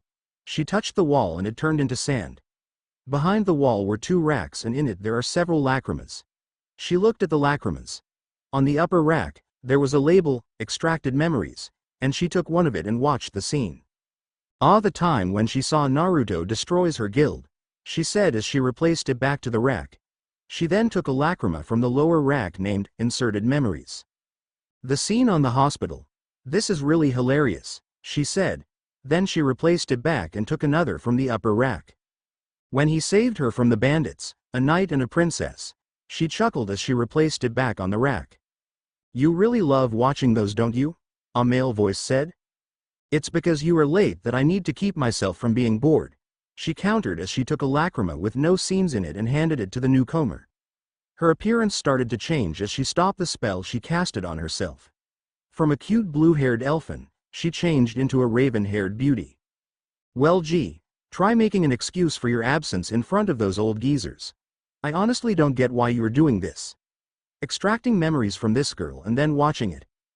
Then posing as her and then extracting the memories from yourself and then inserting it in her memory like she was the one who truly did it, he said as he placed the lacrima on her head and started extracting the memories. Only extract until when I was approaching the bed and skip the memory of when I transformed into a bird, she said. Yeah, I know. You do know that the Dark Guild's target is with Fairytail, and if they get word that you are posing as a Fairytail mage without their knowledge, there will be serious trouble. You better be careful, especially if he gets wind of this, the male said as he finished extracting the memory and storing it into the lacrima. Wow, that's one good act you have there. Hiding the spell's only detection by playing nervous and scared, you really fooled him there. But it looks like Fairytail will crumble from the inside, huh? That's very unfortunate, he continued as he placed the lacrima on the sleeping girl's head and started inserting it in her memory. No, it's the fact that he knew I won't be doing this, that is what fooled him. The war within Fairytail would be perfect for Naruto, she said. Well, your plan better not be spoiled or we're screwed, he said as he finished and gave her the lacrima. She walked back to the rack and placed it on the Inserted Memories rack. After that, she placed her hand on the sand and it formed the wall again. Was it 100% successful? The insertion of memories, she asked. Yeah, the moment she wakes up, she would think that she was the one who did it and that the last thing she knew, she was exhausted and approached her bed and slept on it. And the magic residue? She asked. As I have said when we first did this on her, this magic consists of rewiring the memory nerves of a person when they are asleep. Once I finished rewiring, the magic residue will also vanish in less than an hour, he said. Good, now time to wake up Sleeping Beauty, she said as she placed her hand on the sleeping girl's forehead. Levy started to moan from her sleep. She'll wake up soon, the male said. She then placed her lips next to Levy's ear and whispered something. She then walked back towards her companion and placed a hand on his shoulder. I said this once and I'll say it again, you are one cruel bitch for messing up their relationship, the male said. I am not messing anything, I was just speeding things up and spicing it up a bit. I'm just flaring the confused emotions and doing the things that deep inside, she wanted to do. Doing things that she never thought she would do. The female said. They both vanished into thin air. Naruto arrived at the place where the job request was supposed to be done. When he arrived there he saw a little girl sitting on the stone with a white cat that looked suspiciously like Happy. He approached the girl and asked. Excuse me, were you the one who issued the job request to our guild? He asked. No, actually, it was Master Rubel who requested it. He said that I need to hone my combat skills so I could protect myself, she answered meekly. I see, but it's kind of weird for him to do this since it is usually done inside guilds and not from outside. That is something we don't know why either, so just tell us if you are going to accept it or just leave us be. Charles answered, a little miffed at the constant questions. Charles, don't say that. He was just inquiring. Wendy scolded. Sorry, you're right, I should just do my job. Anyway, what's your name? Naruto asked. My name is Wendy Marvell. I came from Cade Shelter Guild. Nice to meet you, Wendy said. Oh me, I'm Naruto, Namikaze Naruto. I'm from Fairytail, Naruto said, his voice slightly lower on the last part. You don't look like you're proud of your guild, Charles interjected arrogantly. Charles, be nice. Wendy scolded. No, I'm actually proud of them, very proud, it's just that I feel that I don't deserve them. Let's not talk about that. What's your magic? He asked. Why do you want to know? Charles asked, a little guarded and not minding Wendy's glare. I need to know so I could teach her a combat technique where she could incorporate her magic with it effectively, Naruto answered. Support and healing magic, Wendy replied. Ah, I see, no wonder your guild master wanted you to know combat techniques. I don't get what Master Ruble thinks. Wendy doesn't need much combat since she is a support mage. Combat is done by others, not her. Her job is in the sidelines taking care of the hurt and not on the front lines, Charles said. Nope, that's where you are wrong, Naruto replied. Huh? Both of them asked, confused. If I was the enemy, I would probably go and devise a plan to take her out first. It's the frontliner's job to protect her, Charles exclaimed. Yes, it is. But the enemy also expected that, for a few moments the battle will go as you planned, but when the enemy sees a slight opening on your plan, they will exploit it and take out the vulnerable support in a blink of an eye. The frontliners can't protect you all the time, and they will have a hard time fighting when they had someone to protect all the time. A support is the lifeline of a group. If the line breaks, so is the group. And don't you know? The support mages have the potential to be the most dangerous fighters on the battlefield, he told them. Really? Wendy said, a little excited. Yeah, look at it this way, you could heighten your strength and speed, right? He asked, to which Wendy only nods. You could heal yourself when you were hurt too. Now tell me, if you learn at least one destructive spell combined with a combat prowess, who the hell would want to fight you one-on-one? Naruto said while smiling. Then, please teach me, Naruto-sensei, Wendy said while bowing. You got it, kid, but after a week I need to go back to Magnolia for a moment. Then we'll continue, okay? He said. Well, considering the mission was for free, we can't complain, Charles said. Thank you for accepting the mission even if it was for free, Wendy said. It's all right. This is the only thing I could do for all the things that I have done in the past, Naruto said, almost a whisper. You don't seem to be a bad man. Why do you need to repent for something? Wendy asked. Let's not talk about that. Let's start, shall we? Tell me all about your magic, he said. Wendy proceeded to tell her magic. Master Ruble said that he believes that the person who would accept the mission he gave would be a trustworthy and good person, so I could trust him with all my life. If Master believes, I will also believe, she thought. Well, I think I already know what to teach you, but to think you are a dragon slayer. They said your kinds are rare, but I already met 3 now. Naruto chuckled. You know 2 more? Wendy asked, a little excited at the prospect of meeting 2 more dragon slayer. Yeah, I'll tell you about them sometime. Okay, let's start, Naruto said as the training started. A week had passed since the training started and Charles was miffed. Seriously, all you taught Wendy was how to be quick. Where is the technique in there? Wendy, you know about human physics, right? He asked. Yeah, Grandine and Master Ruble taught it to me because they said that if I messed up on healing a person then I could end up hurting the injured instead. Great, then you know where the vital parts of the body are located, Naruto said, to which Wendy only nods. Okay, I'm going to be honest with you. As you are now, even if we use your magic, its multiple won't be able to give your punch and kicks enough power to down an enemy. Naruto confessed, that made Wendy's eyes downcast. But power isn't everything on a fight. That is why I trained your speed. Using Vernier you can multiply your speed to greater heights, and combined with your knowledge on human physics, Naruto let the words hanging so they would guess it. I can immediately hit their vital parts and slowly disable them, Wendy realized. Yeah, but that would take a whole bunch of time if you rely only on your strength. You have to use your healing magic to augment it, Naruto said, which confused Wendy. Your healing magic heals the injured, but if you overdosed it on a vital organ that isn't injured, what do you think will happen? Look at it this way. A medicine heals sickness and wounds, but if abused and overdosed, it will also be a poison. For now, your combat strategy is dodging while hitting a vital part of the body with your strength and magic quickly. The fight could last longer than ordinary fight, but hey, you have something they don't. He smirked. My Dragon Slayer magic. Wendy exclaimed. Yeah, you could heal yourself and you could replenish your energy by eating the air. But you still need to improve your stamina since you can't depend on eating air all the time. And if things go really wrong, use your roar to lunge them away or distract them and then escape quickly or use it as a finishing strike. Naruto finished as he and Wendy are walking. Naruto-sensei, may I come with you, on the Magnolia Festival? Wendy asked. Huh? Are you sure it will be okay with Master Ruble? He asked. Wendy, what are you thinking? We must go back to the guild and just wait for Naruto to come back. What you are asking is not safe, Charles scolded.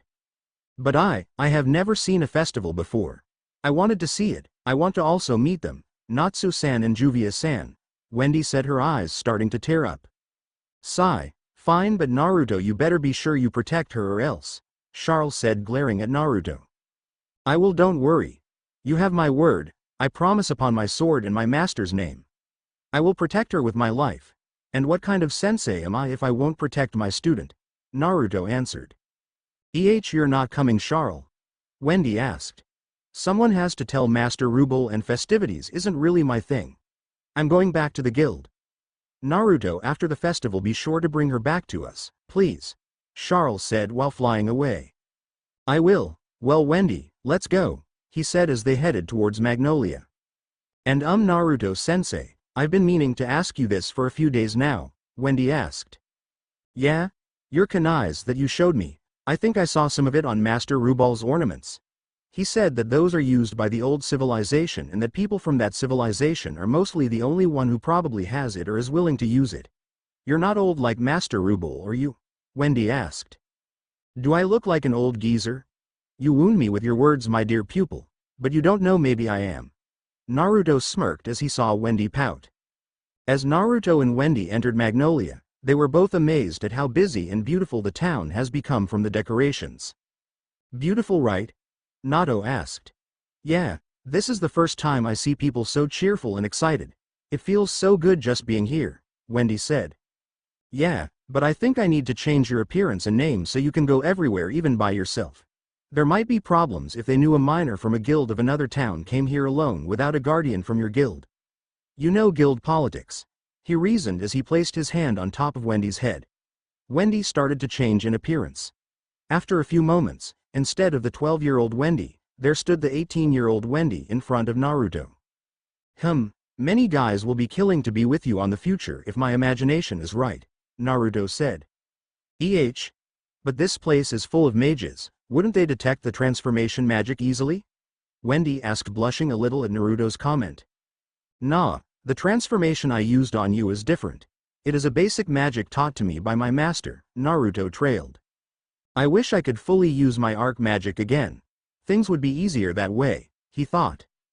Sensei? Wendy asked, a little confused on Naruto's sudden silence. Oh yeah, what I mean to say is that this transformation magic is a higher level. It isn't easily detected by mere mages. You have to be a good magic sensor to detect the slight instability on the magic to know there was something wrong.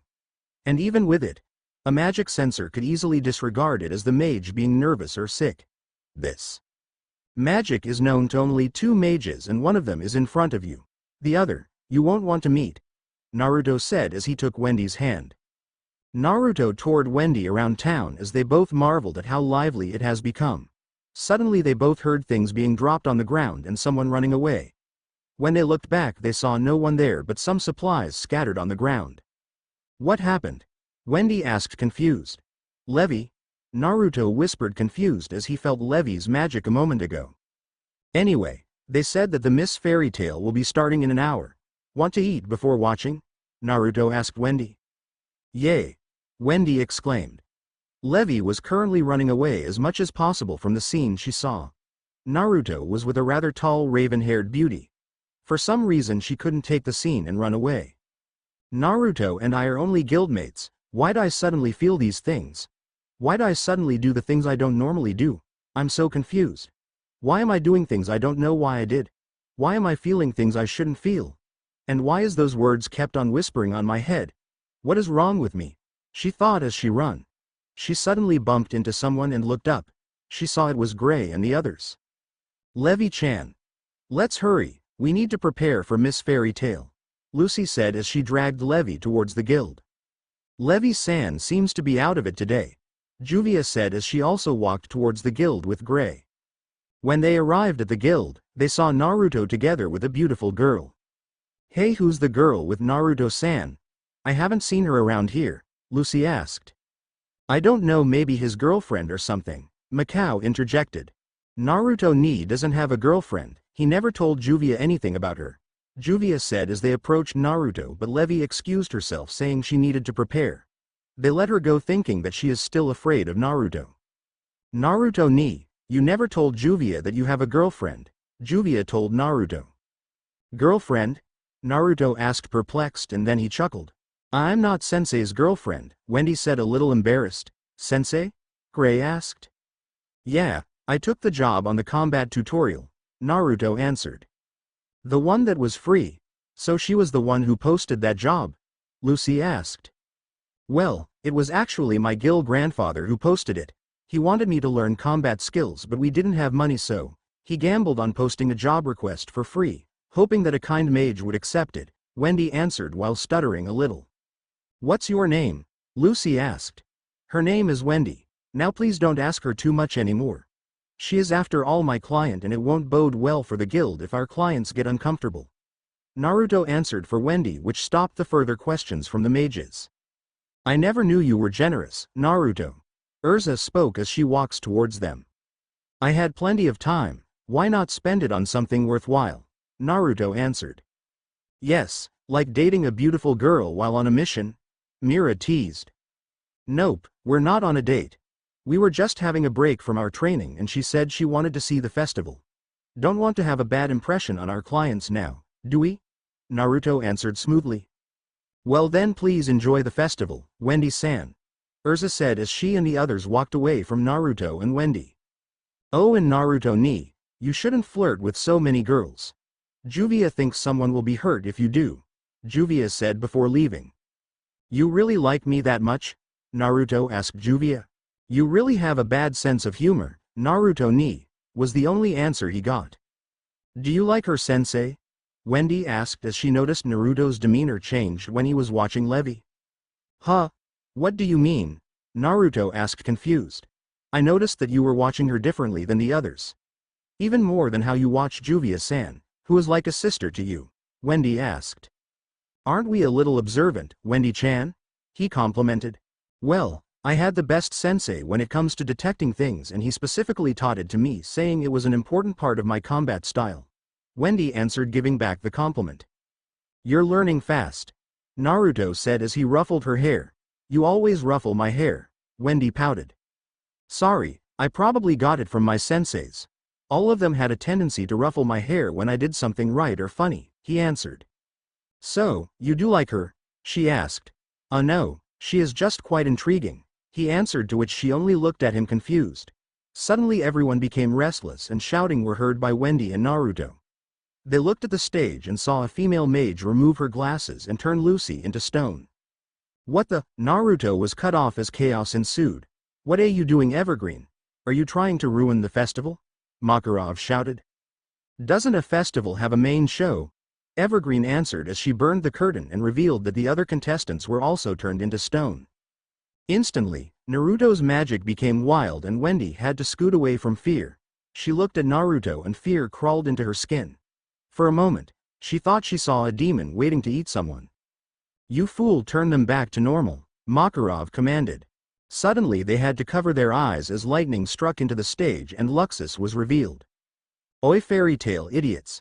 The real festival begins now, Luxus exclaimed. The mages protested at what he said while Naruto's anger is approaching its limit. Why don't we play a game, old geezer? Luxus continued. Don't do something stupid, we have to get ready for Fantasia. Turn back to normal now, Makarov scolded. Fantasia is late at night, if we hurry then we won't miss it, Luxus said as he sent another lightning towards the stage dangerously close to Lucy. I'll take these girls as hostage. I'll destroy them one by one if you break the rules. Like I said, this is the main show, he said. There are things that can't be taken as a joke, Luxus, Makarov shouted. Of course I'm serious, was the answer he got. It's just a game to find out who is the strongest here in Fairytail, the Rajanshu said. The rules are simple, the last survivor wins. Fairytail fight starts now, Luxus exclaimed as a table was sent flying upward. Isn't this great? This is way too easy to understand, I'm pumped. Everyone looked at Natsu as he proclaimed those words, but it was cut short as he was struck by lightning. What I hate most is idiots who interrupt my speech. His voice died out as they felt a strong magic going wild. All the mages except for Luxus and Makarov almost choke from the lack of air as they were met by so much ill intent and bloodlust. They looked at the source and chills suddenly run through their spine. Naruto was standing there. His hair had gone down much like when he was still in Phantom, and his bangs were covering his eyes while his head is bowed a little. They saw some strange dark markings starting to run up from his neck towards his eyes, and from the look of his hands, his whole body was probably covered by those markings. Then he spoke on a tone that almost made them piss. Turn them back, now. Ho, you think I'm scared? And what are you gonna do if I don't? Hurt me? Beat me up? Luxus taunted, hiding the small tinge of fear he had.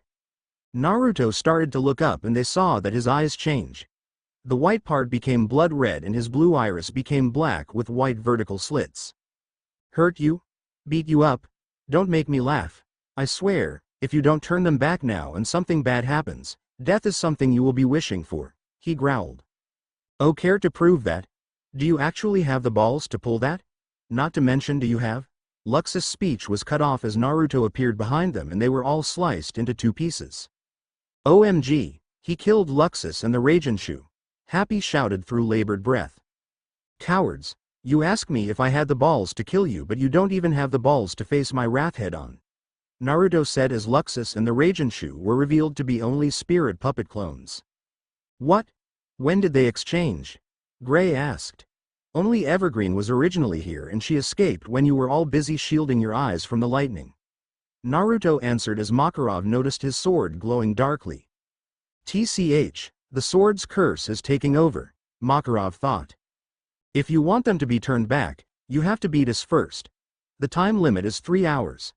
The battlefield covers all of Magnolia and the moment you find us the battle begins, Luxus said as his voice can be heard from everywhere. Don't you screw with me, Makarov shouted. Oh, so if I kill you this will stop, right? Naruto said. Ho, big words.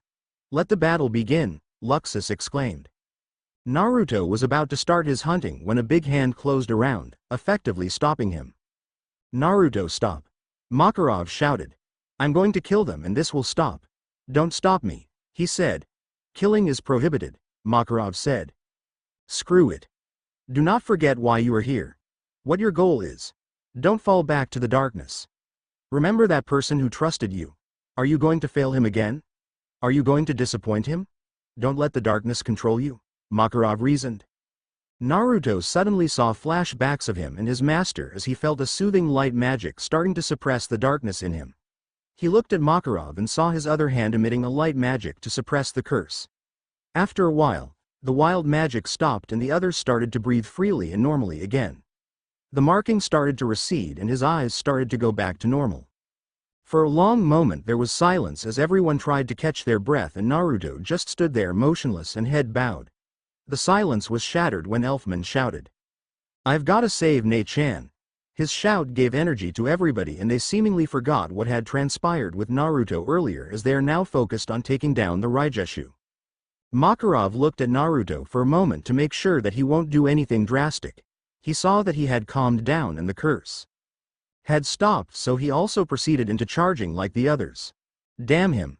I'll put him in his place. That damn brat, he said as he charged. Naruto slowly walked towards Wendy, who was sitting on the floor in a corner with fear written all over her face.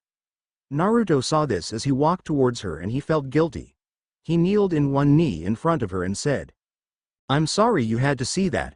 I understand if you are scared of me, He was cut off as Wendy lunged towards him and cried. I was scared that I would lose a friend and a sensei again. Don't worry, I won't leave you like that, he said as he put his hand on her head. But you have to promise me to just stay here and don't participate in any fight, okay? It's too early for you to fight, he continued, to which she only nods. Gwa. Naruto and Wendy heard Natsu waking up. Huh? Where's Luxus? Hell, where is everyone? He asked. He woke up, Happy exclaimed. Old man, what's going on? Natsu asked. The festival has begun. Luxus is somewhere in Magnolia. No, go defeat him, Makarov ordered. All right. Natsu shouted as he charged towards the town, but he suddenly slammed to an invisible wall.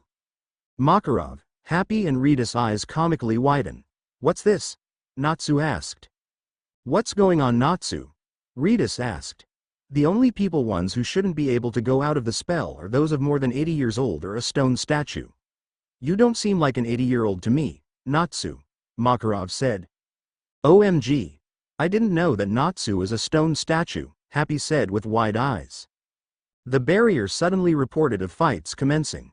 Naruto on the sidelines looked at Wendy and chuckled. Well, I guess I won't be worrying about you wandering out. Looks like oldies and statues are locked in, he told Wendy. Hey, I'm not old or a stone statue, she pouted. So you say, but look at Natsu, he doesn't look like it, but how can you explain him not being able to go out of the barrier? Naruto pointed. I dunno, Wendy trailed. Well, it's not something to think about now. Stay here and be safe, okay? I'll come back here to fetch you after this. And if something bad happens, just stay with Master Makarov, he said, to which Wendy only nods. He walked towards the barrier and Makarov saw him. Naruto, are you on your sane mind now? He asked. Yes, master, my apologies for my outrage earlier. No problem, just don't let it get to you again. It looks like you're the only one I could count on this time, Makarov said. I won't fail you, I'll bring them back to normal, he said as he read the words on the barrier. Those who are above 80 years old or a stone statue may not pass. I'm surely not a stone statue, but am I really under 80 years old in this world? I guess I'll find some answers now, he thought as he slowly lifts his hand towards the barrier. End of chapter 8 Well, I'll leave you thinking and forming theories, but I already written half of the next chapter, so your theories won't affect the outcome. Sorry, laughing face. I hope you like the twists though, smiley face. Anyway, have you seen the next chapter? TT_TT Makarov. I hope he lives. I mean, he has Wendy in there, right? He might just live, but from the last page of the chapter I find it hard to believe he would. It would be a good twist for the story though. Oh, and before I forgot, belated Merry Christmas and advance Happy New Year. And please read and review. Good or bad, it really gives me so much fuel to drive this story forward. Chapter 9. First of all, belated Happy Chinese New Year to everyone, laughing face. It's the year of the horny bunnies, rabbits I mean. I must apologize for so much delay of this chapter. I just got back home last Friday. This chapter may be a little boring since there is no action, more on talks, character development and preparation for the next chapter. I would also like to apologize for my grammatical errors. Contrary to some beliefs, it isn't my main language.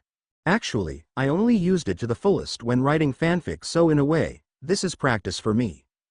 Next, another apologies, but I won't be getting any beta because I had a problem with my last one, my story before this one. So yeah, I wanted to work on this one with my own capabilities. Whether what happens with this story, I will have no one to blame but me, laughing face.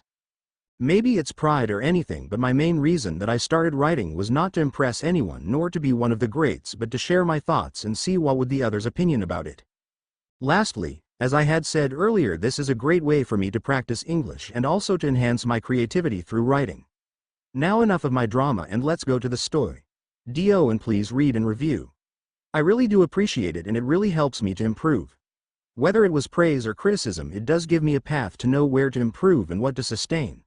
This has gone long enough, I think. Cheeky smiley face. Read and review please. Review answer corner.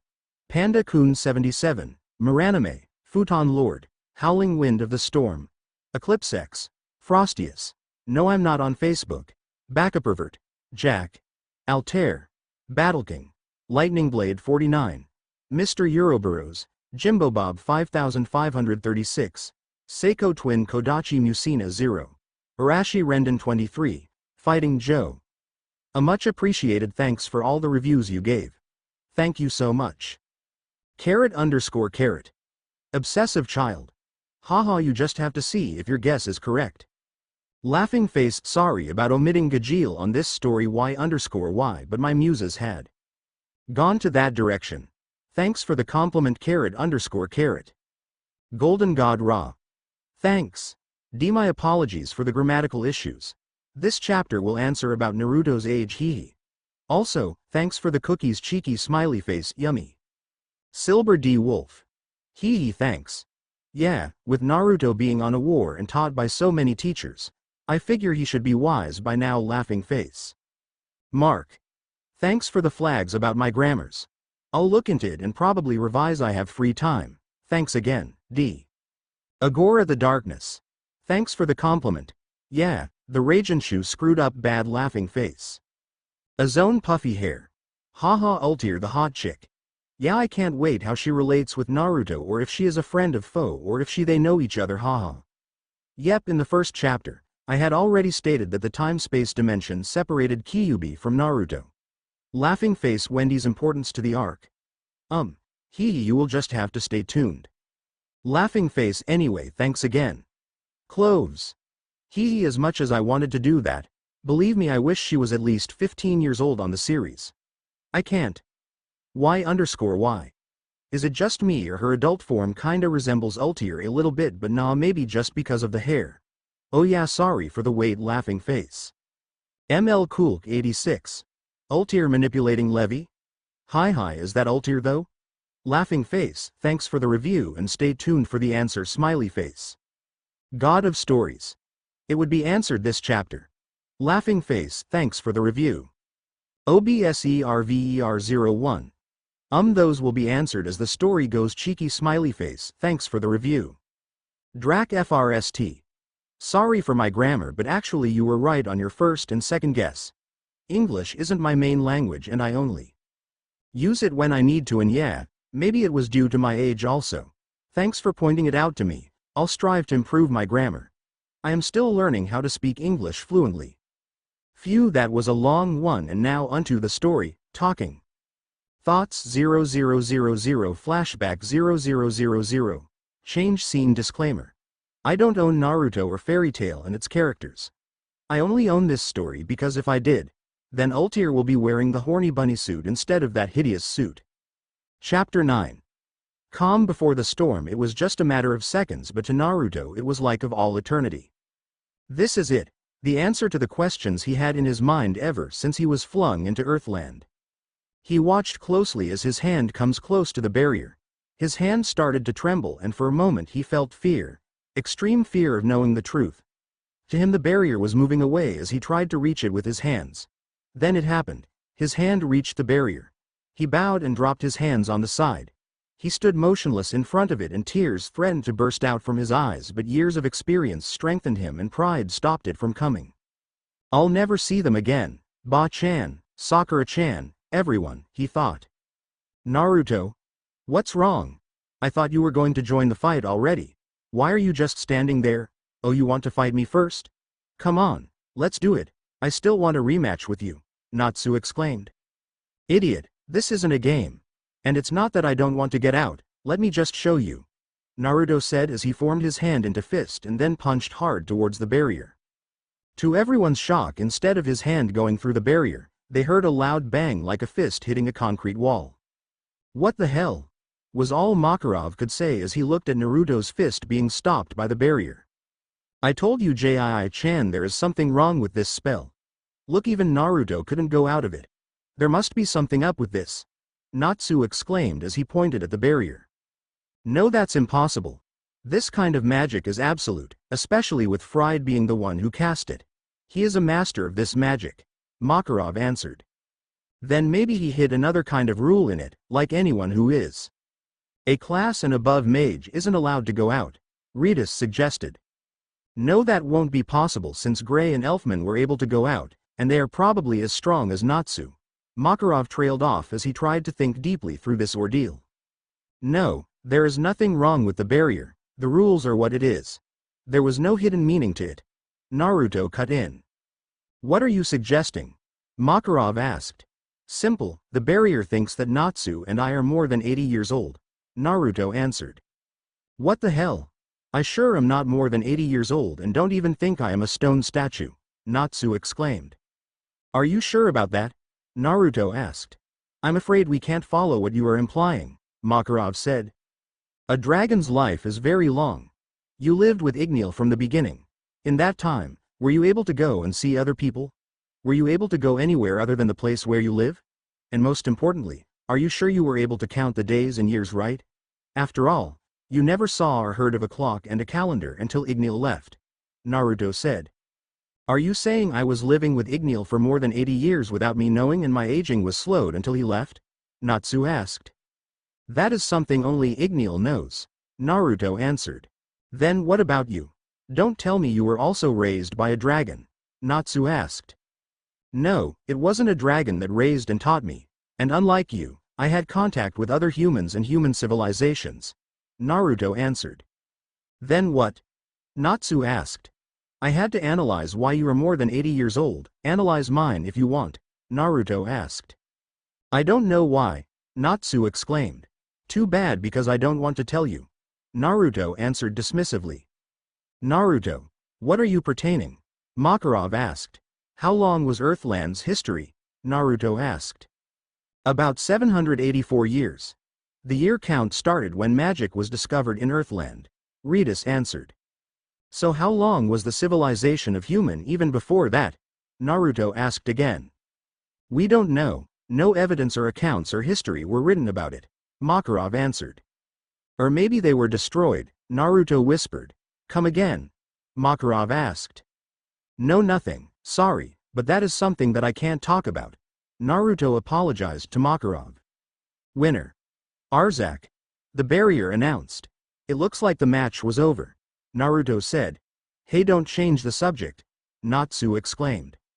Idiot, instead of worrying about that, shouldn't be worrying on how to turn them back to normal, Naruto said. That doesn't help us going out, Natsu shouted. Would you stop shouting? And that's where you are wrong. For one, Juvia and Urza could match up with the Ragenshu not named Luxus. They were only caught off guard by Evergreen. Levy's magic is solid script, so she might have a way to this kind of magic. Not to mention she and Lucy loves reading books about magic and ancient runes. Kana, Mira and Viska could help us on calming down the others since they are quite influential. Now tell me, still think they couldn't help? Naruto replied. Read us go now and find Polyushka to see if she has any treatment for this. Makarov ordered as Redis run out to find Polyushka. Naruto walked closer to the stone statues and looked at them. His eyes landed on Juvia. I swear I'll find a way to turn you back to normal, sis, whatever it cost me, he whispered. They'll be fine, Naruto, I'll make sure of that. Everyone here is my children and no one messes with them and goes away without a spanking. Makarov reassured. Then an idea popped into Naruto's mind. Wendy, could you try and see if your magic could turn them back? He asked. Okay, sensei. Wendy answered as she walked closer to the stone statue and put a hand on them one by one starting from Juvia. Wendy shook her head. It's no use, sensei, they were completely turned into stone. I can't heal them if they aren't flesh and blood anymore, Wendy said as she bowed her head feeling useless. Naruto put a hand on her shoulder and said, Don't feel down, it's not your fault. I'll try again, Wendy exclaimed as she continued to survey the stone statues. Interesting student you have there, Naruto, Makarov stated. Yeah, her magic focuses on healing and support. I am currently teaching her combat skills so she could defend herself if things go wrong, Naruto replied. Well, she will be one mage to be reckoned with when she has mastered combat techniques, especially with the sensei she got, Makarov complimented. Sensei. Come here quickly, Wendy exclaimed. Makarov and Naruto run towards Wendy, who was standing in front of Urza's statue. What's wrong, Wendy? Naruto asked. This one, she still has flesh inside. It's like she was trapped inside a statue instead of turning into one, Wendy answered. Well, that is quite unusual since Evergreen's magic should turn her into stone like the others, Makarov said. What are we waiting for then? Let's break the statue to free Urza. I want to fight her too. Natsu suddenly said as he stopped trying to get out of the barrier. No, you idiot, it's not that easy. Wendy only said that there was flesh inside, but she couldn't say if the stone isn't a part of her body or skin now. If we do wrong, then we may end up breaking her and killing her in the process. Naruto said, stopping Natsu's attempt to break the statue. Natsu answered, fearing what Urza might do if he accidentally breaks her. Naruto only shook his head at Natsu's antics. As if she could still hurt you when she is already dead, he said. But you don't know how scary Urza is. She will find a way to punish Natsu even if she was only a ghost, Happy said lowly, fearing that Urza might hear him. Victor. Evergreen. The seal announced. We weren't able to keep track on the fighting. What? Elfman was the one who Evergreen fought, Makarov said, agitated. The barrier suddenly announces several fights commencing and victors. Stop this. Just stop it, you fools, Makarov exclaimed. So there are enchantment traps set up around town, and when mages got stuck in there they have to fight each other? So this is what that bastard meant about Battle of Fairytail, Naruto said with gritted teeth. I want to join in. What's with this invisible wall? Natsu shouted as he tried to force himself out. What good would be joining in, you stupid fool? Makarov scolded as he hand-chopped Natsu on the head. This is like a tournament to find out who's the strongest, Natsu answered. This is no tournament, comrades being forced to eliminate one another. What part of this is normal? Makarov scolded. Well, it's just fighting, we do that all the time, Natsu replied. Our comrades' lives are on the line. Everybody is deadly serious. Nobody is thinking straight out there, Makarov shouted. At this rate, everyone who were petrified will become dust and will never come back, Makarov finished. Come on. Luxus may be an ass sometimes, but he is still a member of Fairytail. He won't do that, Natsu said with a grin. Natsu, Makarov was about to say something, but Naruto cut him off. Save your energy and breath, master. I once knew a person like Natsu. Once they made up their mind, reason won't be able to reach them, Naruto said as he shook his head because for a moment he saw a 12-year-old genin suited in an orange jumpsuit. Now I know why they called me a dumbass, he thought. Redis versus Fried, Victor. Fried? The barrier announced. Shit, they've also taken out Redis, Naruto said. Pretty tough, aren't you, Fried? Natsu exclaimed. This is no time to be saying stuffs like that. Redis was supposed to get Polyushka to help us turn them back, Happy scolded. There's no point since he's obviously bluffing, Natsu countered. Oh, you think I'm bluffing, do you, Natsu? Luxus said as he appeared. A psychic projection, Naruto said as he stood in front of Luxus, drawing his attention so that he won't notice Wendy. Naruto? Still lounging in here? I thought you were going to avenge your friends. I guess, you're all talk after all, Luxus taunted. Shut up. We can't get out, Natsu shouted. I wasn't talking to you, Natsu, but this is rich. With Urza, Natsu and Naruto out of the picture, nobody out there can stand up against Reijenshu, Luxus said. We still have Gray. He's about as strong as Natsu is. He'd never get beaten by Reijenshu, Happy exclaimed. As strong as me? That guy? Natsu exclaimed. Well, he is right, Happy said. Haha, so you've got high hopes for that loser, huh? Luxus laughed. A person shouldn't call his own comrade a loser, Naruto said seriously. A loser is a loser no matter how you look at it. There's no point of having high hopes from a loser, Phantom Boy. Luxus countered. I wouldn't underestimate anyone if I were you. You'll lose half the battle if you do that, Naruto answered calmly. Gray is currently walking along an alley, but he suddenly bumped into an invisible wall. What the? He said. He punched the invisible wall and words started to print out of it. Whoever is trapped inside this enchantment is automatically eliminated until the game is finished or the rules were changed. What the hell? Luxus, you coward, Gray said as he started to use his magic to destroy the seal. Gray is eliminated due to being trapped inside an enchantment, Makarov said as he read the report. Ha ha ha. There goes a loser for you. What did I say, huh? Luxus laughed. You're celebrating a win just because you were able to eliminate a potential threat without even lifting a finger? Brilliant, very brilliant, just goes to show how much of a threat he is to you. Do I hear a sigh of relief from you? Oh great Luxus-chan? Naruto mocked while clapping his hands. You have the gall to mock me when you can't even get out of this simple enchantment, Luxus said. Ho! If this is really that simple, why couldn't you do it yourself? After all, this is a magic that could be learned by anyone and yet you needed Fried to do things for you. No scratch that, you needed the whole Ragenshu to do your dirty works for you. Tell me Luxus, how much had you already done in this game so far? 'Cause as far as I could remember, all you did was talk. Naruto mocked. No matter what you say, who's going to beat Ragenshu now, Luxus countered. Well you better hope I don't get out of here, 'cause I'll be your worst nightmare, Naruto said with a smirk. Hey I'm here too, I can beat the crap out of Luxus too, Natsu shouted. And what are you gonna do? You can't even get out of here, Natsu, Luxus said. I surrender, so please stop this Luxus, Makarov said. Well, that's not just good. The great master of Fairytail, accepting his own pathetic defeat so easily.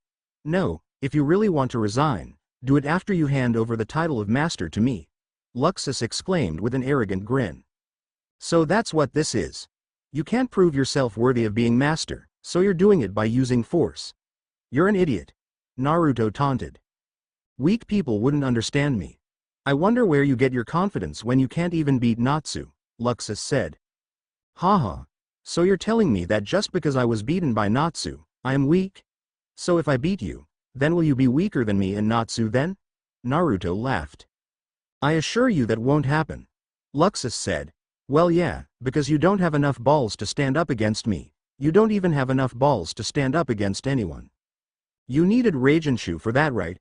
I mean, you even celebrated just because Gray, Urza, me and Natsu can't fight. Know what? I think you can't do anything without the Ragenshu. You can't even show yourself in person. What's the matter? Afraid that we see you piss yourself when we retaliate? What a pussy, Naruto taunted. He was cut off though as a lightning struck coming from the sky and hitting the roof of Fairytail's guild house and towards Naruto.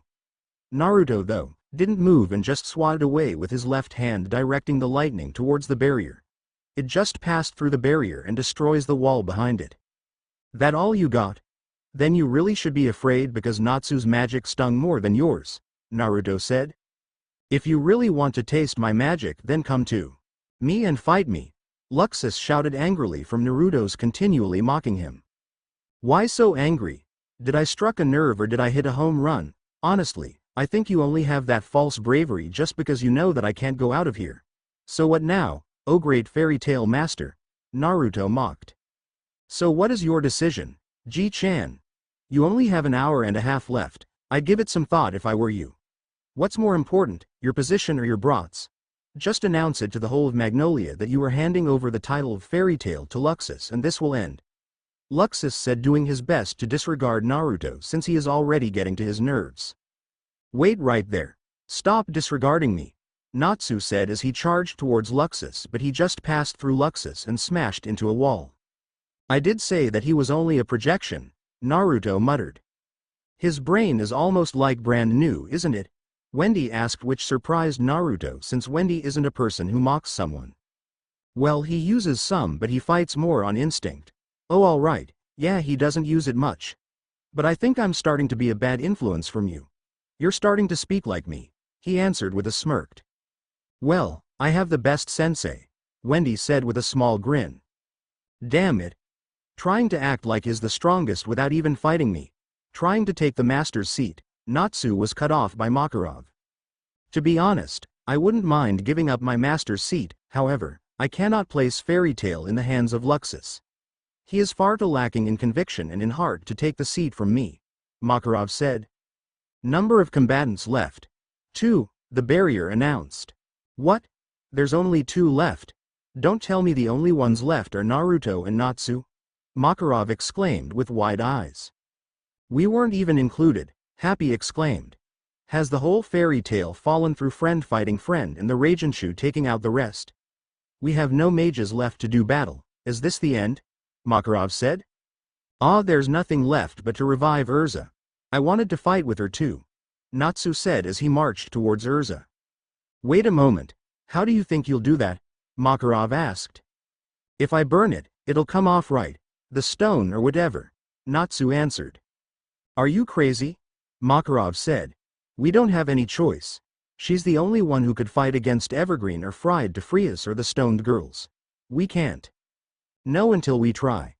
Natsu shouted. Well, I have to agree with him on this one, Master. Urza's our only hope now. But we do it right and not hastily, you idiot, Naruto said.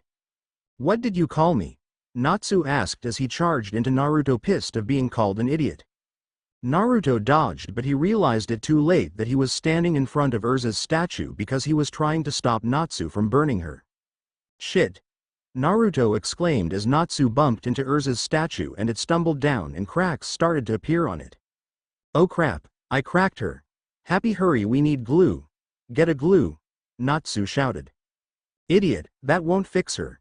Don't shake the statue too much because more cracks will form. Naruto trailed off as he watched the crack of the statue become worse. Oh, I'm so sorry, Natsu said as he let go of the statue and closed his palms together. Natsu. Don't let go, Naruto said with wide eyes as Urza's statue again hit the ground and it broke down into several pieces, but it did successfully freed Urza. I feel like I was bumped into so many times. Was that because of you, Natsu? Urza asked menacingly. What the hell were you playing at? She shouted as she punched Natsu and Naruto got out of the way. Urza's back, Happy exclaimed. Urza, but how? Makarov asked. I don't know, maybe it is because of my right eye, she answered. Of course, since half of the magic was taken by the artificial eye, the magic's effect was halved, Makarov thought. Urza, do you know what is going on? Naruto asked.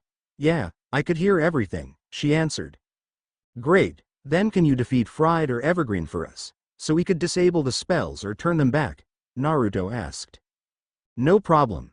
And now that I am back into action, the remaining combatants had changed as well. Clever little setup, she said as the barrier announced 3 combatants left. So that would be Natsu, Naruto and Urza, Happy said, but then the number changed into 4. It went up, Naruto said. Who? Natsu asked. Everyone's still a stone, so who? Naruto asked. It looks like that man has decided to take part of this battle, Urza said as she goes out to hunt the Ragenshu. Who was she talking about? Natsu asked. Probably Mistgun, Naruto answered. How do you know? How do you know about them anyway? Natsu asked. Oh, don't compare me to you. Gildarts is on a long-term mission and his magic is said to be too powerful to enter town unnoticed. So it's probably the other one who wasn't always here, Mistgun, Naruto answered. So what do we do now? Happy asked. We wait for Urza to free us or them, Naruto said. Waiting is boring and I want to fight. What if they cheat and we're able to defeat Urza, then we won't be able to participate, Natsu exclaimed. Well, if you have any better plan, I'm listening, Naruto answered, but Natsu was only silent, having no plan in his mind. You should trust Urza. You were with her long enough to know she won't go down with just cheap tricks. Naruto finished as he sat on one of the chairs and waited while thinking of a plan himself. Naruto, if only you had joined our guild so much earlier, if only I found you first than Jose, then maybe I wouldn't be having a problem at choosing a new master. If I factor out all the things you have done in the past and that curse you were carrying, you're probably the best choice for a master. Makarov thought as he too waited. They waited patiently for a while and then suddenly, all the maidens turned back into their human form and the barrier announced. Urza versus Evergreen, Victor. Urza, what's going on? Lucy asked. What has Juvia been doing? Juvia was cut off as a shadow was cast over her. She looked up and saw Naruto in front of her. Then to everyone's surprise, he put a hand on her head and ruffled her hair. Naruto ni? Juvia asked startled. What were you doing getting caught up on a cheap trick like that? You had me worried that, he said as he let her go. Lose Juvia? No, Juvia won't die easily, she assured. Yeah, I can see that now, he said with a grin. Everybody smiled at the heartwarming scene. Everybody knew how much Naruto cared for his surrogate sister, but one of them felt something different inside. What's wrong with me? Am I jealous? Why? She's only a sister to him, right? And why should I care? she thought. Makarov then proceeded to update them on what's happening. The Battle of Fairytail? Lucy asked. Luxus pulled something like that. Kana said. It's all over now. Now that you are depetrified, he can't keep up this stupid game any longer, Makarov said. Still, what about those who were hurt and got trapped? Mira said solemnly. Yeah, he better be punished for what he did, Viska exclaimed. Oh, you can be sure he would be punished for his actions and it won't be light, Makarov stated. Hold it a second, I admit what he did was pretty screwed up, but there's nothing wrong with his basic idea of finding out who's the strongest in Fairytail. Don't be too harsh on the guy, everyone. Natsu cut off. Natsu, you're really something sometimes, Makarov thought. So let's stat round 2, who wants to battle with me? Natsu exclaimed as he dared anyone to fight him. He then settled on chasing Lucy, daring her to fight. Naruto, Wendy and Juvia just looked at them. What's wrong, Naruto ni? Juvia asked as she saw Naruto with a faraway look. No, nothing, Naruto answered. Your guild looks very fun, Wendy said. Yeah, Juvia answered. Nah, they're just crazy, in a good kind of way, Naruto said. Suddenly the guild was engulfed with so many enchantment display board, they were instantly on guard. Can y'all hear me, old man? And everyone on the guild, Luxus announced. When he was sure he got everyone's attention, he continued. It looks like we lost one of our rules, so I'm going to instate a new one to keep this Battle of Fairytail moving. I've activated the Hall of Thunder. The Hall of Thunder? Makarov exclaimed. Only 1 hour and 10 minutes left. Can you defeat us or will you play nice and retire, Master? Luxus taunted. Damn you, Luxus. You're going to drag even the civilians to your scheme. I can't let you do that. I promised Master that I would stop you, Gray said as he heard Luxus' announcement. Ice make. Hammer, Gray exclaimed as he produced a hammer made of ice and was about to strike the wall, but instead of striking the invisible wall, his body and hammer passed through it. I passed through? He asked, startled, but then when he remembered the rules of the enchantment he smirked. Oh right, the enchantment is only effective until the game was finished or the rules were changed. Since Luxus changed the rules, I was freed, Gray deducted. Damn it, now it's time to hunt down those Ragenshu bastards, he exclaimed as he started to hunt them down. Are you trying to drag even the innocent civilians? What kind of coward are you, Luxus? Naruto exclaimed. Suddenly Makarov placed his hand on his chest and he fell to the floor. Master, they shouted as they rushed towards him. This is bad, he needs his medicine, Mira said as she rushed to find his medicine. What is the Hall of Thunder? Natsu asked. This is terrible, everyone look outside, Mira shouted. What are those? Natsu asked as they reached outside. Thunder lacrimas, Naruto answered. Things like that, Kana said, are floating around town, Viska exclaimed as she looked everywhere. TCH, so this is what he was talking about, Hall of Thunder, Naruto said with gritted teeth. He transformed the whole Magnolia to a Hall of Thunder, Juvia said. And it is all charged with thunder magic. If those magic were discharged, Levy said. The whole town will be engulfed with thunderstorm, Kana answered. Well, I won't let that happen. Sniper rifle equip, Viska exclaimed as a rifle appeared on her hands. No, don't, Naruto said as he grasped Viska's rifle that made Viska miss. Why did you stop me, Naruto? Viska exclaimed, pissed. Those aren't simple lacrimas. Luxus isn't that stupid, knowing there are mages who could easily shoot it down. He probably added something as its protection or counter if someone tried to destroy it, Naruto explained. How can you be so sure? Lucy asked. Then let me do it, Naruto said as he took out 2 kunais. He threw one that was clearly going to miss the target. Hey, you're way of the target, Viska said. Hold it, I made it miss on purpose. This is something I learned from a friend, Naruto replied as he waited for a moment, and then he threw the second kunai as the first one was about to miss the target. The second kunai hit the handle of the first kunai and it changed direction towards the lacrima. Before the kunai could even hit the lacrima, lightning shot out towards the first kunai and then another lightning shot out towards the second kunai. The result was both kunais were badly damaged by lightning. Those lacrimas will attack anything that is heading towards it and attack the one that attacked it, In that case the first knife I threw was the one heading towards it and the second knife was the one who made it head towards the lacrima, making it the attacker. Look at what it did to the knives. It would cause too much damage if a human was hit by it, Naruto explained. That could have been me, Visca said in realization. Yeah, so we shouldn't act too recklessly. At this rate everybody in town is a hostage. There's only one thing left and that is to take down Luxus, Naruto said as they went back inside to check on the master. Once they were inside they saw Mira trying her best to ease the master's pain. What's wrong? I thought he already took his medicine, Kana asked. Yes, but the pain won't stop. I don't know what to do, Mira answered, trying her best not to cry. Wendy, could you try to heal master? Naruto asked. She's a medic? Juvia asked. No, she's way better than that, he answered as everybody watched Wendy's hand passed over Makarov's twitching body. He's in a lot of pain, but my apologies, all I could do is lessen or ease the pain. His sickness isn't any disease, poison or injury, Wendy said a little grimly as she used Troya to ease the pain Makarov was feeling. Wow, she's good, Lucy exclaimed as they see Makarov's twitching stop and saw his face easing up. It looks like the pain is going away, Mira said. You're really good, Wendy-san, Kana said.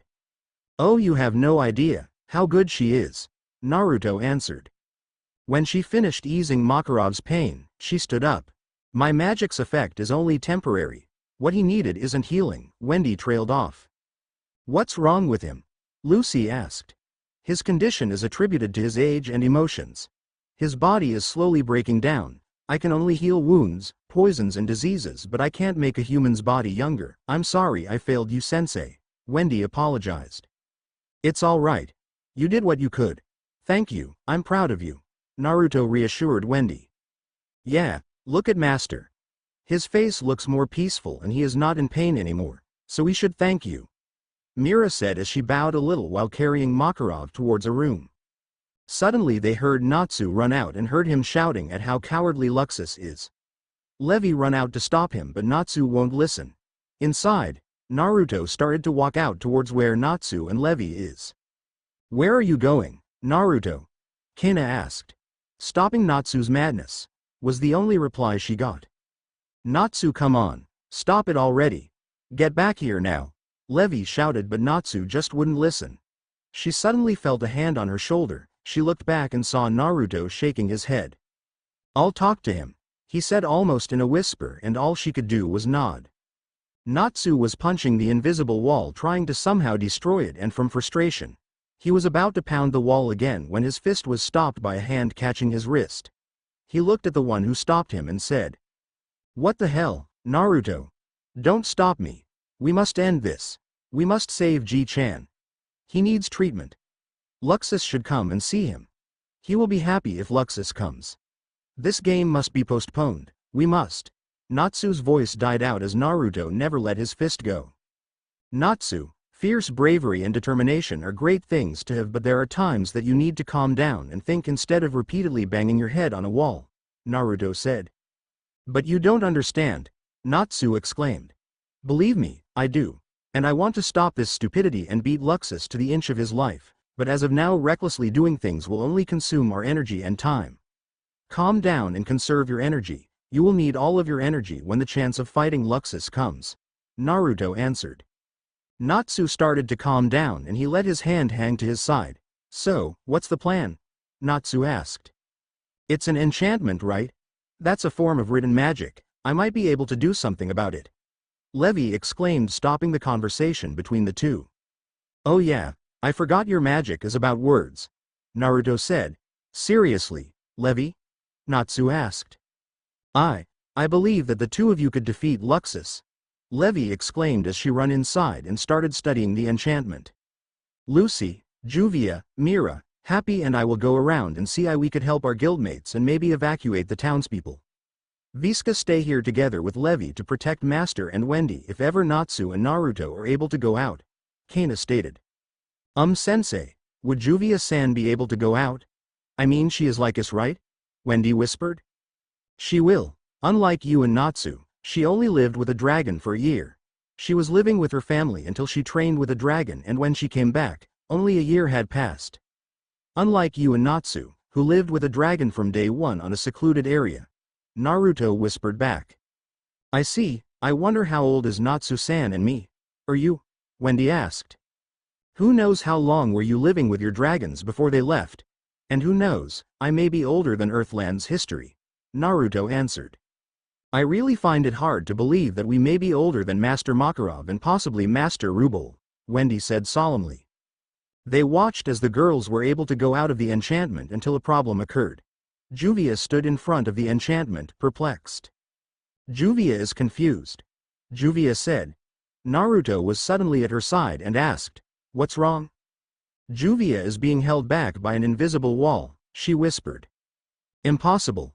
Was my deduction wrong? Was there really a problem with Freed's enchantment?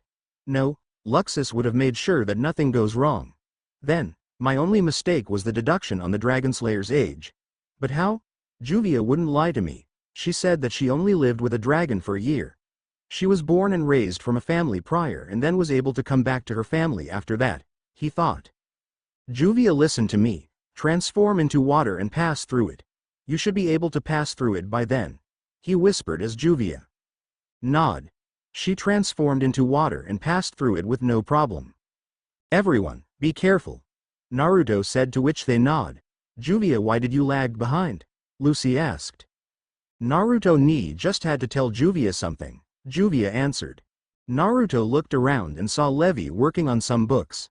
At first he hesitated to come near for fear of disturbing her or making her feel uncomfortable, but his curiosity won out.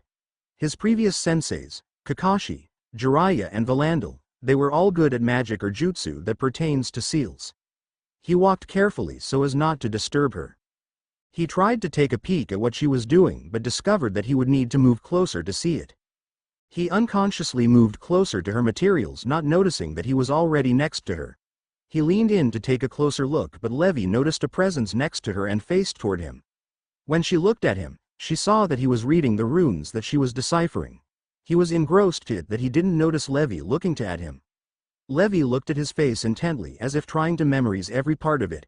This was the closest distance she had been with Naruto.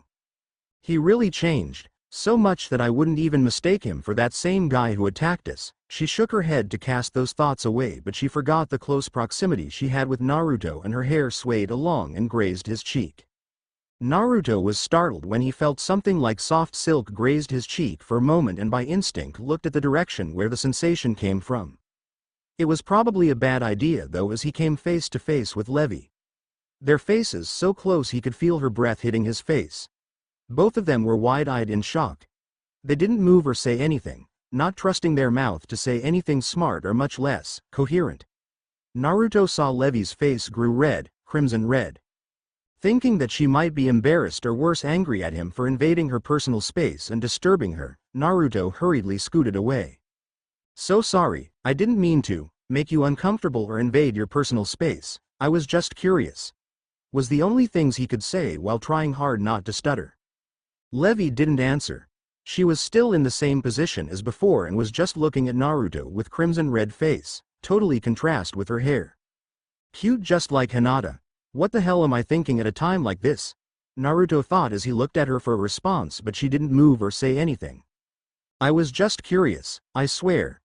My master once taught it to me, but we were only able to finish only the basics, so I thought that it was incredible, he said, trying to appease her anger.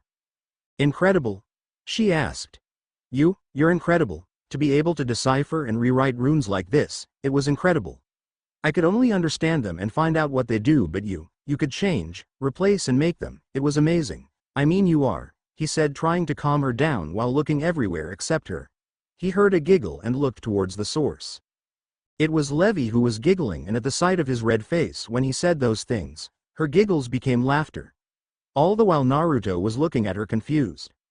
I'm sorry, it's just that I couldn't stop myself. Your face, it's all red. You're like a child trying to tell something embarrassing. It's really hard to believe that you were feared by many because right now, you looked so cute, Levy said between her laughter. Cute? He asked, confused. Levy instantly put her hands to cover her mouth. I didn't realize that I said it out loud, she thought.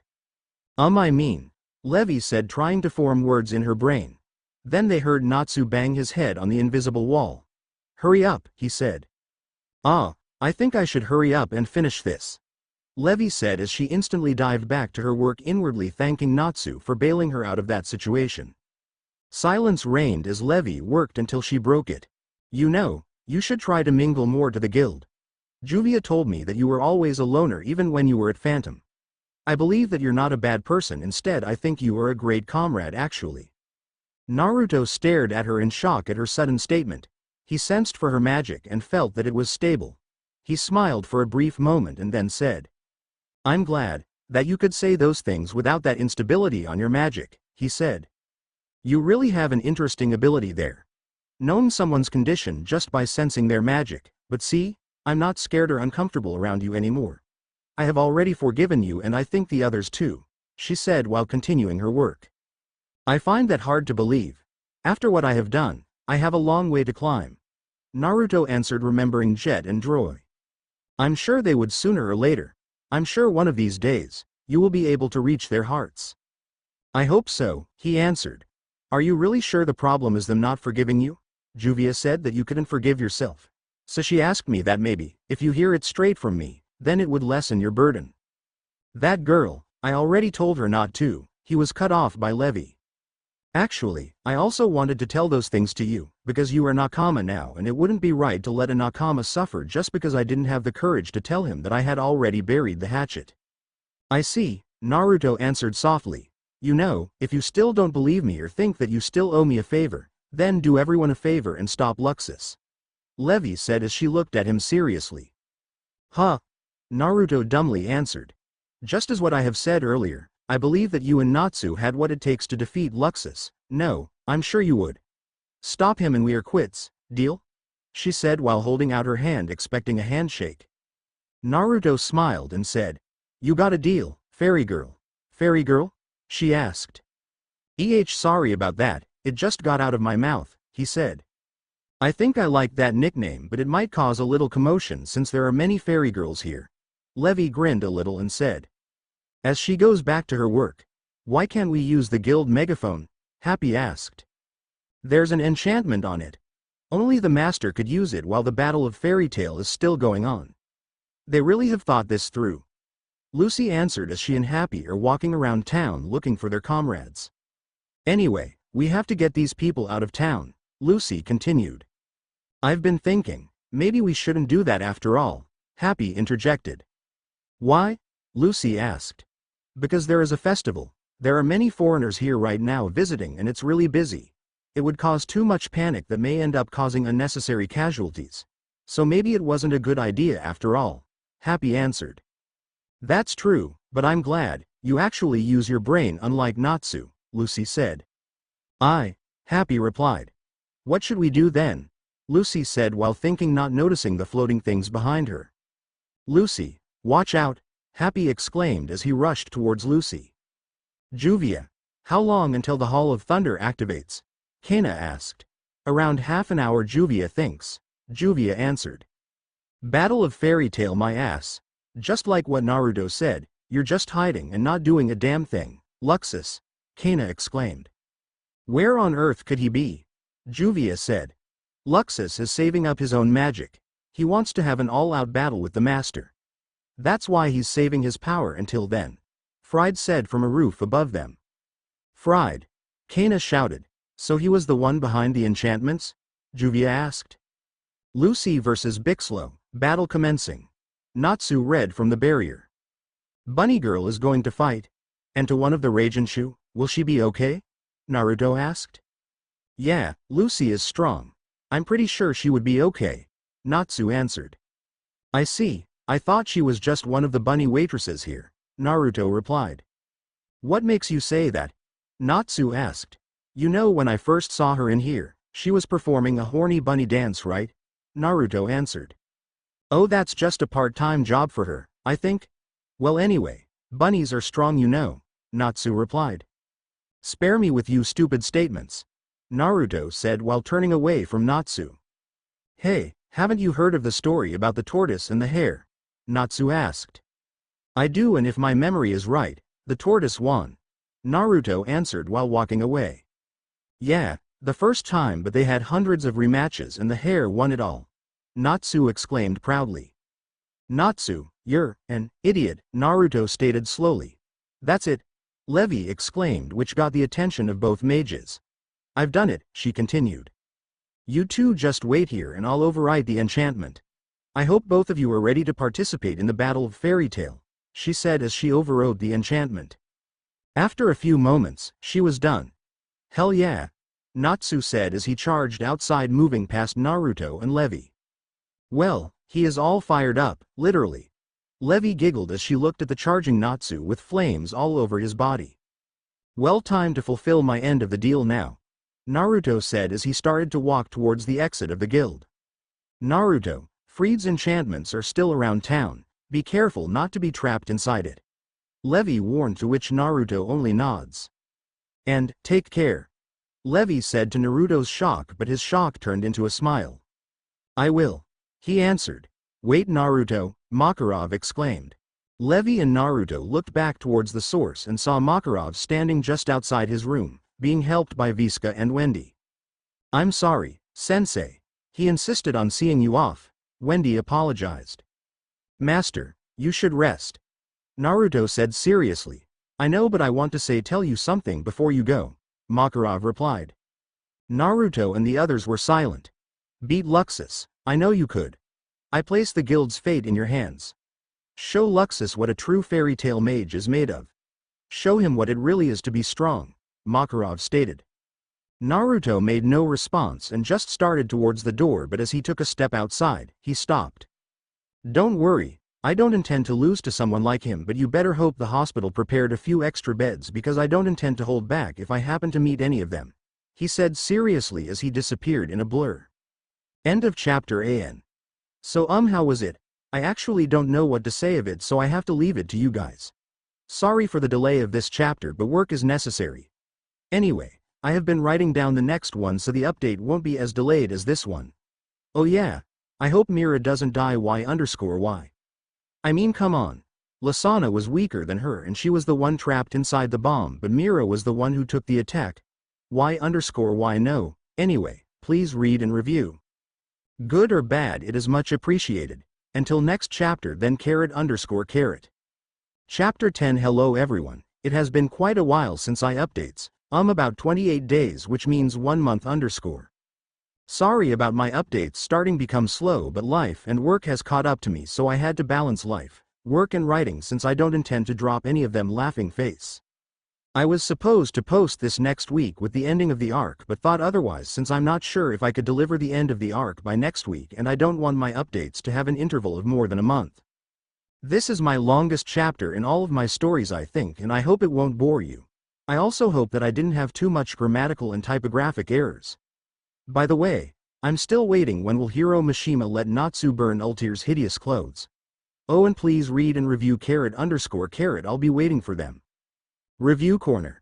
Eclipse X, Bakapervert, Dark Hero 21, Juniperlay, Boboki, Hypothetical Spiritual Entity, ML Kulk 86, OBSERVER01, Tragic Mat 1, Futon Lord, Silent Dragon 2K8, Niclaren, Beta Fish 123. Big thanks for the review. It really puts a smile on me when I see people takes his time to not only read my story but also drops a review. Thanks you. Simplicity. X. No, actually the manga I think is a lot better than my rendition. Well, I can't possibly beat the original. Laughing face. I know it was quite boring to some since it was much talking, but yeah, I am closely following the manga. Actually at that time, the manga is focused on the fairy mages fighting, but I opt to focus on the mages trapped inside the guild since my story is about Naruto and I assumed that the readers already knew what was currently happening in the manga at that time. Sorry if I made it vague, but thanks for review. Now I know that some of my readers are not yet familiar with the anime and yet gave my story a try. So thanks. Bose. Lightning Blade 49. Naruto being the 4th Fairy Tail Guild Master. Laughing face. I won't say anything, we'll just have to see. Hee. About magic and ninjutsu. Well, thanks for the review. Laughing face. Keen 5. Thanks for the compliment. Laughing face. I hope I keep you engrossed. Hades 252 2. Thanks for the review laughing face. Yeah, Natsu was very much like Naruto when he was still a fresh genin. About Naruto, Juvia I don't know. We'll just have to see. Wiz. Laughing face, thanks but yup, English isn't my first language. I rarely use it on my daily routines, but I'm glad that it is starting to get better. Game Junkie 7. Yup, the reason Naruto is old will be different from how I explained the Dragon Slayers. It will be revealed on later chapters. About Gajeel, one thing is for sure, and that is his spot was taken by Naruto and Juvia.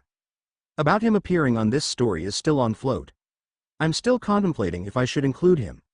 He is also one of my favorite characters, but then I do include him. I will need to find a way to include him and not disturb the layout of the story. Thanks for the compliments laughing face, it really is much appreciated. Capito Celsior. Thank you very much for the compliment. Naruto becoming the Fairytail's 4th guild master? Laughing face, we'll see. Hee yup, it looks like Naruto's girls are compiling laughing face, not in that kind of way of course. _carrot. Sispark01. We will see his reaction in this chapter. Naruto's sword magic comes from his sword and not from his own _carrot. Yeah, it would be awesome if Naruto could learn enchantments too, but we'll just have to wait. Yup, Naruto can sense magic, but you'll just have to see. Thanks for the review. Agora of the Darkness. Yeah. I hope I don't screw up his make hi and yep, something will kick up in this chapter, but you have to read to know. Cheeky smiley face, thanks for the review. Lord Naruto. Haha, so you saw it. My favorite female character on Naruto is Hinata. On Vandred is Meia. On Sora no Otoshimono is Nymph. On Oh My Goddess is Skuld. On Hunter x Hunter is Maki, and so on. Well, just random mumbling for me, heh. Thanks for the review _carrot. Thanks, I hope my story gives you motivation to read Fairytail. It really is a good manga, anime.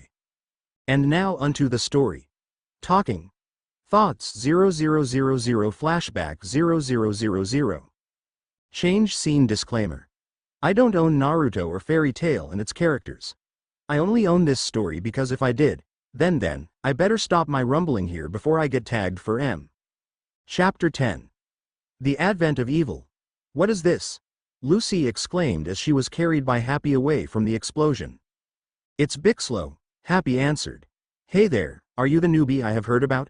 Bixlow asked from a rooftop. What is that supposed to mean?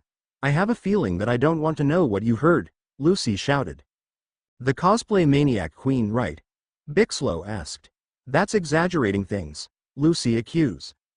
So, you're supposed to be a cheerleader now? Bixlow mocked. This is just, Lucy was cut off as Bixlow ordered his puppets to attack. Do you think Master will let you go off from this? Lucy exclaimed.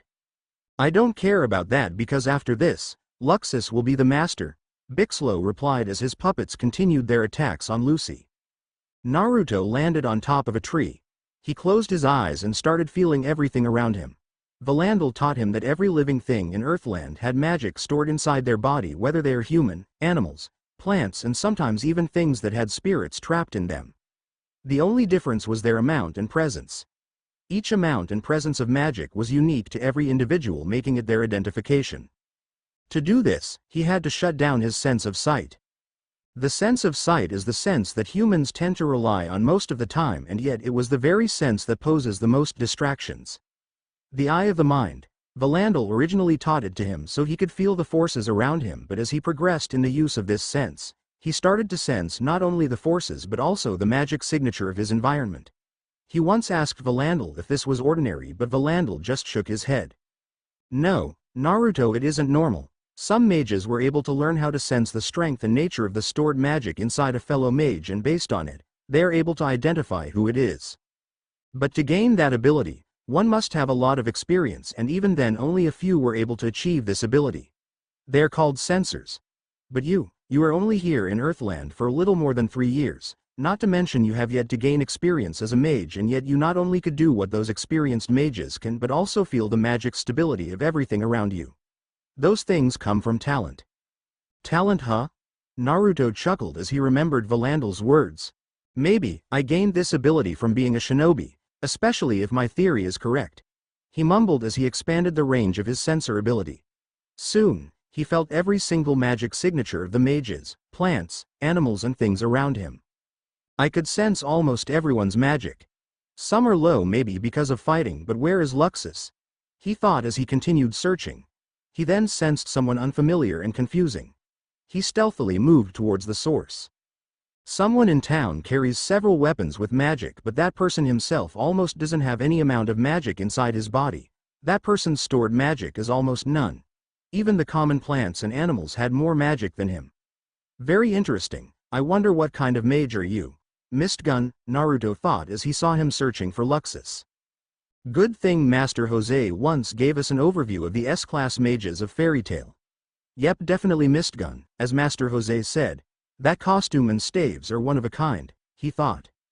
My curiosity can wait. I need to do more pressing matters first. I could sense a magic that has the same signature as Luxus lightning, but it is on several places. No wait, those lacrimas around town. Those were the source of the signature. TCH, he probably charged those using his own magic, but that isn't a problem.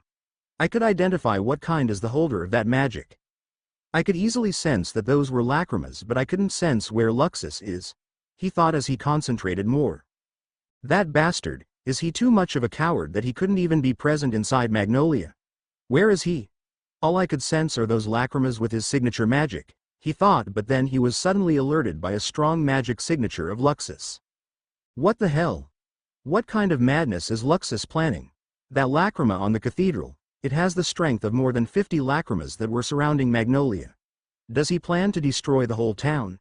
Naruto was cut off from his thought as he picked up a magic signature near the lacrima. His eyes widened at the realization. That sicko. Don't tell me he planted that lacrima inside an innocent civilian. Naruto exclaimed with gritted teeth, and unknown to him, his sword was starting to pulsate with dark energy.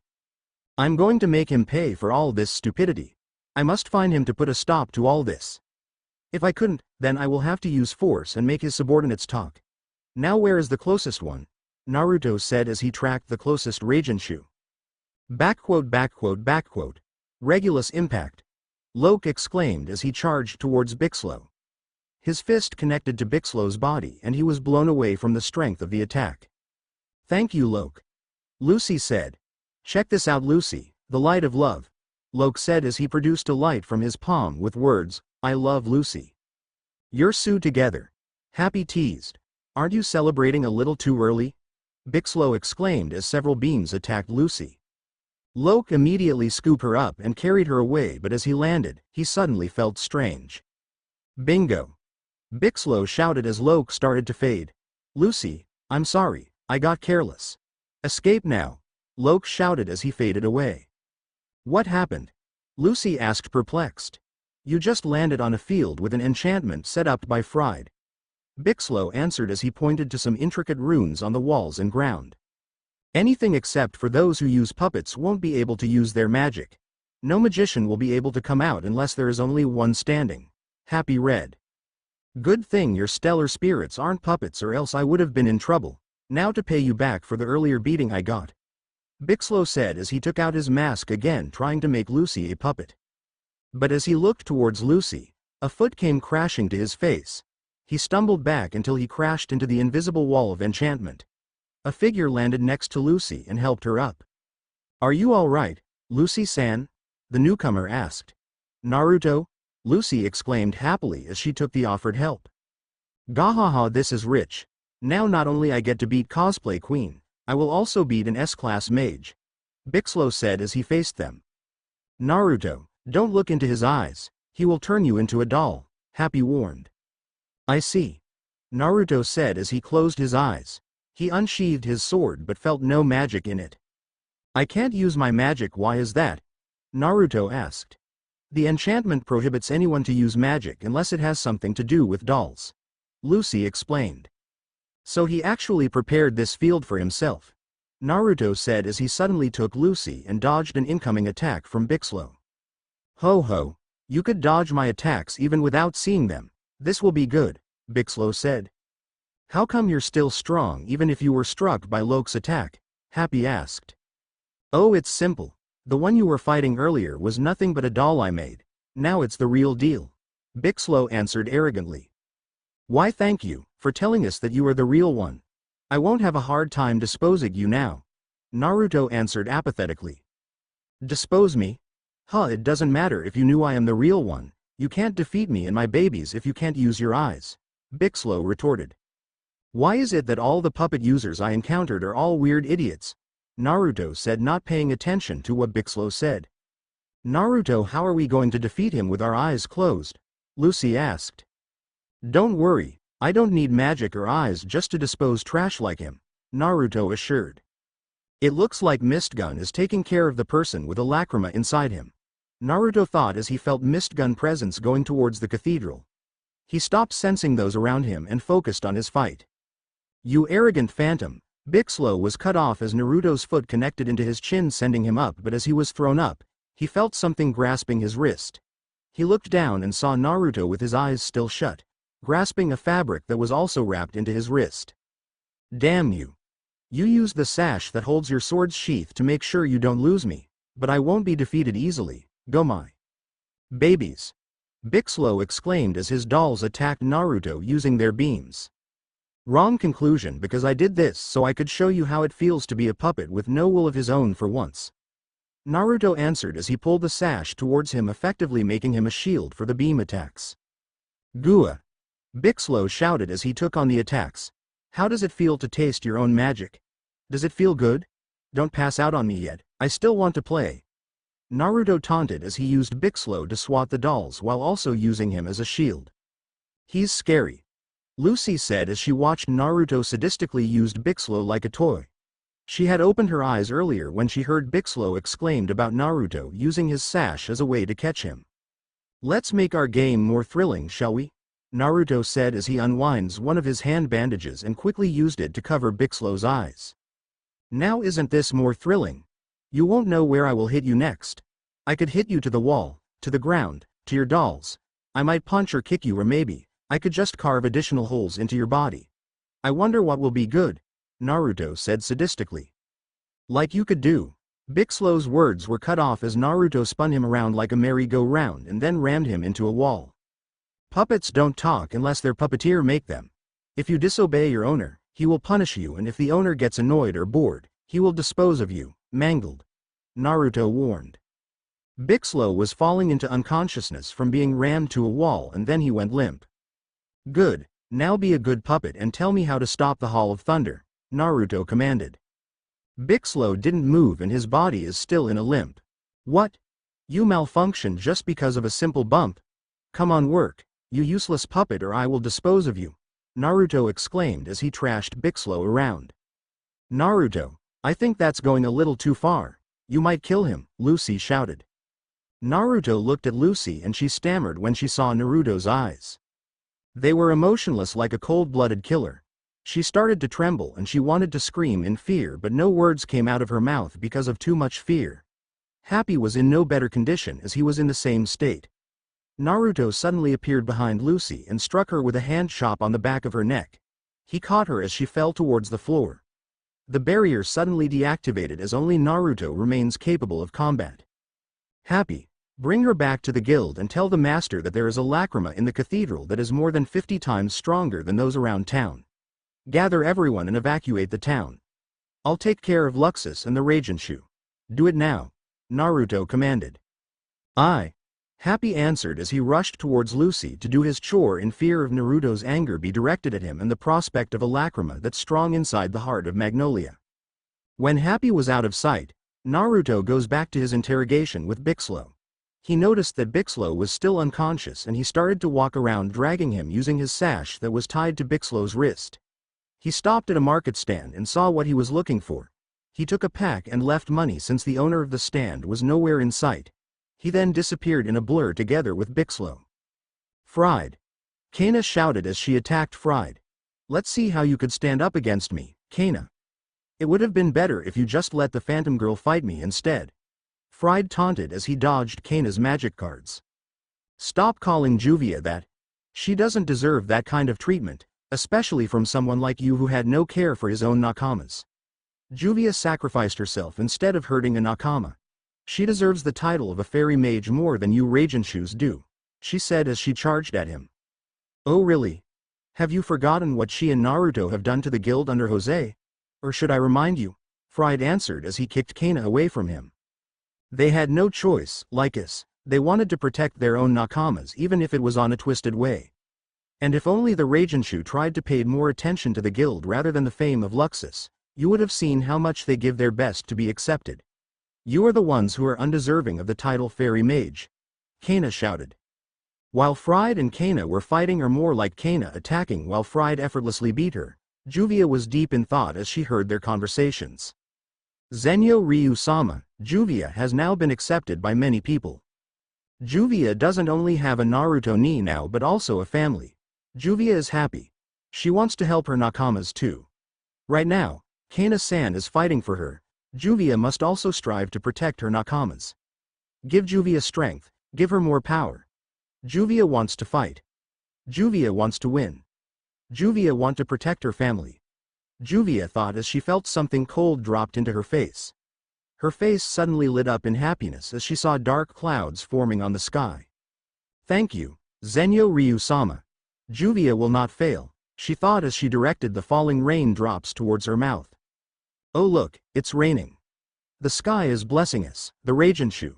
When there is rain, there is lightning. Victory is almost at hand. Fried exclaimed as he backhanded Kana away from him. Kana struggled to get up as her whole body ached from the beating she got from Fried. Don't be too sure, bastards, Kana said with staggered breaths. Did you say something, Kana? He said as he kicked her, sending her towards a wall. Her body gave out and she couldn't stand up any longer. Do you understand now, Kana? This rain is a victory shower for the Ragenshu? Fried exclaimed, but then the rain suddenly stopped. No, actually the rain was for Juvia. Watercane. Someone stated as a torrent of water hit him, pushing him away from Kana. So, you could recuperate when there is rain, huh? No matter, I will still win, Fried said as he readied himself for a serious battle. Naruto appeared on top of a clock tower and then unceremoniously dropped Bixlow to one of the railings. He took out a kunai and then he pulled Bixlow's hand up and then he pinned it to the wall using one of his arms. Bixlow suddenly howled at the sudden stabbing pain he felt from the kunai. His body trembled from the pain. Naruto released the cover of his eyes, but his sight was blocked by a pack. Naruto saw his horror and smirked. So you know what happens if you don't cooperate, right? He said as he also took out another kunai.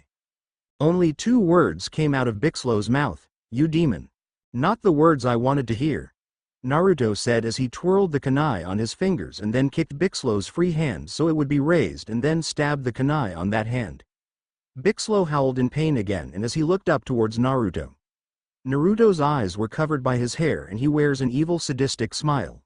With both of Bixlow's hand pinned to the wall, Naruto opened the pack and took an ample amount of its content in his hands.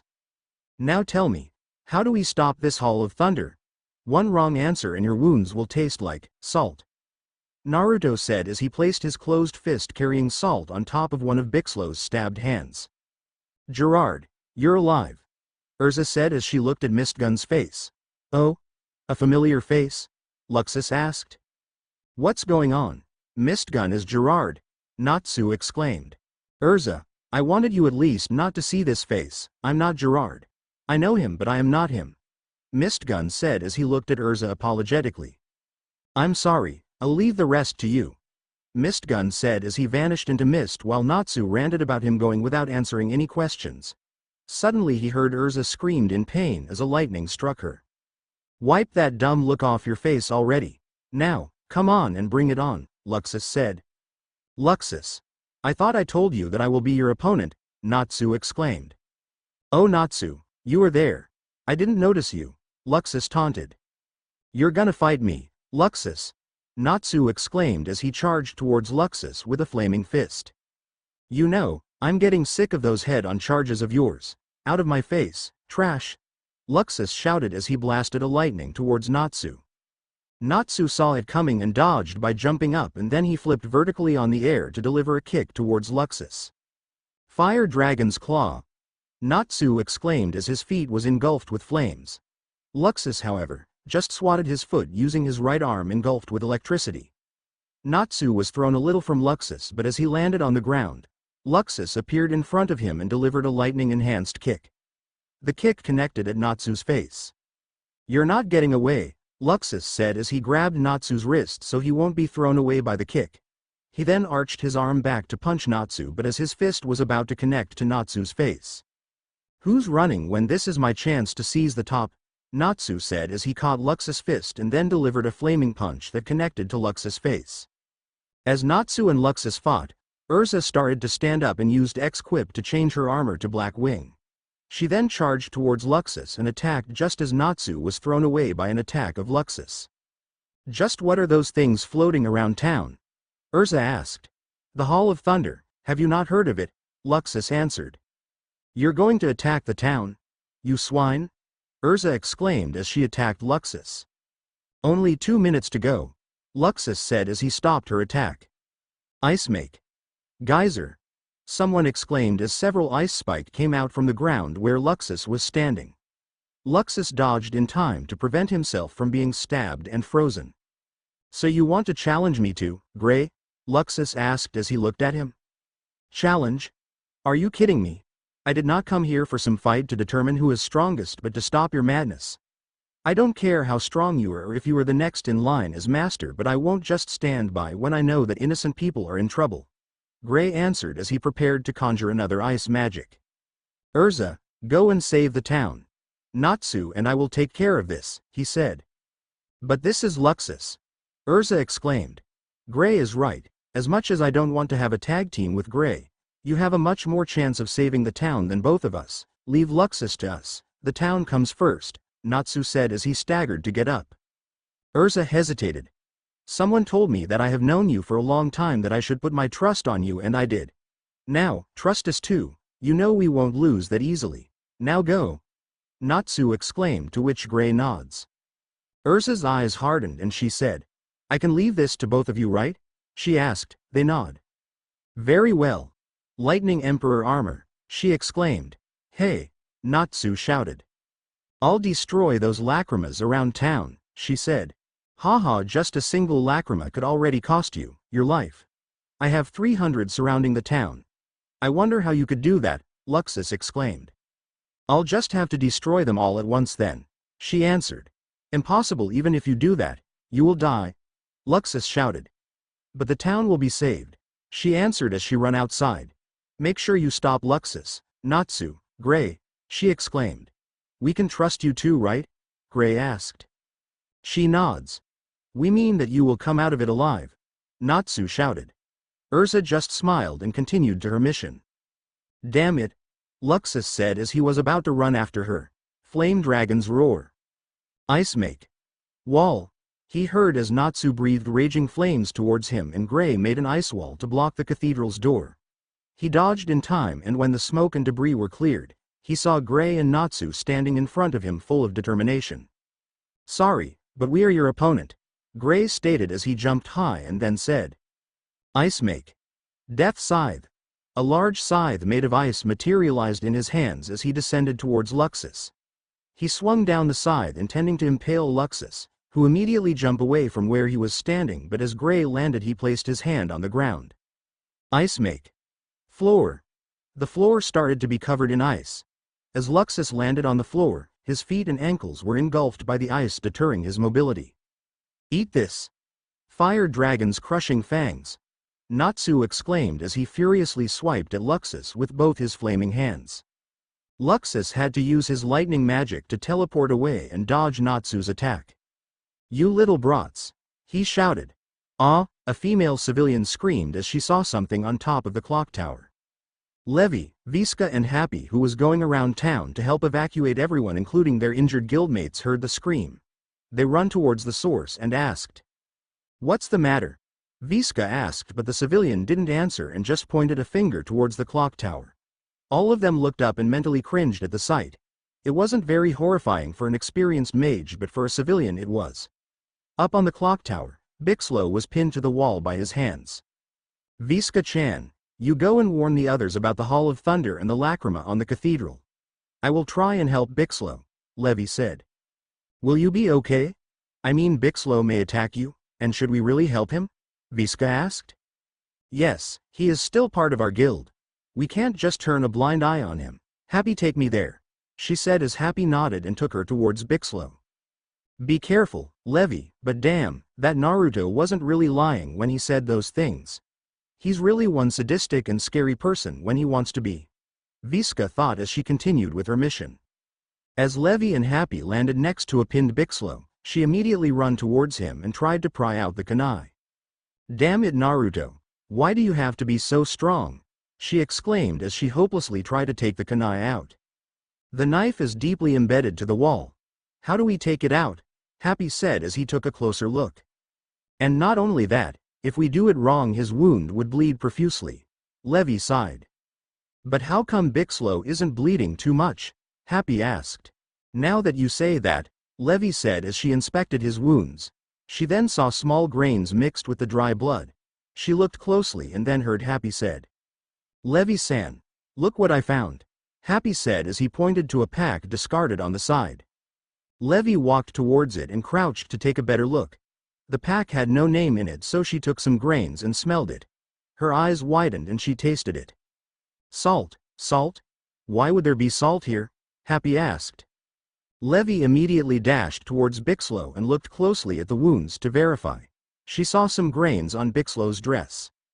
No, Naruto tortured Bixlow, Levy said in horror. Tortured? Happy asked. Salt stings like hell when is applied even to just minor wounds. Imagine how it felt if it were applied to wounds like this. So that explains why the bleeding stopped. The salt mixed with the blood making a solution that thickens the area of the wound, thus stopping the bleeding. Levy said. I stopped understanding after salt stings like hell. Happy said, which earned him a glare from Levy. Happy said in fear of her wrath. We need to get him some help. What he got may not just be physical injury but also mental trauma, she said as she pulled hard on the kunai but it wouldn't budge. Her hands slipped and the momentum flung her backwards. She was flung over the edge of the clock tower and was about to fall when Happy caught her. Be careful, Levy-san. Naruto would be on a rampage if something bad happens to you, Happy exclaimed. What are you saying? Levy exclaimed at Happy. Oh, nothing. I just heard something from the rain, Happy said while whistling. I'll let you slide for now, but after this, you'll answer some questions. Got it? Levy said seriously. Aye. Happy answered as they heard someone shouting from the ground. Levy-san, Happy-san. Happy and Levy looked down and saw a dark-haired beauty. Wendy-san, Happy exclaimed as he flew towards her. Makarov-san sent me to help healing the injured. He said that it would be better if a healer is with you in case of an emergency, she replied. So only Lucy is with Master? Happy asked. Nope. A lady by the name of Polyushka came to check up on him. She said that we shouldn't worry since he had calmed down now and that the Raijenshu won't have the courage to attack him directly, Wendy answered. Happy. Bring Wendy here. We need her, Levy shouted. Your sensei's girlfriend needs us. Let's go, Happy said as he carried Wendy. They landed next to Levy and Wendy cringed at the sight. Sorry that you had to see this, but, Levy started. It's all right. We must get those knives out of him first so I could properly heal him, Wendy replied as she tried to take out the knives. It's no use. Naruto really embedded those knives deep, Happy said. No, there is always a way. Sensei taught me that as long as we don't surrender, there is always a way.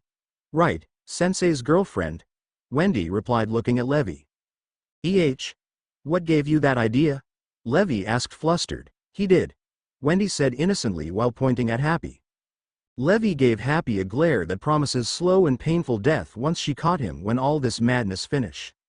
Arms. Wendy exclaimed as Levy felt her body engulfed in light and get stronger. She looked toward Wendy and she also had light around her. My magic can multiply a person's strength. If we combine our strength multiplied by my magic, we can do it, Wendy said with determination. I guess so. Happy, be ready to catch us if ever we fall. Got it? Or else, be ready to be served as food for the next festival when Naruto discovers that you let Wendy fall off, Levy said evilly. Happy said. Naruto already had rubbed himself too much on these two, Happy thought. Fried hissed as he nursed his arm that was caught to one of Juvia's water cane. He cut the sleeves of his shirt and saw his arm red with burns. You are thoroughly mistaken if you think Juvia's water is nothing more than normal water, Juvia informed. Amazing, not only she could control water but also its temperature, Kana said in awe. You are lucky that killing is prohibited and you are still part of Fairytail, or else Juvia would have boiled you alive, she said as she transformed into water and then rushed towards Fried. Fried dodged and led her to an enchantment to trap Juvia inside, and he succeeded.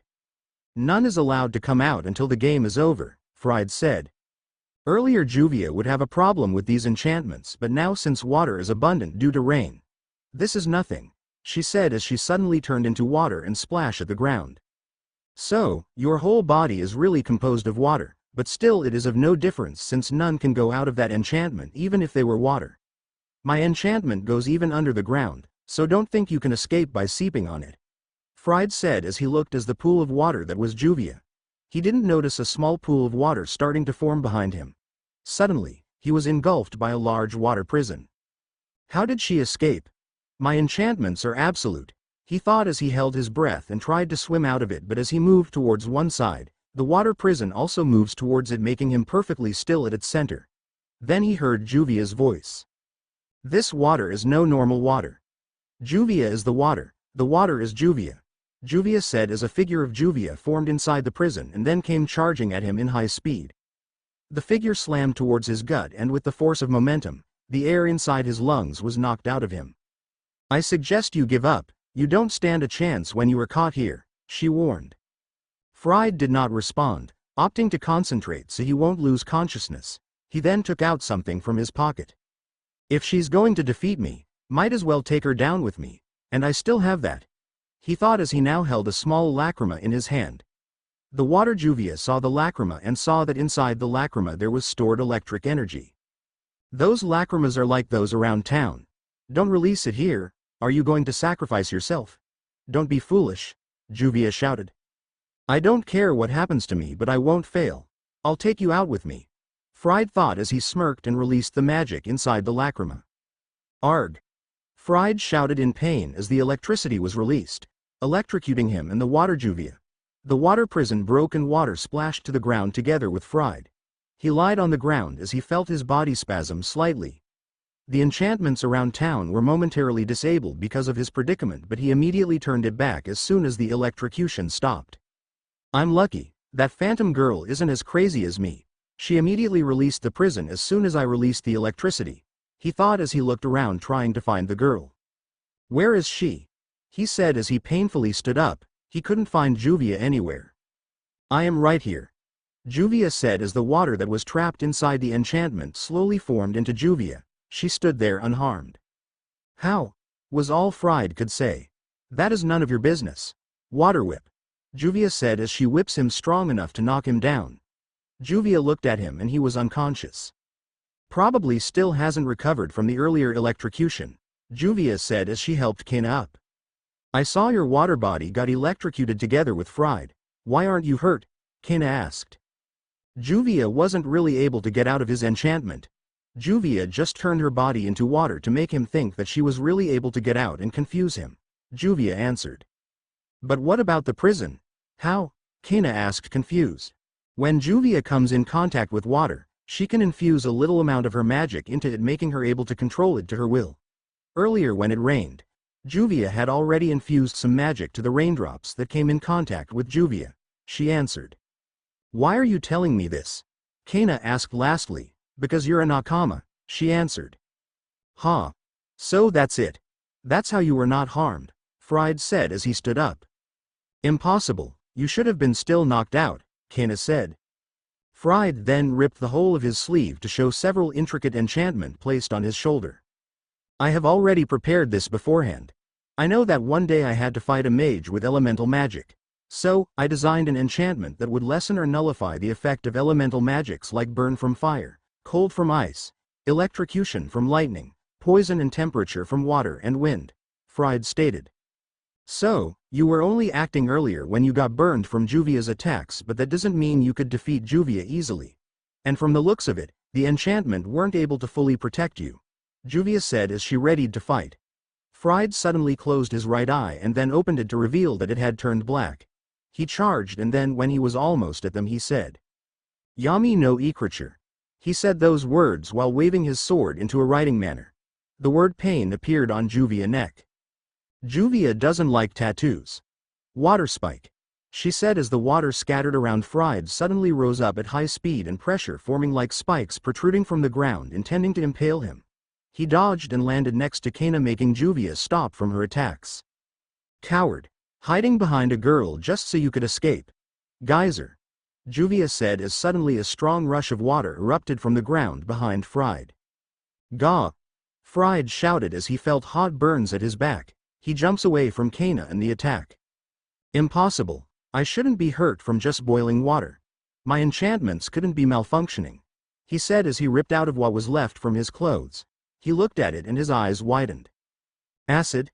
He asked as he saw the metal sheath of his sword was partially dissolved. Juvia didn't answer and was about to attack when he exclaimed, "Pain," he said. Juvia suddenly fell on her knees writhing in pain. "What is happening?" Juvia said as she fell to the ground in agony. "My magic is Yami no Ikriture. It has the ability to make you feel whatever I wrote on your body," he stated. "Fried, you bastard," Kana said as she prepared to fight but was kicked away by Fried. "I suggest you stop playing hero, Kana. You don't stand a chance against me. I'm telling you this out of respect, but if you insist, you will suffer the same fate," he warned. "Nigh, so this is your real magic. Juvia will not be defeated," Juvia painfully said as she suddenly turned into water. "TCH, I forgot you could erase that enchantment from your body by turning into water." "What the?" Fried was cut off as the water that was Juvia suddenly produced so much steam that it surrounded him. "A technique Naruto ni taught me," was what Fried and Kana heard. "You think this steam will be able to help you win against me?" Fried said. "Let's try it then," Juvia said as Fried suddenly winced as he felt something whip him from behind. "I must be careful. This mist is made from her own water. She could easily manipulate it," he thought as he wrote some enchantments on the ground. Yami no Ikriture. Barrier. A barrier was formed around him like an inverted cone. "Now I can stall myself sometime to make a plan." His musings was cut off as he felt a burning sensation on his arms. He looks at it and saw that the mist was starting to become droplets of water inside his barrier. He immediately dispelled the barrier and escaped. "Damn that phantom girl. She condensed the mist and turned them to acidic droplets of water inside my barrier. But why didn't she just did it for the whole area?" He was again cut off as a strong torrent of water came from above him. He wasn't able to dodge in time and it hit him, prompting him to hit the ground.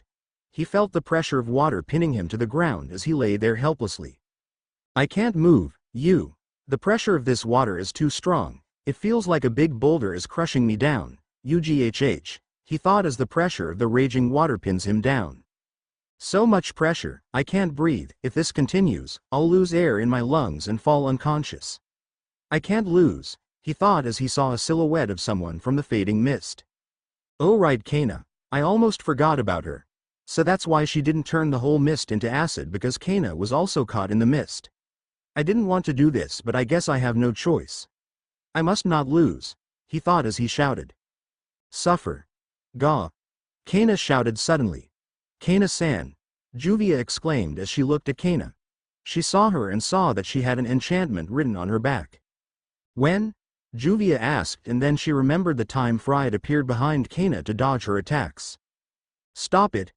Juvia ordered Fried. "Why would I?" Fried said while gasping for air. "Or Juvia kills you to make it stop," Juvia said. "Like you would." "Gah!" Fried exclaimed as he felt the pressure of water strengthens. "Juvia doesn't give empty threats," she stated. "Juvia, don't kill him," Kana begged as she heard their conversation. "But, please Juvia, there's no need for you to stain your hands with his blood. He isn't worth your freedom," Kana said through labored breaths. "Release her," Juvia exclaimed. "I won't stop until I win. Instead, suffer," Fried exclaimed, which threw Kana again in agony. "Juvia will kill you," Juvia said as she was about to turn her water into acid. "Juvia, don't. Naruto would be lonely. If you were imprisoned, many would be lonely. I won't be able to forgive myself," Kana said in between her agony. "Kana-san," Juvia said as she stopped her attack from Fried. She appeared kneeling next to Kana as the mist also subsided. "You win. Juvia surrenders now, please release Kana-san," Juvia begged. Fried staggered towards them as he tried his best to regain his breath. He stood next to them and then said, Yami no Ikriture, sealed magic, he said as he wrote those words to Juvia's back. Juvia suddenly couldn't feel any magic from her body. She lost control of the water. What happened? Juvia asked. I sealed your magic. Now, you can't use your pesky magic, he said as he kicked Juvia away from Kana. He then threw a small dagger next to her. What? Juvia asked perplexed. Use that dagger and throw it on one of the lacrimas, he said. Fried, you bastard, Kana said.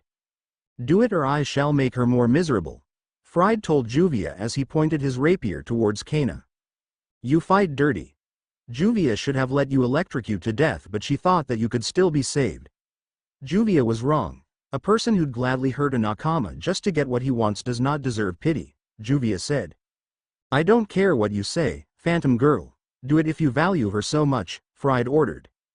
Juvia gripped the dagger on her hand and looked at Fried dangerously.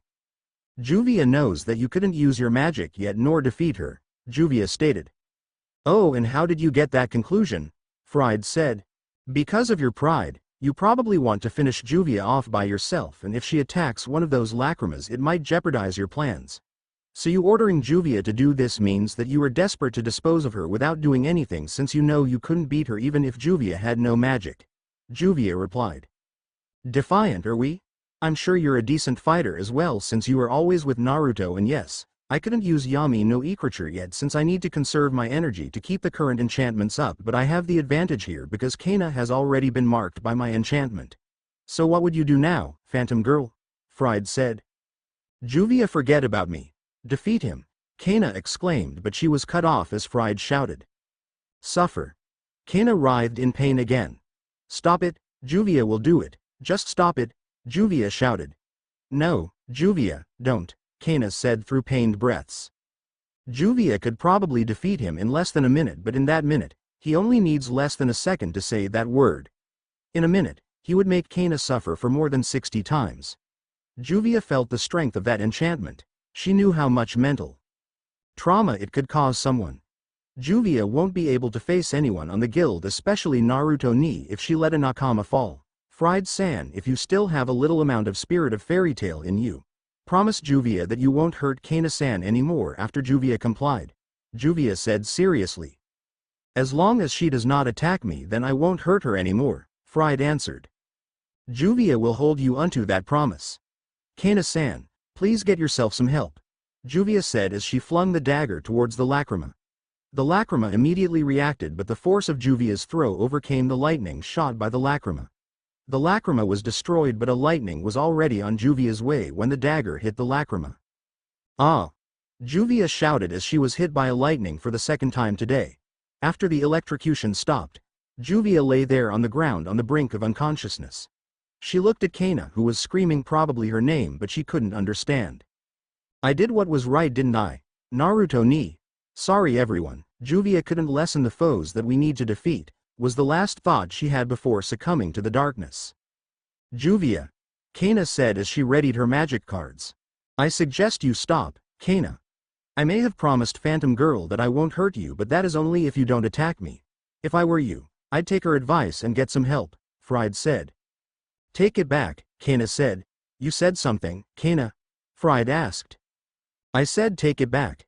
Take back what you said. That Juvia is a Phantom Girl, she shouted as she was about to throw her cards.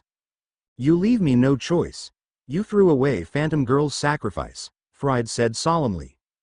Suffer, suffer, suffer, he exclaimed as Kana felt pain triple of what she had felt before.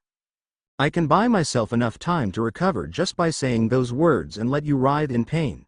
You'll be my hostage for a while, Fried said as he sat on a rock. Oi Natsu, you still have enough strength left? Gray asked. Yeah, Natsu said, but he is noticeably huffing for air. Luxus is really one hell of a monster, but I won't lose to him, he continued. Stupid, we already knew that from the beginning. Listen, I have a plan.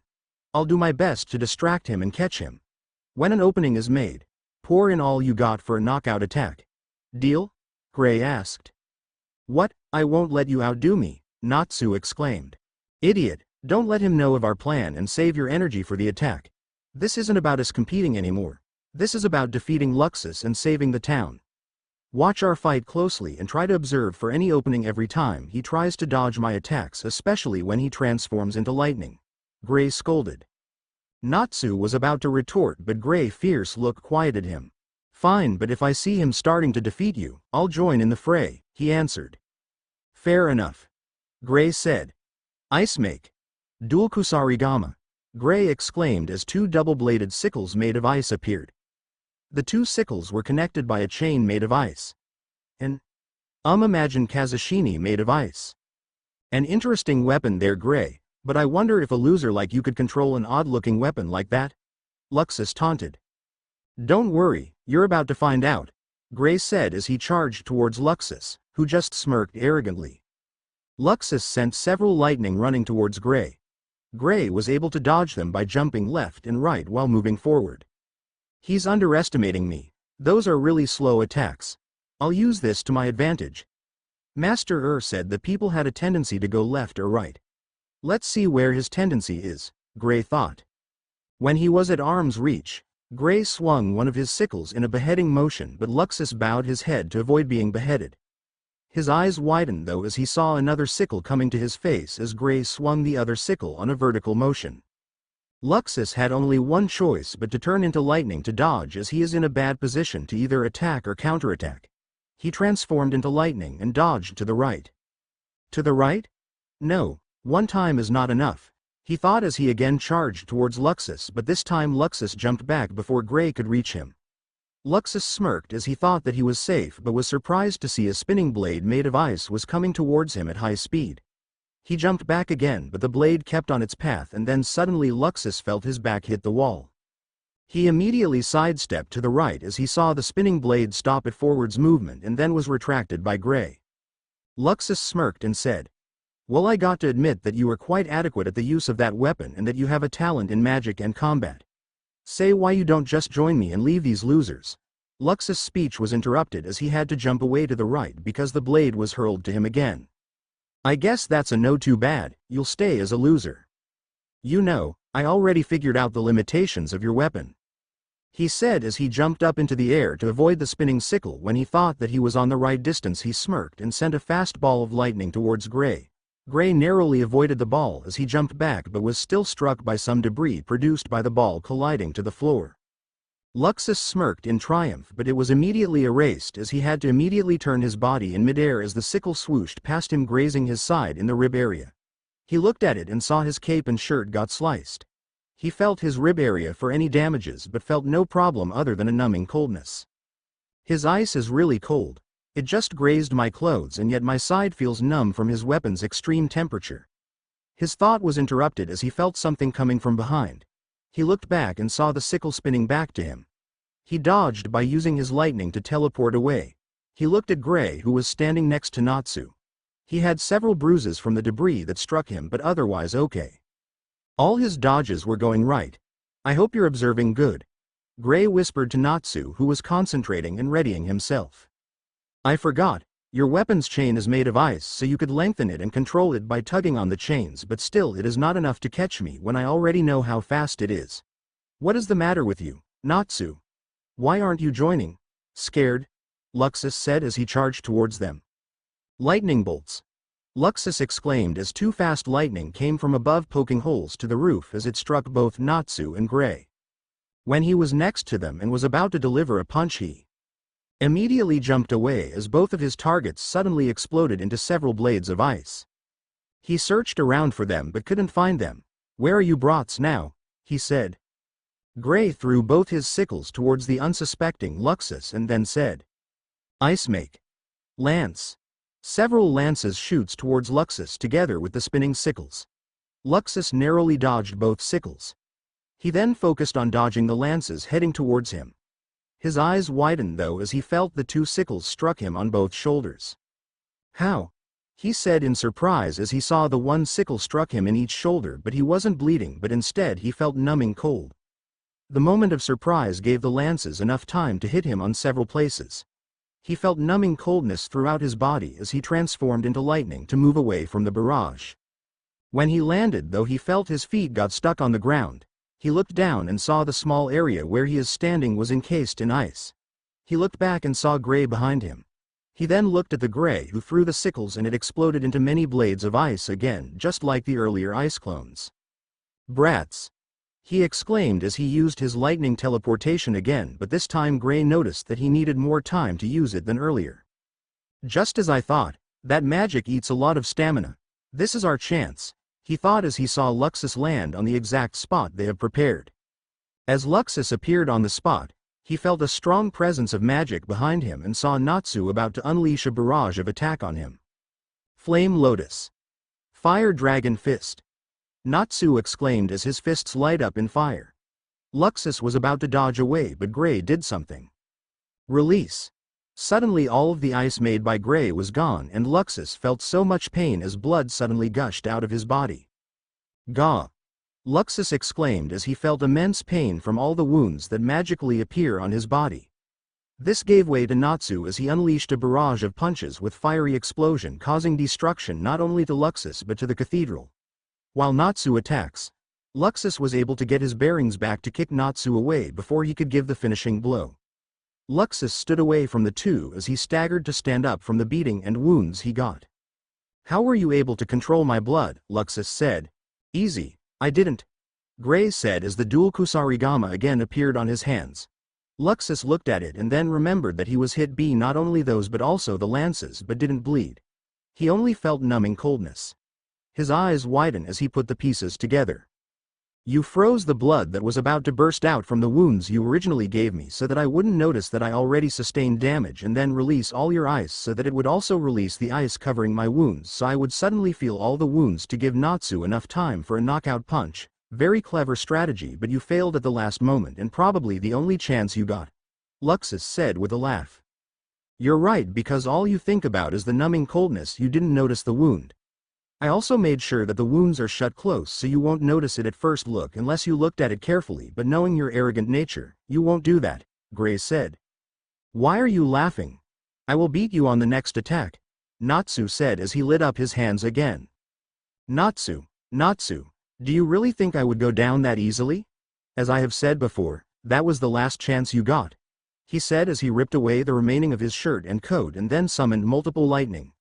Lightning struck from above the destroyed cathedral ceiling, but instead of attacking Natsu and Gray, the lightning goes directly towards Luxus. Their eyes widen in shock as they saw him eat the lightning while gaining some scale-like pattern on his skin, and all the damages of his body started to heal. Luxus smirked at their shocked face and then prepared for an attack. "Lightning Dragon's Roar," he exclaimed as Natsu and Gray scrambled to dodge the incoming attack. "Luxus is a dragon slayer too?" was all Gray could say. Naruto was jumping over the roofs of the houses in Magnolia when he felt something heating up on his clothes. "Great timing," he said as he took out a small lacrima. He saw it glowing, so he poured in some of his magic into it. Soon the glowing stopped and a projection of a black-haired mage came into view. "Enjoying the Magnolia Festival?" the mage asked. "Not really, something crazy happened." "Why'd you contact me anyway?" "Thought you said that you were busy with something," Naruto replied. "Have you met the Fairytail mage named Luxus?" "Yeah, 100% trash, he's the source of the turmoil now on the town. That bastard would gladly hurt his own friends and innocent people just to get what he wants. Speaking of him, do you know anything about lacrima being placed inside a human?" Naruto asked. "Yeah, and that is the reason that I asked you about him. It seems he is a product of that experiment. The one that conducted the experiment was his own father, Ivan. Raventail is now starting to mobilize their plan, and one of their plan is to retake the lacrima inside Luxus," was the reply. "So he'd gladly kill off his son just for his plans, huh? Figures to whom Luxus got his personality. Any information on how strong Luxus is?" "His current level, I don't know, but they said that the potential of those with lacrimas in their body could be or higher than of a dragon slayer," was the answer he got. Considering he was supposed to be next in line as Fairytail Master, he probably achieved that potential. "Too bad I wouldn't see your ass get handed to you. Naruto, you do know that Raventail must not get him, right? If Ivan got hold of that strong a weapon, it would cause a big problem," the mage stated. "I know, maybe killing him isn't a bad idea after all. Yeah, and spend the rest of your life either in prison or on the run. Not a bad idea indeed, was the sarcastic reply he got, but Naruto just stayed silent. TCH, so you weren't kidding. Keep your anger in check lest you want that sword to eat your soul. Either way, it's not my problem anyway, the mage said before fading away and glowing of the lacrima stopped. Naruto stayed silent as he trudged his way towards the cathedral. He heard a loud crash and looked towards the direction. He saw Kana trying to stand up while saying, "I said take it back. Take back what you said that Juvia is a phantom girl." Behind Kana were the startled sibling, Mira and Elfman, while on the other side was Fried, who looked like he could use a change of clothes but otherwise looking fine. "A bastard like you who would gladly take your own Nakama as hostage just to beat her. She deserves the title Fairy Mage more than any of the Reijenshu," Naruto heard Kana say. He looked for Juvia and saw her lying on the ground unconscious. He immediately go to her, fearing for the worst. When he was next to her, he checked for vital signs and calmed a little as he felt a pulse. He saw the magic sealing enchantment on her. He looked around and saw a ruined dagger and a destroyed lacrima. He instantly put the pieces together. He kneeled down next to her and then scooped her up in his arms. Fried was about to place another enchantment on Elfman when he felt dreadful, as if someone is out for his blood. He looked at his enemies and saw fear in their eyes. He looked behind and silence reigned. He will always remember this day, the day he came face to face to what looked like death incarnate. There, a few yards in front of them, was someone walking towards them, his eyes different from each other. Right eye was white with cerulean blue iris, while the other was blood red with black iris and had silver slit pupil.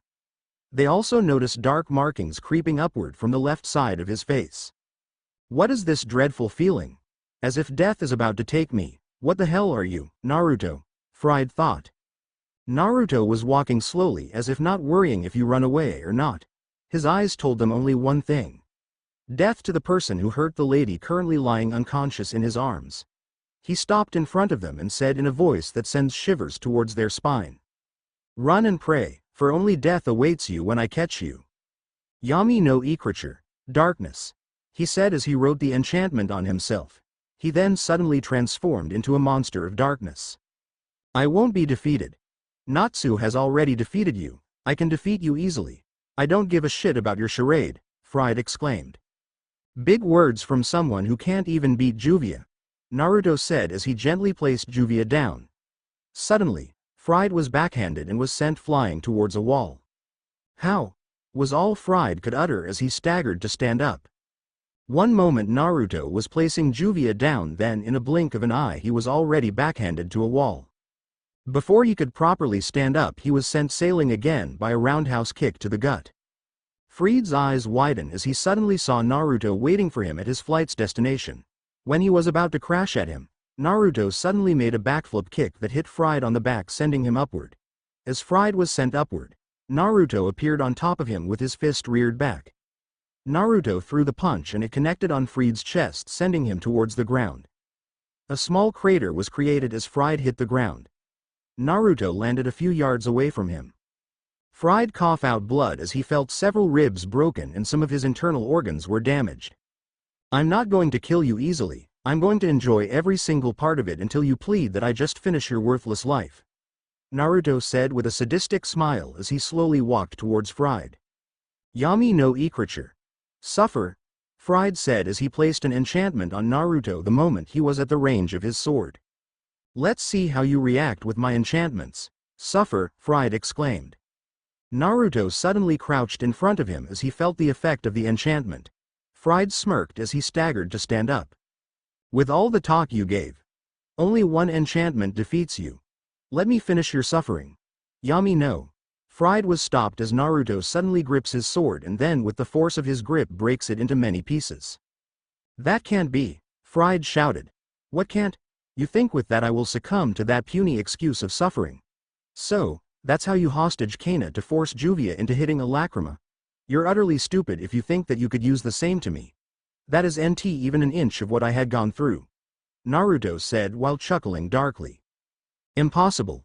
You're lying." "Suffer," Fried exclaimed, but instead of writhing in suffering, Naruto just smiled sadistically and then suddenly held Fried by the neck. "I already told you, didn't I? That doesn't work on me. You know your doll-loving friend? I turned him into a puppet and then interrogated him until he sung like a nightingale. Since you love inflicting pain to the others, shall I do the same to you? Naruto said sadistically. What did you do, Bixlo, you monster? Gah! Fried suddenly screamed in pain as he felt one of his pinky fingers snap. Oh, I'm so sorry. I get a little too excited when I get a defiant victim, Naruto said with an evil grin. Naruto then let Fried's neck go and then suddenly punched him on the gut strong enough that he was sent skidding and rolling on the floor. Run! Naruto ordered, which startled everyone. Run away, cause when I catch you, your chance of running will be slowly taken away from you, Naruto said dreadfully. Everyone just stared at him, shocked from fear. This was not the Naruto they knew. Even Juvia's stories of Naruto when he was still on Phantom was not like this. Juvia had always said that Naruto was a person who would avoid hurting someone if he could. He wouldn't torture someone just to be satisfied nor for fun. The Naruto in front of them was a different person, if you could still call him that. He was like an evil incarnate personified, even if it was for revenge. Plus that foul magic he was emitting ever since he arrived, it was tainted not just by hatred but by pure evil. Fried couldn't move. No, it was not because he was hurt but because his body won't stop shaking. Fear, so much fear was coursing through his body as he saw Naruto walking towards him. His mind kept on shouting for him to run away for his life, but his body just won't move. Sinister, it was the only word that could describe the aura Naruto was emitting. Death, that was the only thing Fried could see from those heterochromatic eyes. Levantine is waking up. Those were the words that Mirajane suddenly heard from nowhere. For a moment she thought that she felt a satanic woman standing behind her, but before she could look behind, her eyes widened when she saw Naruto standing in front of the downed Fried and his sword about to stab Fried. The silence was broken by a blade meeting flesh, and then silence reigned again.